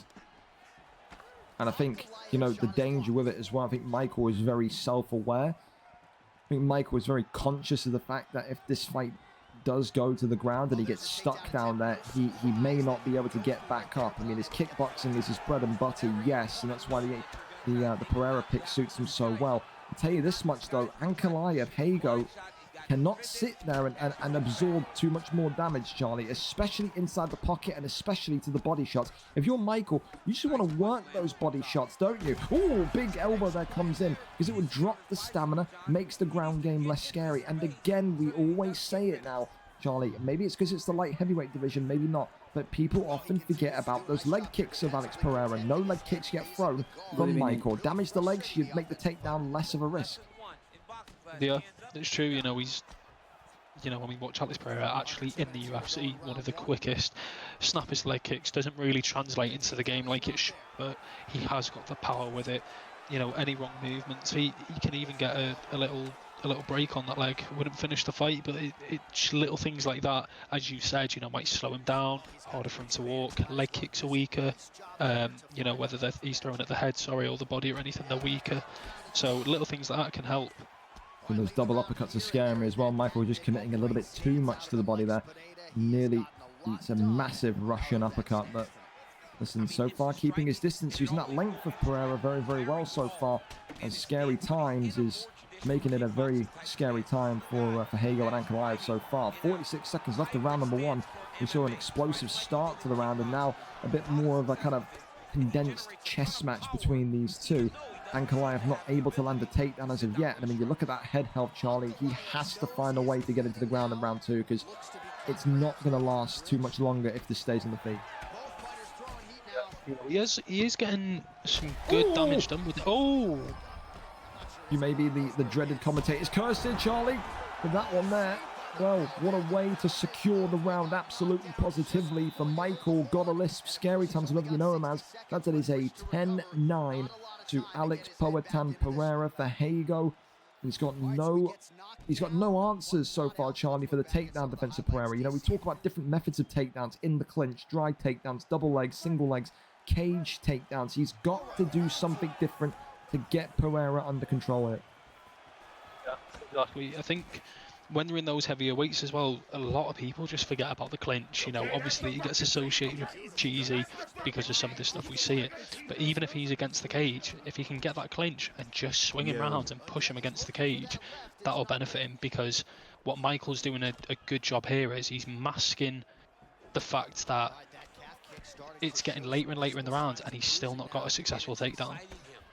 Well, the head health continuing just to drop little by little for Hago. And again, I'd still say this, you know, when he's so concerned about defending that kind of headshot, Charlie, those leg kicks are opening up. I mean, if we go back and see it, if he throws one leg kick, you'll see that left leg of Ankalaev is not in great shape either. It's not completely done, but look at that. It's nearly as bad as the head health there. So the left leg is equally as a concern as the head health. And that's going to be when Hago starts to get more panicked, because then you've got to focus on 2 targets rather than 1. Then you've got to be really kind of in tune as to what you're seeing. Exactly. And then from what we can see, he's picked Magomed Ankalaev, a southpaw fighter, and switched straight to orthodox, which will obviously indicate he's not that comfortable southpaw stance either. So having to drag him into deep waters, making him fight out of a stance that he doesn't prefer. And then, you know, say he gets a headstand, if he kicks that knee, or, you know, vice versa, gets a leg stand, the head and it pays off. It's potentially fight ending. Hey, this much more confidence being gained from Hago, but now those leg taps being used more and more, maybe getting inspiration from the commentary desk here is Michael. But again, both the head and the leg looking in a very dangerous position. It's a big straight from Pereira. Very nice. Really nice use of that weapon. Well, Poatan works off that jab again, and you can see Hago there wounded. Drops backwards, concedes the space, and says, okay, time for recovery. He still has to believe that he can get this one done and over the line. Still plenty of time in this fight, but that left leg now, Charlie, is starting to flash. And finally, the takedown lands. That is exactly what he needed with 1 minute and 10 seconds left of this fight. But now it's about, can he keep him down here? Can he hold him down here? No, he can't, is the answer. Right back to his feet. That is disappointing for Hago.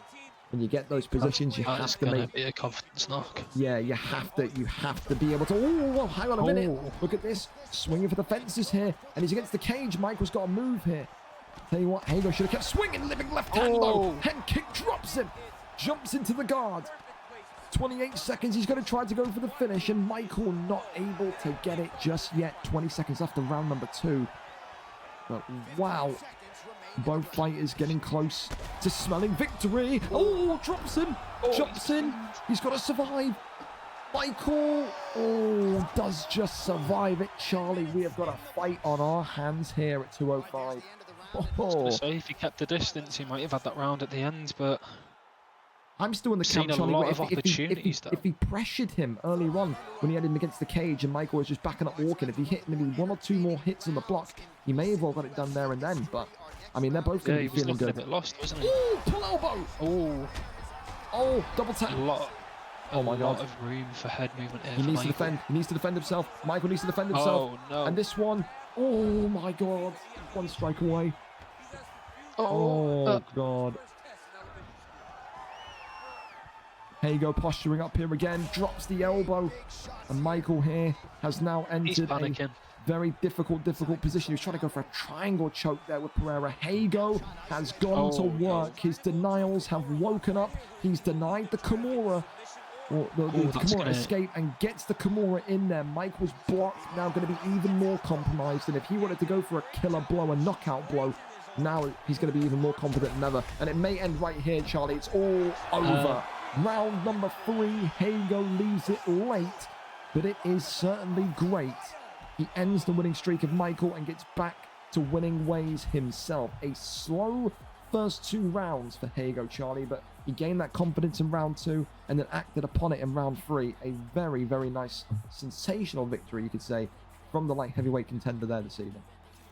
Yeah, you sort of scrapped them last 2 rounds. What we seen in round 3 was completely different from Hago, you know, and goes to show, like you said, clearly been practicing denials and everything else. From the looks of it, was 1-1 going into the round 3, so that's when he acted up, that's when he played with it, getting that submission pivotal, and then being smart with it. He knew Alex would have a low block, going for that posture up. I tell you, man. I mean, listen, if we didn't have that fight earlier on between Gerard and Stewart, you'll be talking about that being fight of the night. That was very, very good fight. For a light heavyweight standard, I love that fight. A lot of great positives are there on that one. So, again, GG's to both of them. Yeah, just top tier light heavyweight fight. So, appreciate that.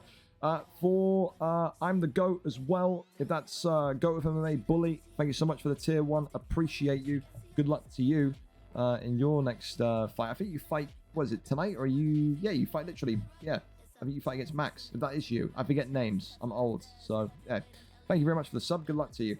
Someone knock a cut out, so I've got Val to play, says Skelly. Well, listen, Val is nearly there, Skelly, because it's up next for you. It's the match that we were supposed to have on Thursday that got pushed back because of Konzi's work commitments, but we get to see it here tonight, Charlie. It is a lightweight juggernaut clash between these two. Konzi, of course, 7-8 in this division. 3 wins in his last 5, looking to go neutral today. He said, I will see you soon, Skelly. I need to pull out tonight, Thursday, but I will be back on the weekend. They meet here on the weekend. Skelly fresh off of that victory on Thursday night. 4-2. Skelly will make the argument now tonight. If you can beat Konzi, go to 5-2, make it a 3-fight win streak, then by all means, he's in the conversation as well in the lightweight division for a potential title opportunity. The big question mark is here for Skelly is, can he cope with Konzi's pressuring wrestling? Because that is what Konzi will do. He will look to smother and bore and slow the pace of the fight down. We know Konzi loves the decision. We saw it against Maikinho today. Is that going to be the Konzi plan? Is that going to be the blueprint, or will he look to stand and strike one of the most scary and lethal strikers in 155? The lightweight division is live and primed and set for action. The number 2 ranked Konzi against, of course, the fan favorite number 10 ranked Skelly. We go up and over to it. Are we going to see the return of Pettis? What are we going to be seeing here this evening? Rafael Fiziev against Max Holloway. Charlie, we haven't seen Fiziev for what feels like ages. Why is that? What is it about Rafael Fiziev that people don't like this year? I mean, you know, surely. Give me some knowledge here. To be fair, it's hard to be a fighter that's a bit more obscure in that 155 division when you've got the likes of Islam. Now you've got the alter ego Khabib, Dustin Poirier, Max Holloway, Volkanov. There's so many top tier fighters that obviously Fiziev, more of a Muay Thai kickboxing, you know, he just doesn't really make the cut. From what I know personally with Skelly, he was saying he wanted a knee pick. Oh, we got a buffer, but it's okay. Big jumping knee there. Go on, what is Skelly telling you? Keep talking. Keep going. So he's not really happy what they've done with Pettis. So he wanted a knee pick. He's probably tested out the field and said, do you know what? From what we remember of Skelly, leg kicks, infamous. He's probably thought, I'm going to go with the man who can chop a big wooden tree with his leg kicks alone. And that is the reason why he's probably picked Fiziev today. Well, there you go. I thought maybe we were going to see the 5-star Pettis, but maybe I'm getting the weight class confused. Big jumping knee there. Konzi, of course, today coming in with the green of Max Holloway. Skelly coming in with the white of Fiziev. I think the thing is that so many people have said is that, like you alluded to, Charlie, with big Rafael here in the white, people just say, you know, he's good, but he's not good enough. There's better options in that division. I'm interested to see Konzi go with Holloway, not a pick that I've often seen him use, if ever. I thought maybe it was going to be surely maybe a Khabib or an Islam tonight, but I mean, it's one of those. He's come in and he wants to test his kickboxing. It's one of the best kickboxers to do it. Are you concerned though so far that stamina of Skelly? That looks a little bit much to drop so early as big flying knee comes in again. Konzi continuing though to land those big strikes, but yeah, does that stamina concern you, Charlie? It is getting to the point of where if he carries on with the volume he's throwing at, it could be detrimental early on. I think, as I've said though, it's just a lot of volume that's happening, you know, and then as you were talking about the pick from Konzi, I kind of like it when fighters sort of change out of their box. They, you know, we typically associate Konzi with wrestling, and he went, I'm going to show you today, Max Holloway, I'm going to point to the middle, I'm going to stand and bang with it, and I'm going to show you why you're all wrong. Well, so far, you may need to just be a little bit careful about pointing at the middle and stand and banging, because that cut is getting bad. But look at that, though. The elbow followed by the jumping knee again. And maybe Skelly tonight just being out-jousted by the taller man. I mean, We've talked about Skelly using Pettis, haven't we? Pettis is quite big, quite lengthy for this division. We've never really seen Skelly use someone smaller than his opponent in this division. Talk about maybe, you know, people being height fighters or length fighters. Does Skelly fall into that camp, do you reckon, from this performance so far? Well, obviously, he used Pettis through the front of... I can't remember what he did back when he was welterweight and lightweight in UFC 4. Used him in featherweight though, and obviously a big guy for the featherweight. To be fair, I don't think it was the height thing. He just admired sort of the kicks. Big. Referee, a couple shots after the bell there, Herb. Deduct the point, damn it. Jesus Christ. Well, listen, I'll tell you this much for Konzi. I've got to give props there, Charlie, because that's probably the best kickboxing round I've ever seen Konzi have in his entire duration in the league. Looks very comfortable out there with Holloway tonight. You can tell that he's having fun with it, nothing forced. Oh, body shot there. Splits the head open as well. Jumping knee, downs him. Oh, this could be very, very bad news for the fan favourite Skelly here. And White with Fizzyad jumping knee again comes in. Maybe about if Konzi just starts to showboat too much. We've seen people lose fights from similar positions when they want to go for the highlight reel spectacular. But it's a great pull. Pulls the pull and gets it done, Charlie. Smooth, calculated, and great timing from Konzi there this evening. Wow, what a fight. Great performance. As I was saying before, he's kind of picked that Max Holloway pick, and he's picked him with chest, and he's carried on to the play style. A lot of volume in his strikes. Great back and forth between him and Skelly. We know Skelly in his strike and that he's dangerous, so to see that from Konzi, you know, he's kind of proven maybe some of the people who looked at him as wrong, you know, might have said boring, you know, the way that he wrestles. I'm not saying it's necessarily wrong, but he's shown a different side to him now that proved why he was up there at the very top of the lightweight division.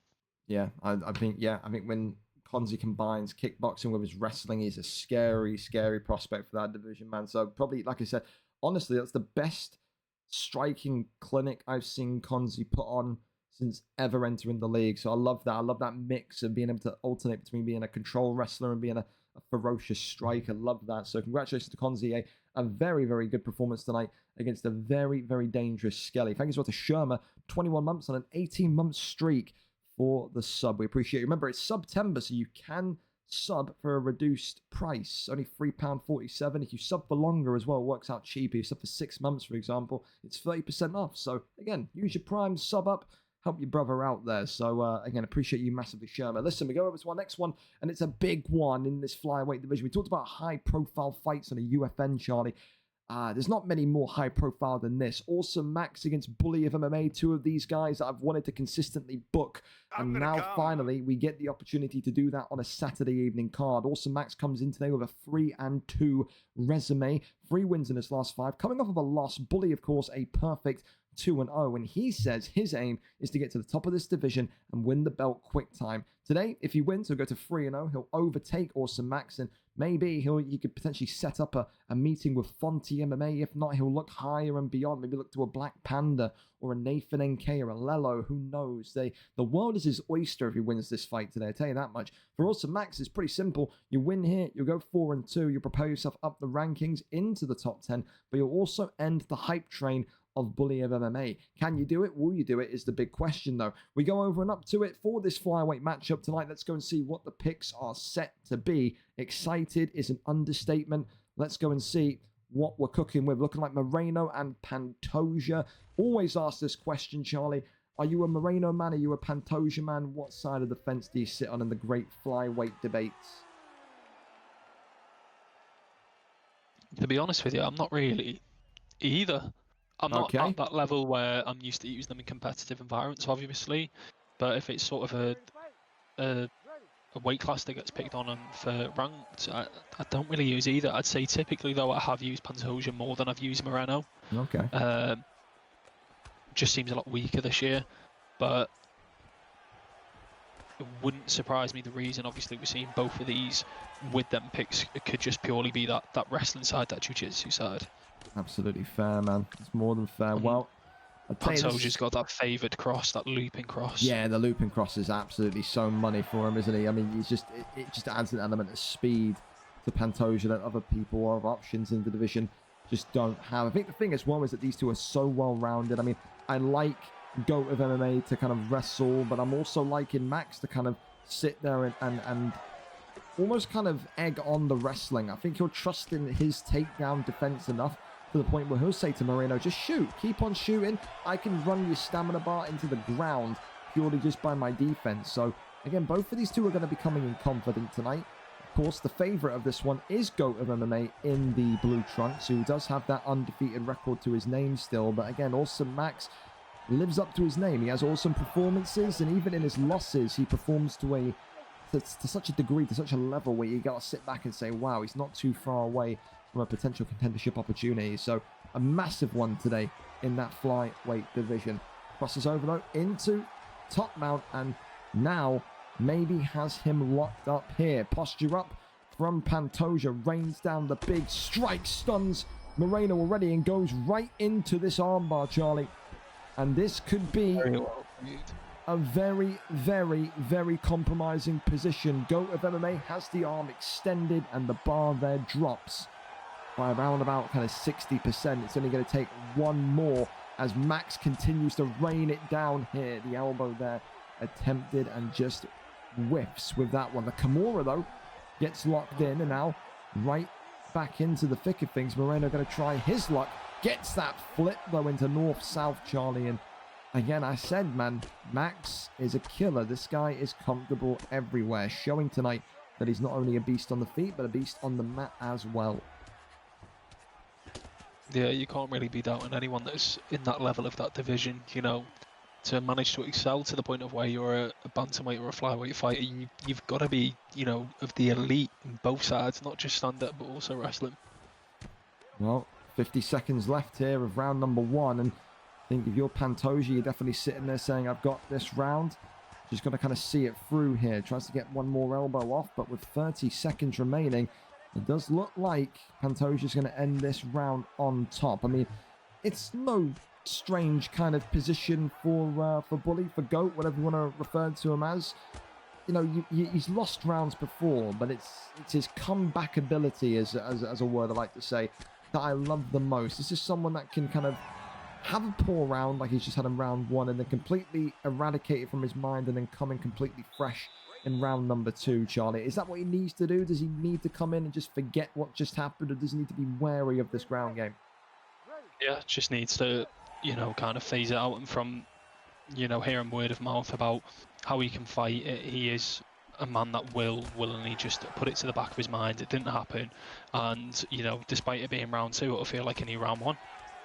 Absolutely, but again, you know, although mentally he can do that, you know, in reality, you've got to be wary of that block, that compromised block from that armbar. Absolutely can make things so difficult. Tries to go for that judo flip. He's still committed to the cause of trying to get that wrestling going. Great little short shot combination there from Moreno, which now is pressuring Pantoja, but and there you go, the big elbow comes off and that splits the brow open of Maxi, who, if you just noticed this, went for a takedown, but that's a big drop there. That just felt like it was out of nowhere in itself.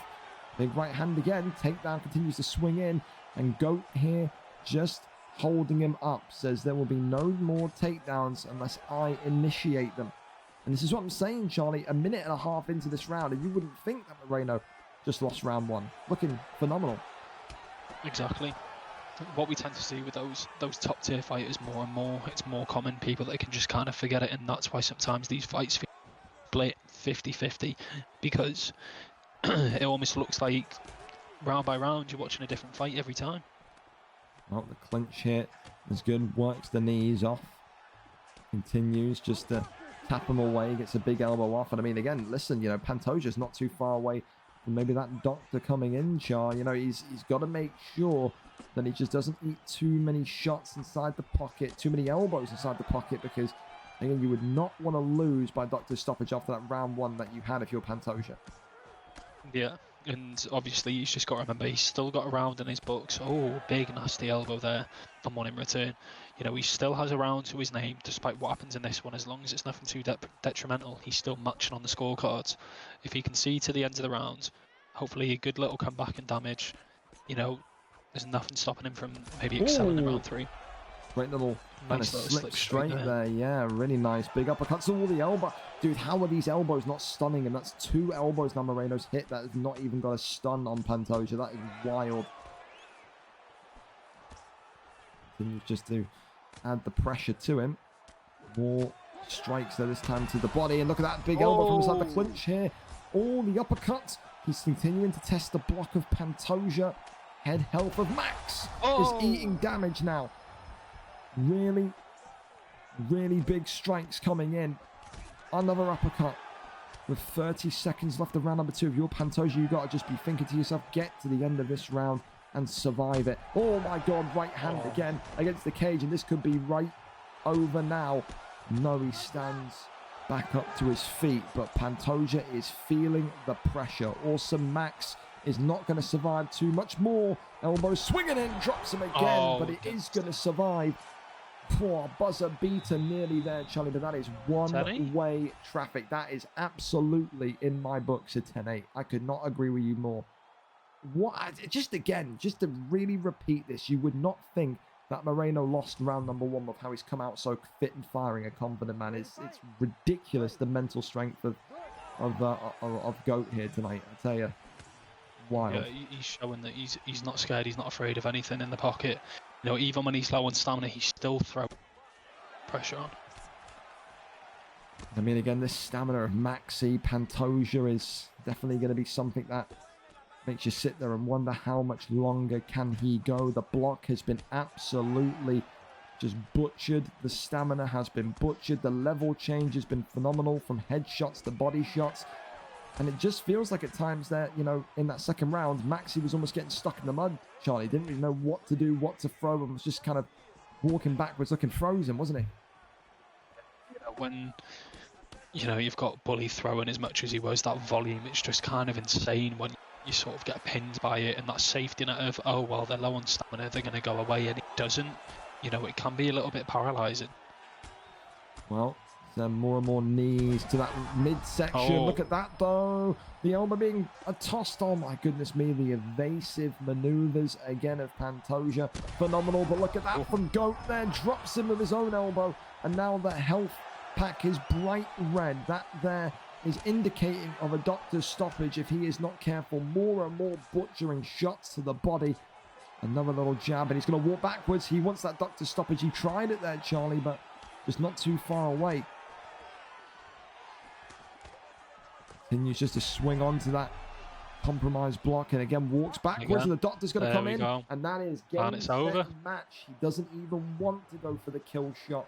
Maybe a little bit kind of sour on the dampener of that one, because it felt like he could absolutely go for it, but clearly, obviously, respects Awesome Max enough to say, you know what, I don't even want to risk it inside the pocket. I'll take what I take, and we'll go from there. A very good round 1 from Pantoja, but I mean, an exceptional round 2 and a great round 3 there from the Moreno pick. As Goat Bully, whatever it wants to be known as, goes to 3-0. Just, I mean, he's looking dangerous for that division, isn't he, Charlie? Exactly. You know, the pressure that he can sort of throw at people, the evasive striking that he's got, we've seen it there. You know, use of elbows, body shots, all forms of punches. It was a little bit of a clinic, to be honest, from that round 2. It's a shame that he wasn't able to start off how he did in round 2 in the first round, but he just goes to show that he basically wrote it off. Yeah. I'm trying to see that. Was it a 10-8? It was a 10-9. No 10-8 in that round, which I'm amazed at, by the way. Amazed at. I thought surely that's going to be a 10-8 in round 2, but hey, fair enough, man. Bully gets it done, goes and keeps his undefeated streak, and I mean, what a fight and what a performance it absolutely was. Congratulations to him and to Awesome Max. Good to see you on the card, at least, my brother, and hopefully we get to see more of you, because again, one of the most entertaining fighters in the division. I will not hear anything else other than that. Listen, Charlie, we're going over into a fan favorite up next. Of course, it is a exhibition bout between 2 iconic features or fighters, should I say, in this league. Messiah, of course, has only fought once or twice back in the early days of the league. Blaze, of course, former PlayStation champion, former Xbox bantamweight flyweight contender before his retirement. Tonight, these two meet in the octagon to settle the beef. Who is better? It's an exhibition 5-rounder in the lightweight division. Will it be Tony time or will it be Habib time? Will it be Tony Habib? Will it not be? There's all the rumors saying it could be. We know Messiah will have that first pick though, regardless. We go up and over to it. No real ratings or rankings to talk to you about this one. Just two people that believe in their own exceptional ability. We're up and over to it, Charlie. The exhibition, our final non-title fight of the evening, is ready and set for us. It's looking like Sarukian and El Kukui, Tony Ferguson, the 5-star picks. Do you like that Sarukian pick from Blaze there? Bought him a few times when he went, you know, for Sarukian, and he seemed to sort of work well with him. It could have been the reasoning behind it, maybe just that sort of mix of striking and boxing. You know, you can see that he might give respect to Ryan with the fact of, you know, he's obviously using Tony, and we can understand that, you know, by not going with Islam or Khabib, you know, maybe saying I want to make it a bit of a fairer fight in terms of picks. Well, I mean, listen, you've sparred both of these in the last kind of week. Give me the kind of brief notes on each of them. Let's start with Messiah first and then go for Soren. What is Messiah's keys to victory? What is Soren's keys to victory? Ryan's bodywork was absolutely unreal when I fought him. I spent a good couple of fights against him, you know, and did manage to finish him in the first two, and then it was a case of I realised, right, he's just done that so he could pick up my patterns, and basically seemed very well adaptive to it. His grappling was on another level. I've not been ragdolled like that grappling-wise by anyone for quite a while. You know, so it's elite. And then on the flip side, you've got Soren. We've seen what he can do. He knows the game like the back of his hand. This isn't someone that's, you know, just a VFL UFC veteran. This is literally just a UFC veteran in general. Been playing the game since early days, UFC 1. Very fluent with his striking. Quite a bit more of a traditional boxer. Less head movement, you know. Oh, the axe kick there. Flipping El Kukui. First stun of this exhibition tonight comes from Arman Sarukian, and look at that, the bodywork. You talked about Messiah, but the bodywork of Blaze there. Opening up the midsection of Tony, and that's not something that Messiah would have absolutely been anticipating and expecting here tonight. Well, opening round looking like it's... One thing I want you to watch for in this fight, watch how many times Ryan goes to switch stunts. As soon because what Blaze will pick up on is Ryan likes to throw that side body kick. Obviously the counter to that is moving away from the lead foot. Watch how many times he tries to switch stance, throw him up that, so he can actually get that to hit. You know, it'll go into low leg kicks. Very big on level changing that Ryan approaches his fight game with. Well, there you go. That's from the horse's mouth himself. Man has sparred him enough times. Again, the level changes, I mean, as you said, will be crucial. But again, the switch stances, since you said it, I think I count about 3 or 4 already. Look at that big elbow comes in from Tony Ferguson as well. That's what he's got to use a little bit more of, isn't he, Charlie? The sharpness of Tony Ferguson. This is prime Tony. Elbows like razor blades, eh? Yeah, he won't be afraid, you know. Won't be afraid to, you know, jump out with a flying knee. Might not be Tony Ferguson-esque, but it will be there. You know, the 6 to 12 elbow, he'll be happy to throw that, or 6 to 12. Spinning elbows, he was trying to get a few lead spinning elbows off on me, which for some reason they're almost impossible to land. Does quite a good fashion of representing Tony. Only thing I didn't see him do was the Imanari roll. Well, maybe that'll come in those later rounds if he feels like it's if the opportunity presents itself. Big knees here against the leg, I think that was there of Ahmed Sarukian, but that's going to be the end of round 1. And you've got to give that opening round to Sarukian, to Blaze, who got that big stun, Charlie. But Messiah not going to be too upset with that round, is he? He's establishing patterns. He got a good stun back himself. I mean, the good and equal fight right now. Yeah. As you said, it was a bit unfortunate for Ryan in the regards to the axe get your lands in, but then you could also, you know, give props to Blaze with that IQ close in the pocket. He threw it. No one's really going to expect that. Absolutely, yeah. I think that's more than fair. Well, of course, only 1 round of a potential 5 in the books here. And I mean, with these two, you don't expect it to go 5 rounds, but it would not surprise me if it does, with how these two are so kind of tactical, how these guys are so kind of clinical in that regard. So far, though, I mean, is the length proving to be a bit of a problem for Soren? Do you like how he's coping with the taller man in Tony Ferguson? What do you think, Charlie? He's doing exactly what he can, trying to sort of enter in. You know, he's not, every time he enters, he's not throwing strikes. He's trying to make it a bit more unpredictable, because Ryan, obviously, good with his pattern pick. And, you know, but then at the same time, Ryan is doing a really good job of controlling that octagon. You'll be able to see him sort of step backs. But this is where he might look to do more of his damage. Yep, those dangerous elbows from side control going to be nasty as well. I mean, the thing is, like you said, the body work. You have a look at that early day stamina of Blaze. You know, that is a bit of a chunk missing in this ground game. It's going to be the type of thing that also does get it even lower. Side saddle, again, going to be incredibly difficult for Blaze to kind of cope with it. Anything with elbows or sharpness on the ground is not where he wants to be. And again, he's going to absolutely take this sprawl position all day. Just work the body, sack shots to it. Because again, dividends will be paid eventually. Pushes him against the cage here, does Messiah. Now takes the back. And we're going to take the backpack. Perhaps that one is denied. And Blaze survives that one. Pretty intriguing fight so far as in the hook upstairs, followed by the body shot to the midsection. Splits open the nose of Tony Ferguson there, though. And I mean, Sarukian's got some underrated power, doesn't he, Charlie? This is not someone that just hits like a pillow. He's got some strong hands now. Very quick behind him as well. Obviously, a little bit more of a smaller fighter as well. Expect it, but, you know, not someone that you can just sit in there and throw with constantly. Hey, as well, I'm a little bit amazed that Blaze is going for this kind of, those Hollywood, I like to call them, strikes, that kind of wicked question mark kick there. When he's already low on stamina, may well be the undoing of him. Body shot there comes in from Sarukian. I mean, is that, from when you spawned him, do you think that's going to be Ryan's plan, Messiah's plan, to take this into those deep rounds 4 and 5, do you think, with those body shots? I think, you know, naturally he's just a guy who likes to have that advantage anyway. You know, obviously it's a key, it's fundamental in UFC 5 having advantage. Just seem slightly more important than it did on UFC 4. But that's kind of just his approach. If you can remember back to when Ryan was sparring a lot with Reese, with Bass Inferno, he was always emphasising body work to him, wasn't he? So it's very clear, sort of one thing he's picked up early and he sticks with. Well, I'll ask you the dreaded question, Charlie. Is that a Messiah round back, do you think, or is that 2-0 Blaze?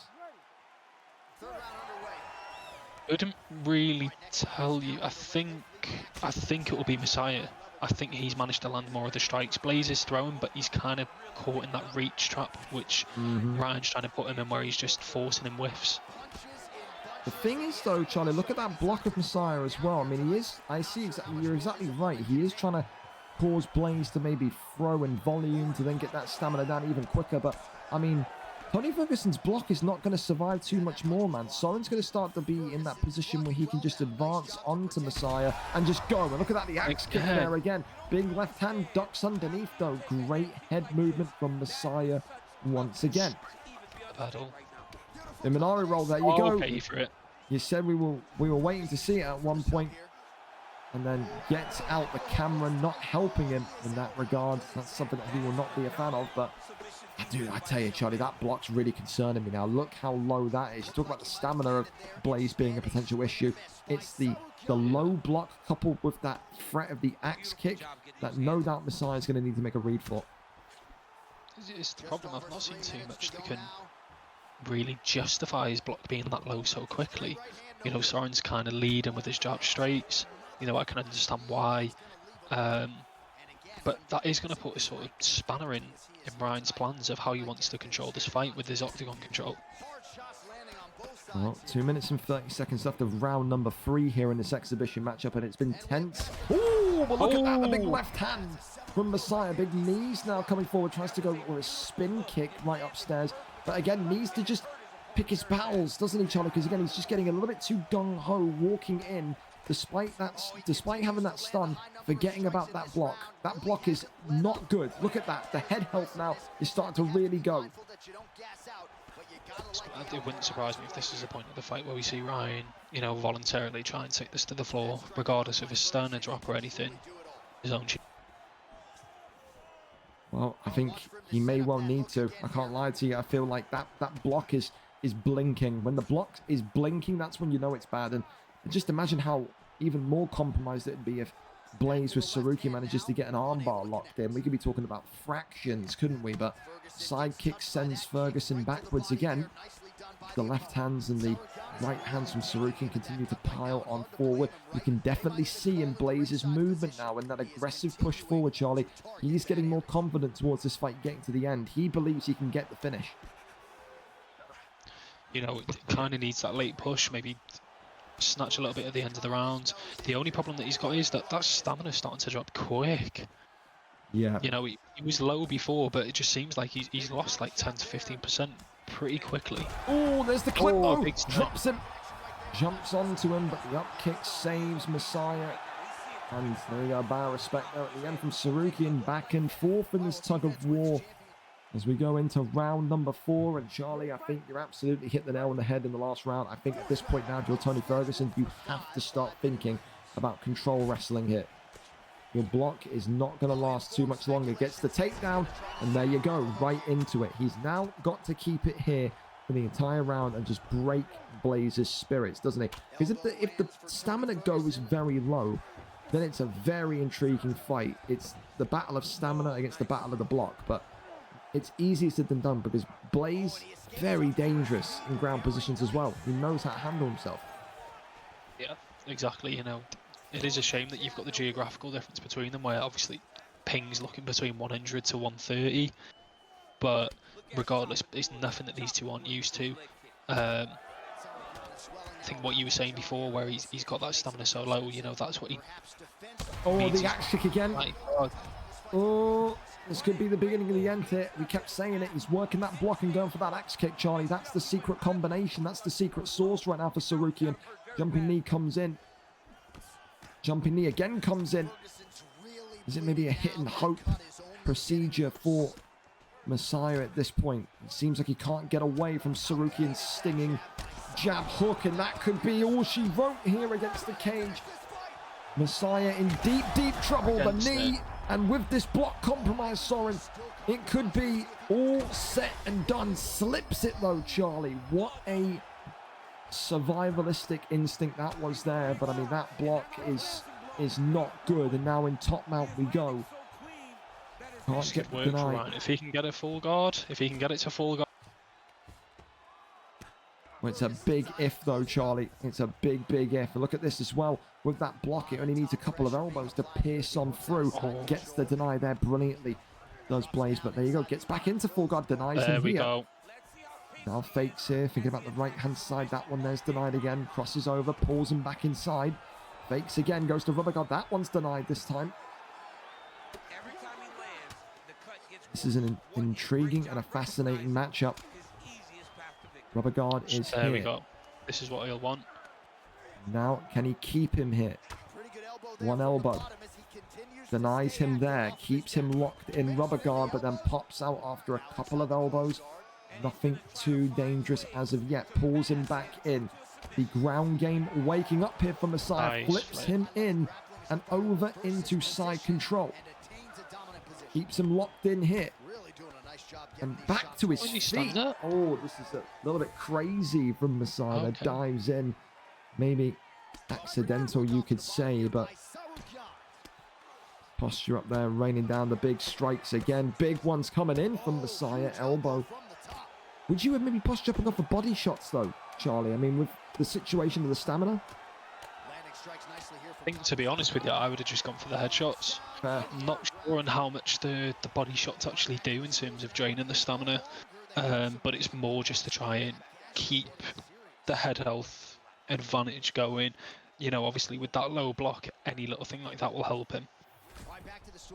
Well, listen, I said we weren't going to go 5 rounds here, and we're into round 5 here of this incredible matchup between Blaze's Saruki and Messiah's Ferguson. It's all about that block, and he's got to take advice from Uncle Chael. He cannot let him get close with that compromised block and axe kick. It may not be too much that it takes to crack Messiah's head health. The block flashing, the head health flashing, clear as day, Charlie. Messiah right now is the underdog. If there was live betting, he would be the underdog massively, wouldn't it?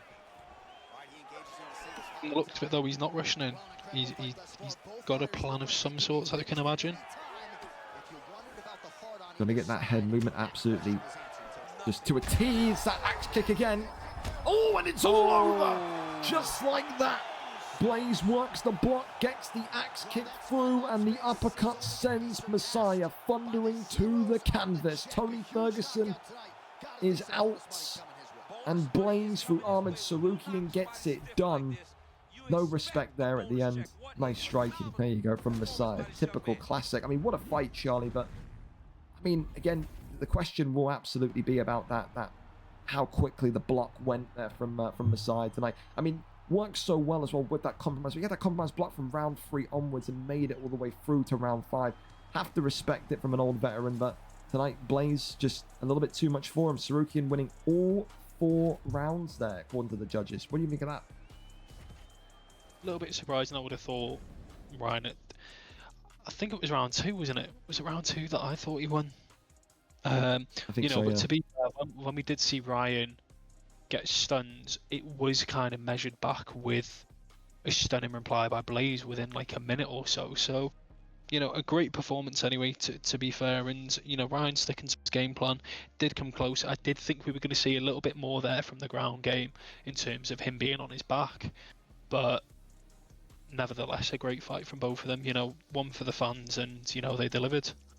Absolutely, no. I couldn't agree more. A fantastic fight. And, I mean, again, it feels weird saying I'd love to see the rematch of it. I just feel like that was just such a good tactical war between the two of them. One of those you look back at and go, yeah, finally glad that we got to see that on a comp stage. So congratulations to Blaze. Commiserations to Messiah, but always a great bout between those two, no doubts about it. For now, though, we're going over and up to our 3 title fights of the evening. I mean, Soren Dexter, I keep calling you Soren. Charlie Dexter v Fonty, Trixie v McGinley, Alfie versus Zink. I mean, is there anyone in particular that you're looking forward to seeing more than the other tonight? What do you think of those 3 title fights tonight? I am interested to see how Fonty matches up to Dexter. We've seen performance from Dexter that have kind of made us look at him and take a step back on that division and rethink the structure of it. Trixie and Jay McGinley, that'll be a good one, as well as obviously Alfie and Zink. It'll be good to see Zink back up there challenging for the belt and see how he gets on. Someone that's been in the game for a long time. Unfortunately, probably not at the level that he wants to be at. The same with Alfie, you could argue, but for both of them, that's a big fight as well. Well, listen, I think it's a very, very intriguing heavyweight matchup we've got to start us off with. Alfie, of course, itching to get back into that light heavyweight division and very much prove himself again. Of course, tonight he comes in as the champion, 5-2 on a 4-fight win streak, has won the title, has defended the title. Zink 95, though, today will say, I'm only 2-0, but my blend of kickboxing and submissions will cause a problem for the champ. Zink 95 and Alfie have never fought before. Zink 95, though, has ran riot in this division before. He was the once-upon-a-time gatekeeper of 205, relegated into heavyweight. He would love to end his August with the heavyweight strap wrapped around his waist. We go up and over to it. Our first title fight of the night. Champion Alfie X, 5-2, against the 2-0, number 10 ranked Zink 95. He may only be 2-0, but do not sleep on his ability, his talent in this heavyweight division. We are there, we are set, and we are ready to go for this heavyweight matchup. 5 rounds, Tom Aspinall looking maybe like it's going to be Alexander Volkov. Soren, I keep calling you Soren, John. I'm sorry, it's the Soren fight in my head. What do you make of that Volkov in a title fight? 4.5 stars, so I get it, but Volkov against Aspinall, do you like that? What do you think of that? Oh, okay, he switched it, ignore it, it's Gan. It's Cyril Gan. There we go. Much better. Yeah, I was going to say, I think a lot more well-rounded for Tom Aspinall, at least. We know that Gan has the ability to get some submissions off if needed. So listen, the champion, of course, Alfie X in the red trunks with Tom Aspinall. The challenger, Zink 95, coming in with blue. He couldn't believe his luck when he said that the potential of a title fight was here. Of course, the 2 men above him, both not here this evening. Sweaty Bananas, out. Riso 4, out. With that, opens the door of opportunity, and when that door's open and you're Zink 95, you're going to sprint on through it Absolutely. He said he thinks the champion Alfie is one-dimensional. He feels like the champion cannot cope when the fight gets to the ground. However, Alfie is one of the best boxers in this division, Charlie. He is someone that you cannot stand with, especially when you give him that Tom Aspinall pick. Yeah, it's a strange one. Going from what you've said, that sort of the words before the fight, he can't stand the ground, but then he's picked gone. But then I say this, he's got turning takedowns, he has got submission, so maybe it could be a good pick for him. We do know that Zink's obviously got the experience and he will have learned those fundamentals though quite a long time ago, so he will be able to hold his own on the ground. So it's just a case of how much has Alfie since he took that UFC gold, is he living up to the name as a true champion and developing his game, or is he just content with knowing what he knows and saying, I'm the king of the division no matter what? Well, you can see so far that cut definitely is bothering Zink.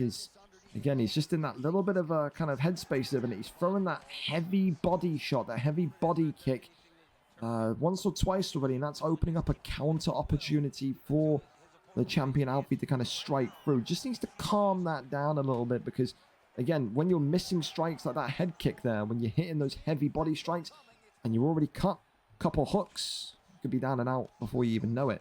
Just needs to get himself composed. That's the one thing I'll say. I don't know how that elbow, by the way, has not clipped him, but so far Alfie looking calm, Alfie looking comfortable in there.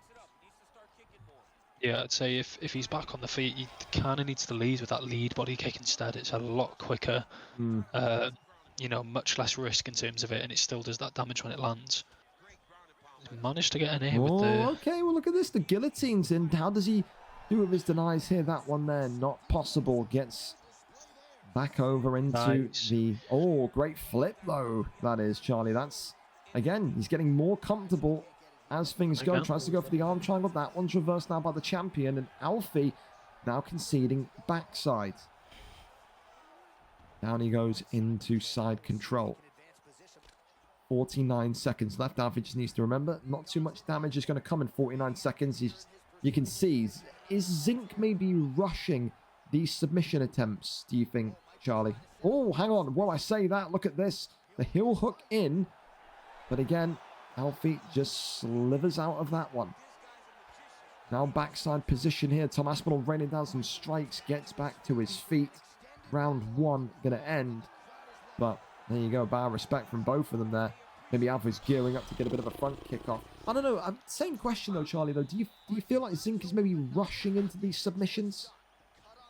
I think looking towards at the start, definitely. I do think he's trying to test the waters a little bit. It's unfortunate for him going for submissions that are a bit harder than guillotines. Not too bad, but then heel hooks, you've got to be quick with that.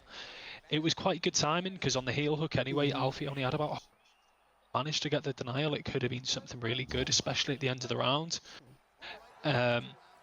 It's nothing too wary of, I'd say, that he's doing. It's more just what we were talking about before, those body kicks, that's the only danger that I can see on his side of the game. Feel if you're Zink, the corner will be telling you that the game plan wasn't bad whatsoever. You just have to get into a dominant position. Be calm. Take that little second of time. Work that GA and don't transition right into the submission. Get a little tap off. 2-3 strikes submission.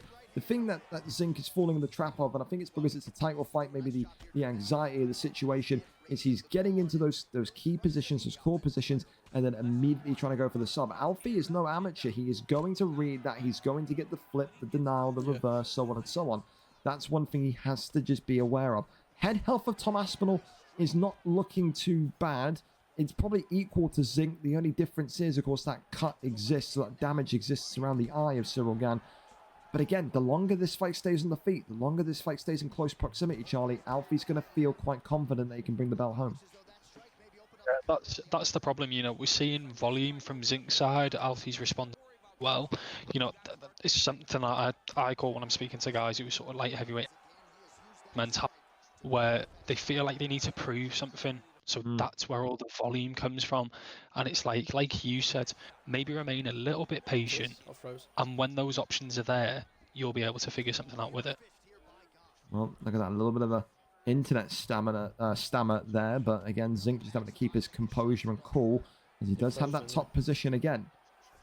Zink here just needs to be careful from Alfie's armbar. Look at that. Gets through. And he's not happy. He's saying he denied that. He probably bit on one of those fakes from Alfie. But look at that. Sloppy from Alfie, though. I mean, when you get that armbar position, Charlie, you have to maximize potential from it, don't you? Yeah, half his ink stamina was gone, and he let it get all the way back up, started throwing strikes, which, if you're racing someone and they're throwing strikes to the head, it depletes your stamina quicker and actually lets you deplete theirs quicker than your own. Absolutely. Look at this. Just operating out of the posture up here from Fall Guy. Tries to go again. Gets the deny off that time. Zink's stamina, though, is starting to drop, and Alfie goes to the right, gets back up to his feet. Surprised maybe he didn't go for a ghillie or an arm, or not an arm, talking about a triangle choke or some sort of Tom Aspinall has it. That would have been very, very intriguing to see if Alfie's denies or kind of submission game is there. Of course, Alfie with very minimal submission victories in his career. He's been a knockout artist. He's actually quite close to the career knockout leaderboard. Not quite there, but knocking on the door. Absolutely. Body shot comes in there from Zink as the overhand continues just to give him trouble from Tom Aspinall here in the heavyweight division. 19 seconds left of round number 2.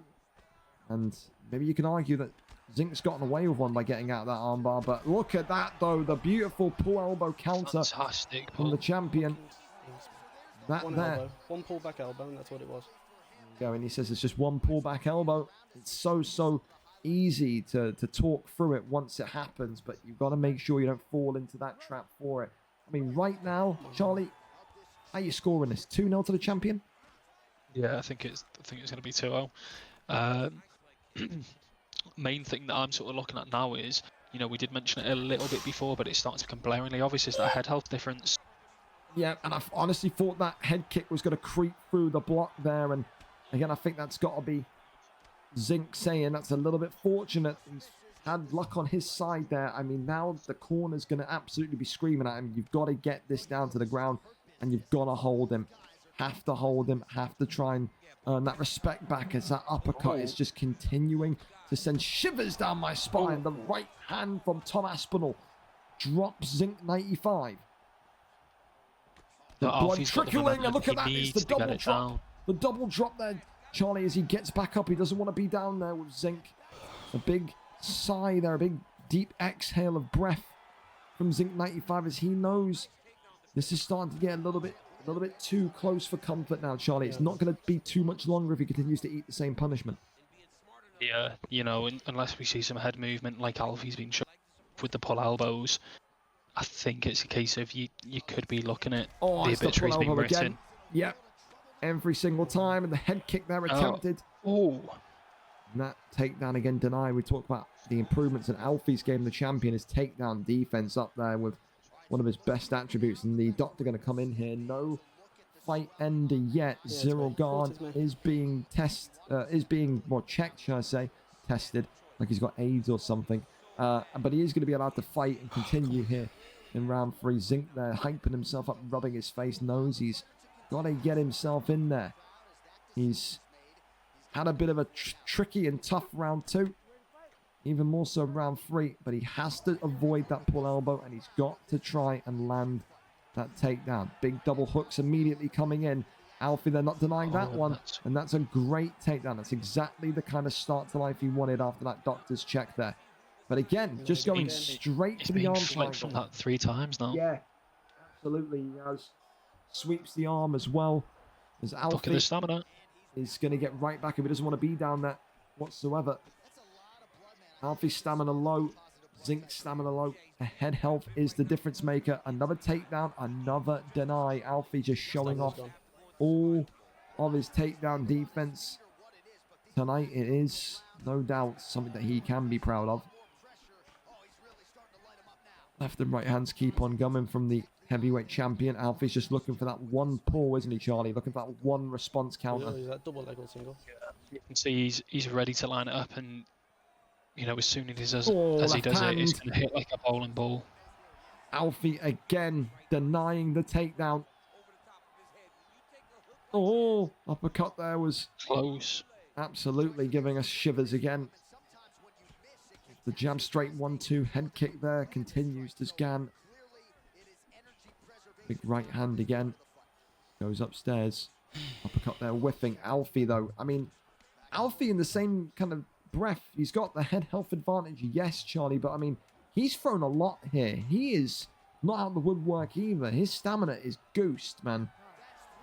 To a point of, do you remember the fight where we seen with who was it? Was it Gold Panda and Gold Panda's last fight, I think, where they should be finished. I think it was the title fight. I think it was Jay. Should have been finished at this point, and if he keeps on going and keeps just throwing needless volume, he's just feel like that block is going to be so pivotal. You've got to just make the read here. You've got to fight almost a little bit defensive, like we saw Messiah just doing that last fight. You've got to try and make Alfie just throw something just so crazy that he can get a response on. More big shots coming here as Alfie is looking for the kill here in round number 4. Big drop again on the contender. Zinc 95 struggling to get back to his feet, and that there, when he's going for those body shots, Charlie, that's when he needs to go for that takedown. Yeah, even looking at an uppercut, we're not seeing any head movement while he's throwing them body shots. Could be a case of where Alfie's starting to... Big shot right back! Oh, but look at him, he's so gassed. And these two now are absolutely wheezing for air. Avoids that one, and that's when he needed to get a punch off, just off of that. Oh, again. I tell you, he's getting very close. I think he's going to be feeling it. Oh, he gets it done! Oh my God! I've done it! I've done it! He can't believe it! He can't fucking believe it! Oh my God! Wow! Wow! Zink's got to give us a sue now, surely. Oh my days, man. Alfie just couldn't get it done. When he kept dropping him, Cyril Gahn kept standing up, and Zinc 95 can't believe it. He's in complete disbelief, more disbelief than all of us. It's too late for the Sues. It's too late for the Sues. It's too late for the Sues, but I mean, he's not going to forget that one for a time being. We used to talk about how he had that knockout power. He's shown it again tonight. It is a huge comeback. It is a huge victory for the new heavyweight champion of the world, 3-0 Zinc 95. It didn't make it look easy, but he gives Alfie a loss here at the end of August and shows that this heavyweight division is open for business. Zinc 95, with one of the most memorable victories of his heavyweight career, gets it done in the championship rounds. I mean, again, never gave up, did he, Charlie? Was down, was being knocked and dropped the cut on the eye. I mean, he kept focused and he kept his head in the game, didn't he? It just goes to show, really, doesn't it, that at any point you can't really write anyone off. You know, Alfie looking comfortable, and it is that thing where it starts to be not that he's playing with his food, but he's just almost too comfortable. He's not pushing for that finish enough. You know, he was doing it a lot in the round before, and it just didn't seem too much like then. A great performance by Alfie, but unfortunately he's undermined by the fact of he made a mistake and now he's got to pay for it. You know, Zinc went back to his corner, coach screaming at him, "Don't let him bully your son," and he's finished him. I'll tell you this much as well, man. All the judges had that one, Charlie, 30-26. I mean, it was all 3 rounds to 0. That is just nuts, man. I mean, that is something like you like it for Zinc, because that is, you're so dejected in the fight and you still managed to come out on top. That is a really, really nice moment for Zinc. A disappointing one for Alfie, who again, I thought was just in cruise control in that fight. Doesn't make me say is he ready for light heavyweight? Is he not? He still is. The takedown defense was great. He just left it too late with his stamina situation. And again, finally in that round 4, Zinc started responding to those kind of attempted counters, countered the counter, gets the headshot victory, and wins the heavyweight strap. A big, big congratulations to the new champion of the world. Next up, our co-main event of the evening for the UFN tonight. Aaron, sorry, is that potentially a comeback of the year? Yeah, you know what? Yeah, it is. We've got a couple of them. Yeah, it is. Good shout, Sean. I completely forgot about that. Trixie against Jay McGinley here now in our co-main event of the evening. Of course, Trixie tonight, the champion, comes in with a 9-2 record. Potentially his final middleweight fight of his career. He will look to move back into that welterweight division. 10-2 tonight. You couldn't argue against it if he does. Since he's come back in, he's been a perfect 4-0 since departing the division. However, Jay McGinley, 4 wins, 2 losses, 3-fight win streak. He believes he is in the form of his life and believes tonight that he can out-kickbox the champion of the world. Trixie has got an impressive resume, but he has lost twice. He is not invincible. If McGinley wins tonight, 5-2 in a division that he wanted to skip over when he moved to welterweight, and now finally he could bring gold home once again. Was once upon a time the heavyweight champion of the world, now will look to become a one-time middleweight champion here this evening. We go up and over to it. Let's go and see what the picks are set to be this evening. Trixie is live for us in our second title fight of the evening. We're here, we're set, and we're ready, and looking like it's going to be Israel Adesanya for the champion against Michael Pereira. Wow, I mean, okay, well, it isn't now. I was going to say Michael Pereira would have scared me. It's Imavov instead. We've not seen an Imavov pick for quite some time, Charlie. What do you make of that? Imavov and Adesanya, what do you think?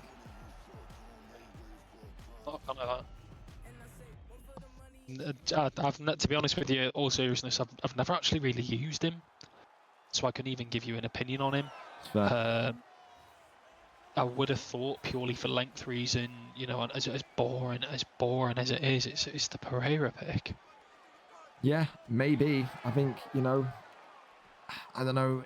Maybe it's just a comfortability thing, isn't it? But I mean, listen, we saw how good Trixie can be with Israel Adesanya. I mean, he's a master of length. I think when I talk about people that are length fighters, none stick out more than Trixie 66. And again, he can absolutely blitz you. Look at this already quickly, getting that opening damage on there. And again, for Jay McGinley, you know, he heard about this opportunity, this title fight. I said to him, if you can make it, this belt opportunity is yours. He said, sign me up, I'm there. He knows that he's been on a great tear.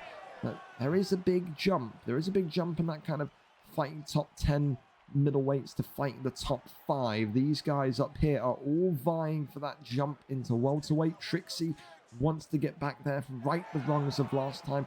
And he's not going to want to sit here and end his month of a loss. He wants to become one of those rare middleweight champions, one of those rare middleweight fighters that gets double-digit wins in this division. The first person to do that was PT17 back 2 years ago, one of the greatest middleweight champions of all time. McGinley, I mean, has had a terrible start, Charlie. I mean, is he doing anything in particular very wrong? What do you see from the challenger in blue today that maybe isn't impressing you so far? What does he need to correct?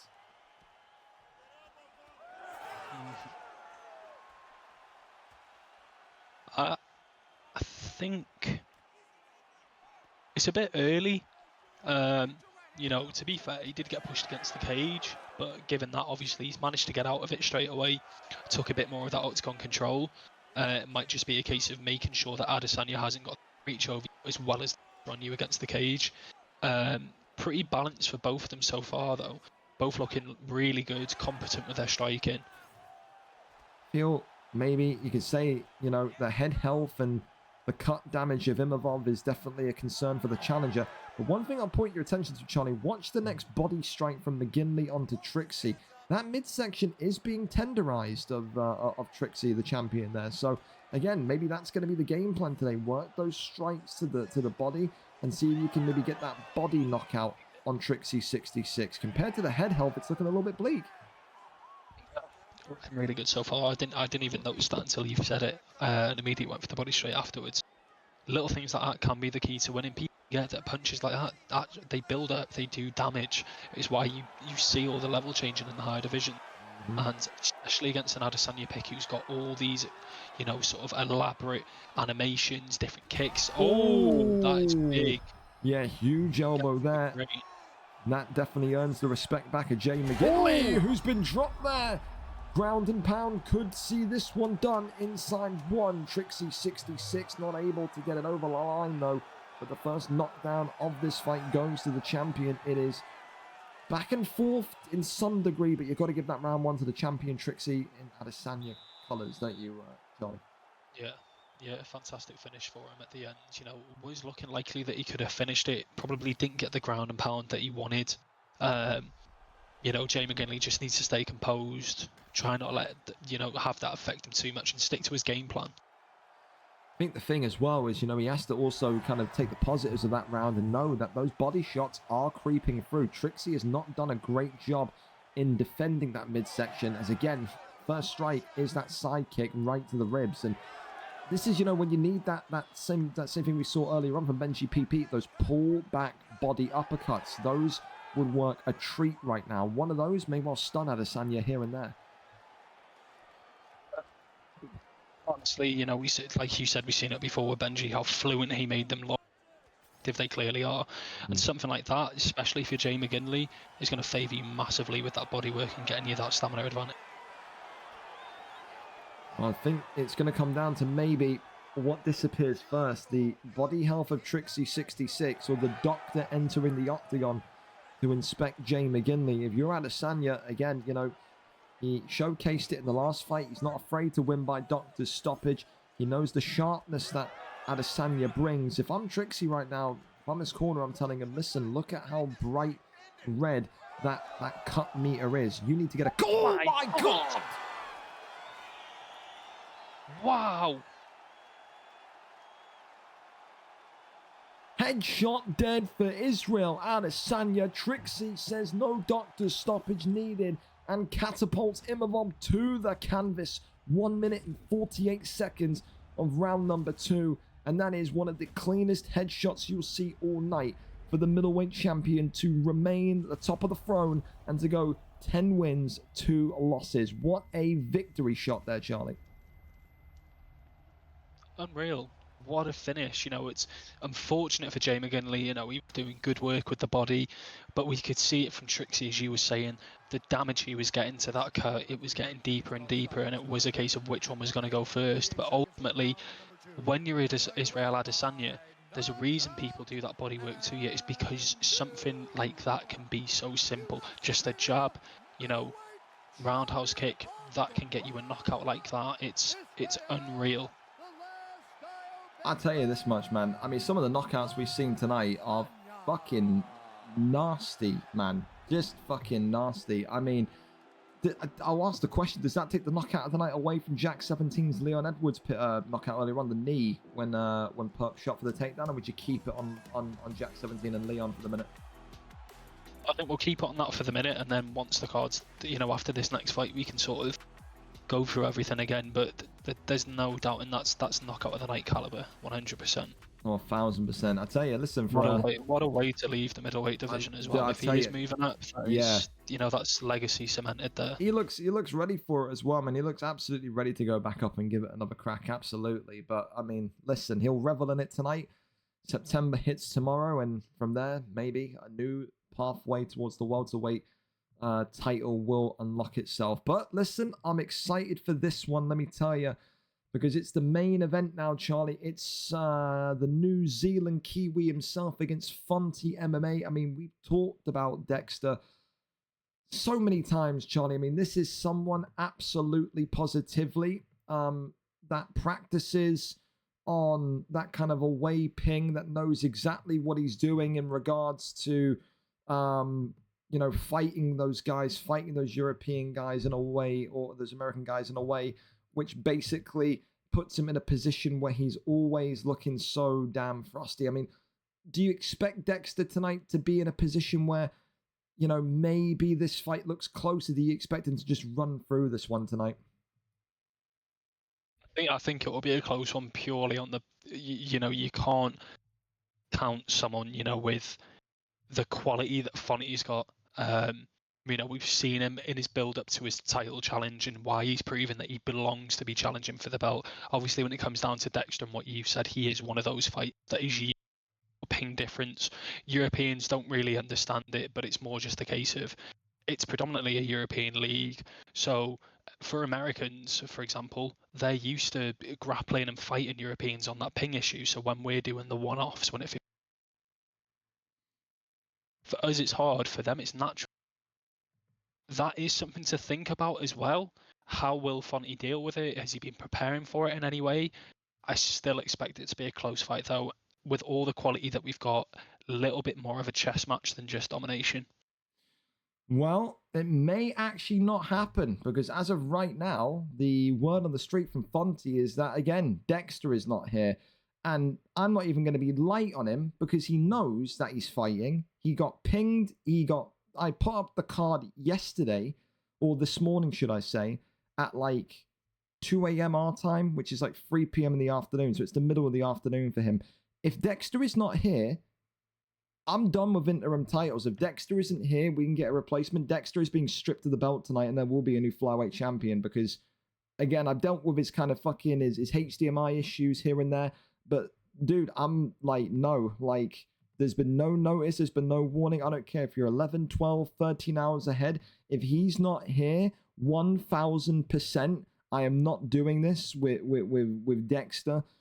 You sit and you talk about how you can't compete on Thursdays, and I accept that. I appreciate that because of the time difference. It is a fucking Saturday/Sunday for you. You know you've been on the card since yesterday, and you are not here. The post has been made. You are not here. I am not dealing with someone that, again, as a champion especially, cannot fucking get themselves into a position where they understand when they're fighting. I am pissed off.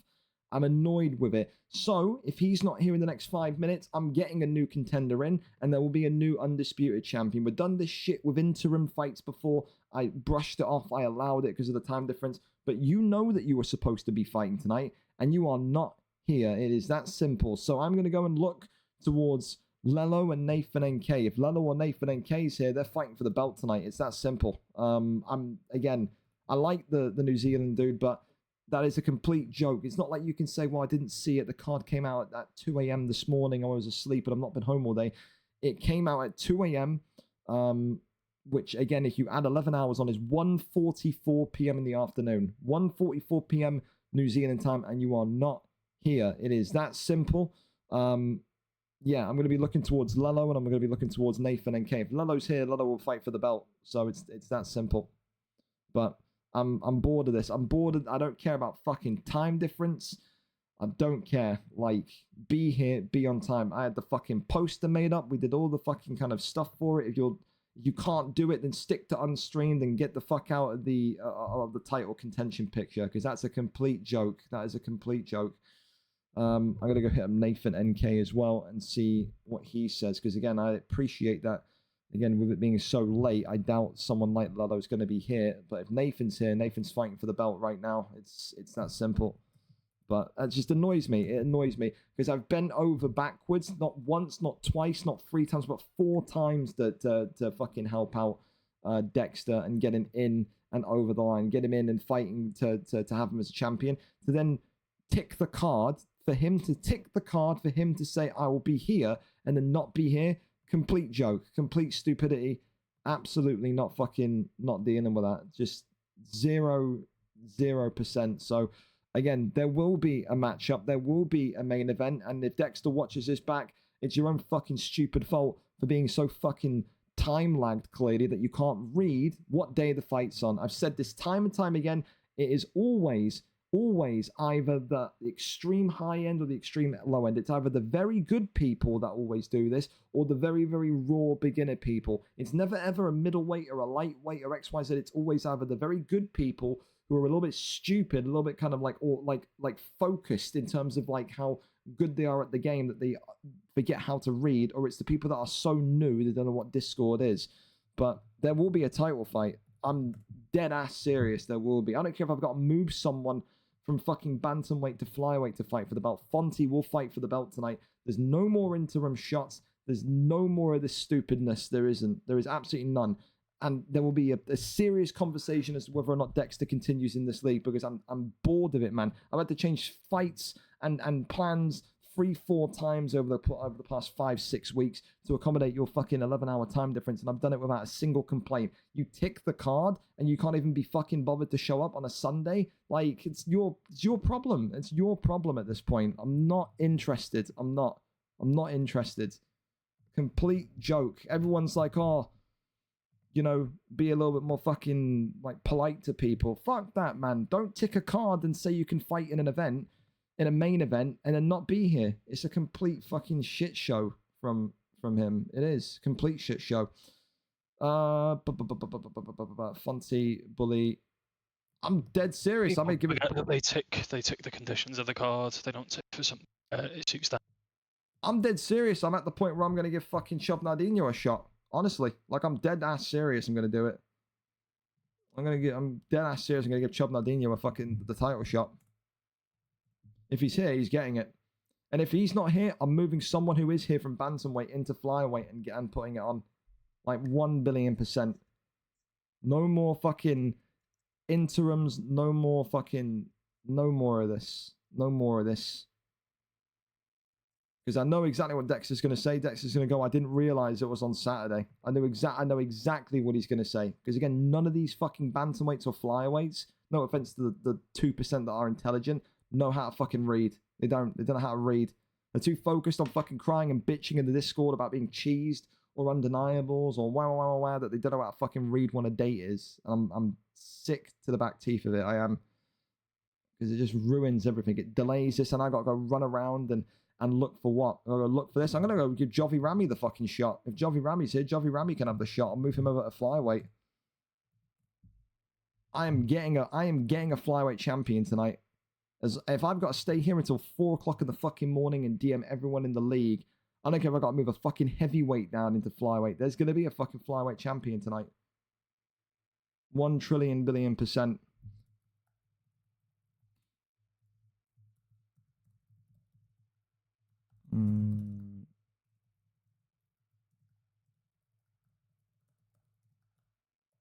Says absolutely fucking. There you go. Jovi Rammy says he'll take it. Sweet. As soon as this fight starts, Dexter is moving to bantamweight and will be stripped of the belt. Jovi Rammy will move to flyweight and will compete for the vacant belt. Fonty is in 100%, and it looks like it's going to be Jovi Rammy.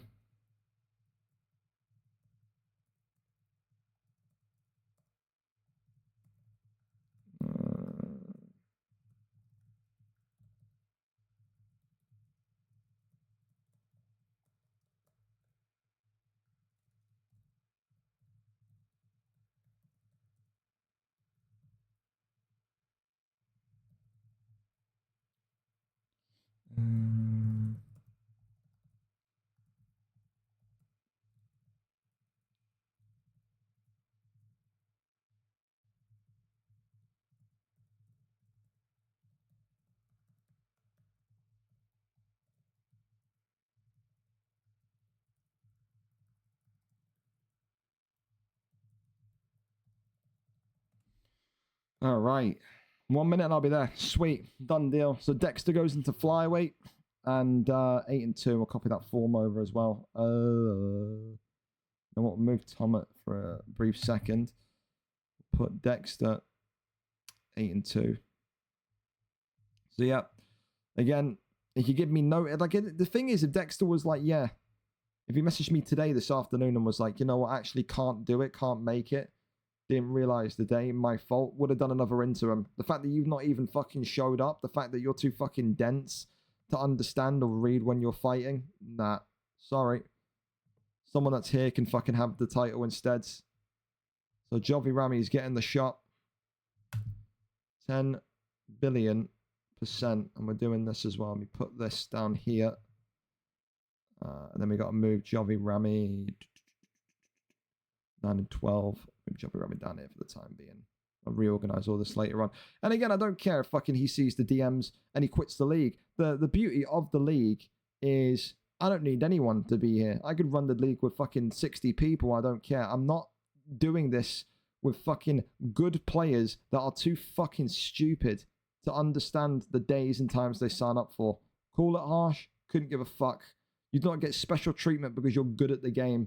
If you're a fucking idiot, you're going to be told you're a fucking idiot and you can just deal with it, man. Because it's just completely stupid. It's completely stupid. I got to peel people out of bed to fight in front of you because you're too dense, man. Garbage. Garbage.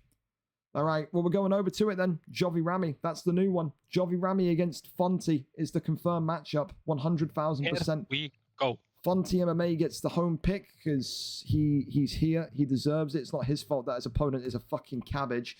And we're going to go and do the People's Champion, Jovi Rammy, against FontyMMA.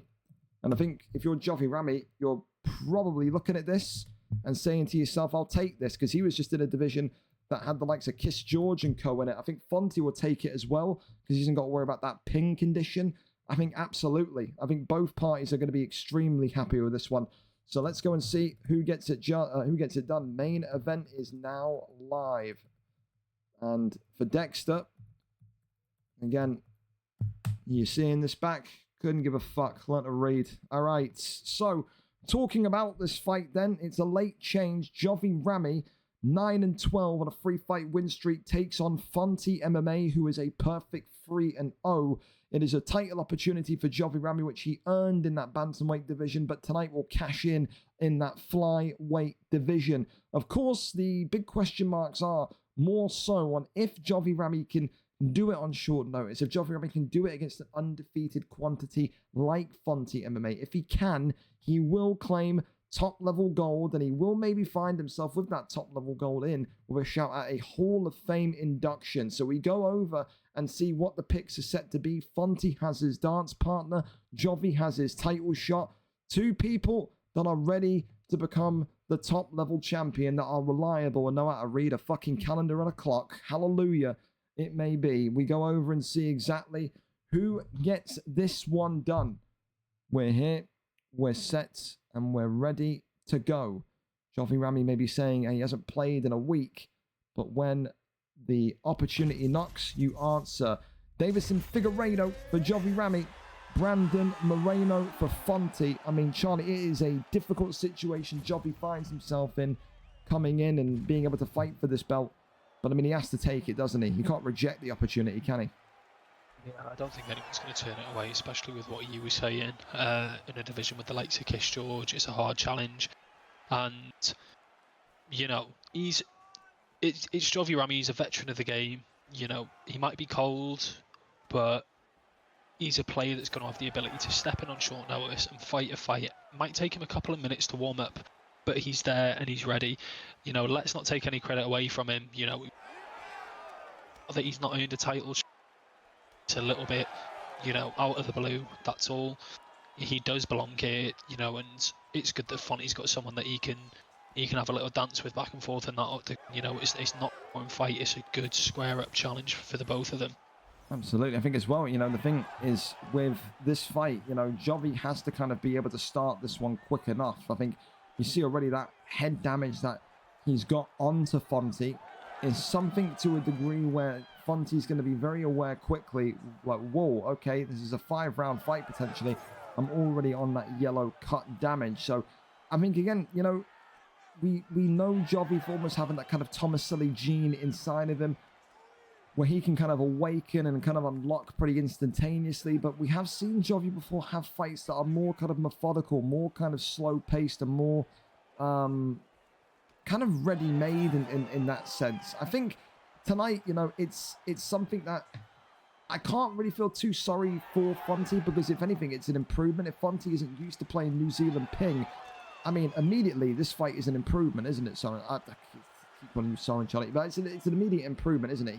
He's got no excuse of ping. Maybe, I don't know if it's American, UK, or whatnot. Maybe it'll be a little bit bad, but it will be nowhere as near as what maybe he would be expecting against the New Zealander.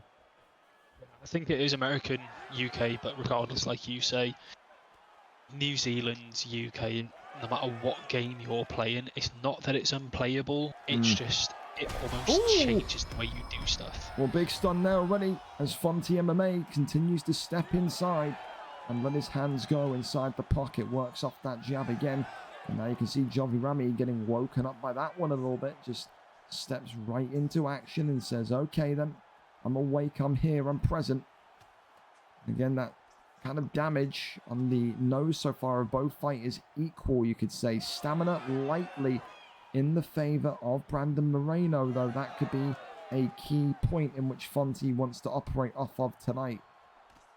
Of course, the big question is more about what can Jovi Rammy do to maybe win these segments of the fight back. It's not about winning the round back, but it's about kind of having the confidence to go into round two, saying to yourself, I've done well there in round one. Let me see if I can now kind of double up on that and go a step forward, a step beyond. So far, I mean, the head health of Moreno, maybe a little bit concerning to you, Charlie, or do you think that's nothing to be concerned about so early on? It is something that you can be wary of, purely down to Figueiredo's punch power. that's going to be the leading factor between it, because we have seen more volume come. But like you said, that's a reason not to take that round as a loss for Jovi. He might rounds, but he's walking out of it having done more head damage. So for the long game, that will help him down the line. Okay, there was a bit of a stamina loss, but that's kind of the sacrifice you're giving for, you know, applying big amounts of damage to the head. Well, I'll tell you, so far, stun earned right back by Jovi Rammy as the European fan favourite gets himself moving early on in this second round. And I'll tell you this much, that head health is starting to look more and more concerning. If you're FontyMMA, again, came into the octagon a month ago, is not lost, deserved that kind of title fight opportunity. It's a free fight win streak against a free fight win streak here tonight. But look at that, an immediate drop right back from Fonty. The American is continuing to be a driving force. He's saying to Jovi, what you can give, I can give back even harder. So continues to just land those strikes and continues to push forward that pressure to really make things a little bit sticky for the former bantamweight contender, now flyweight contender. Yeah, we can see it when Jovi's trying to enter. It is a case of Fonty's getting these 2 or 3 piece combos off, interrupting that entry, and that's where he's sort of walking away with a bit of success. That's interrupting that process of Jovi Rammy trying to get that head health down even more. Well, I think the big thing as well is, you know, in the recent weeks, Jovi said it's the most confident he's felt. He said he's, you know, more like mentally kind of there in fights in which he's losing. He can rebound. He says that he feels he's got the ability to come back in fights a lot more than maybe what he could have done maybe 4, 5, 6 months ago. Need to use that here because so far this is a real Wild West shootout for the flyweight title as to whose head health is going to stand the test of time. If you've just joined us, of course, Dexter, the New Zealander, stripped of the belt. The new flyweight title match in front of you right now, unfolding, unveiling itself. Jovi Rammy, who makes the move from bantamweight to flyweight, against FontyMMA. Fonty 3-0. Jovi Rammy on a 3-fight win streak since his move, or since his kind of recent form in that bantamweight division.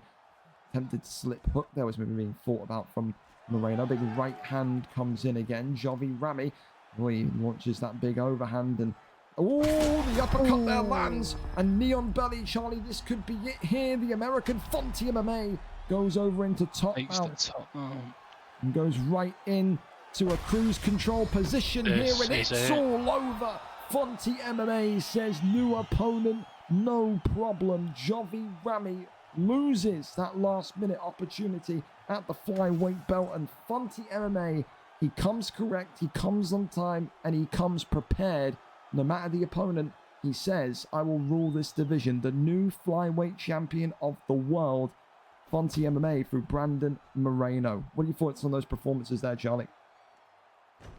It's a shame for Jovi Rammy, really, because obviously the first round strikes landing a lot of damage, but Fonty was doing so well at denying Jovi the entries, interrupting him with, you know, jab straights, throwing in the hooks. He was starting to match him in terms of that head damage, and then he's done really well at the end to get the draw, compose himself, take it to top mount instead, and apply that extra damage to finish off the fight. Unfortunate for Jovi Rammy, but you know, at the end of the day, he's shown that he's a true contender. There's a reason he got this fight. It wasn't just down to a no-show. He would have got a fight like this sooner rather than later anyway.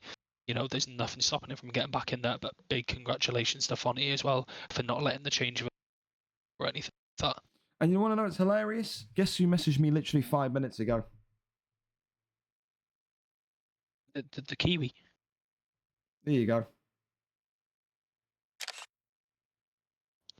Tut. I'm gonna take a wild guess that he was asleep. I just, again, set an alarm on my phone. I don't care. I don't care. I'm not redoing the fight. You are 30 minutes late. Don't care. Do not care. Do not give one singular fuck. You're in bantamweight. You've lost the belt. Not doing it. Again, come correct. Know when you're fighting. The rules don't change for anyone, man. The rules don't change for anyone. You're in bantamweight, stripped of the belts. You are 30 minutes late. Not changing Not changing a thing. If it's a problem, feel free to quit the league.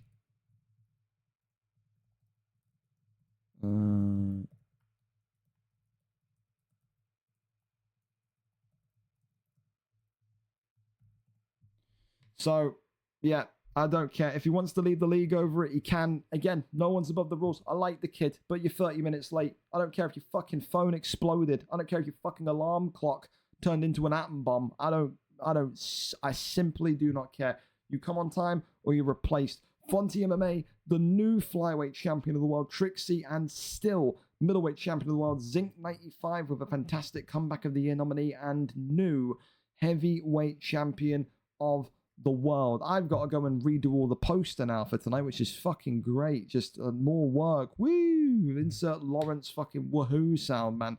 In terms of the performance bonuses tonight, Charlie, we end with Jack 17 with knockout of the night. We end with Gerard and Stewarty fight of the night. We end with Cellar.tv with submission of the night.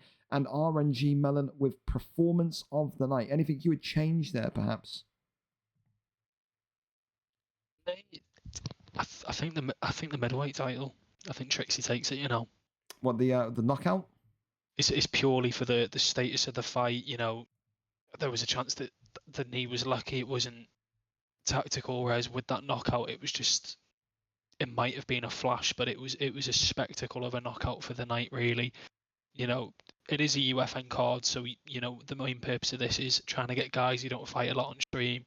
And fighters where, might not see the performance awards just as much. I think Trixie does deserve it. I think that is.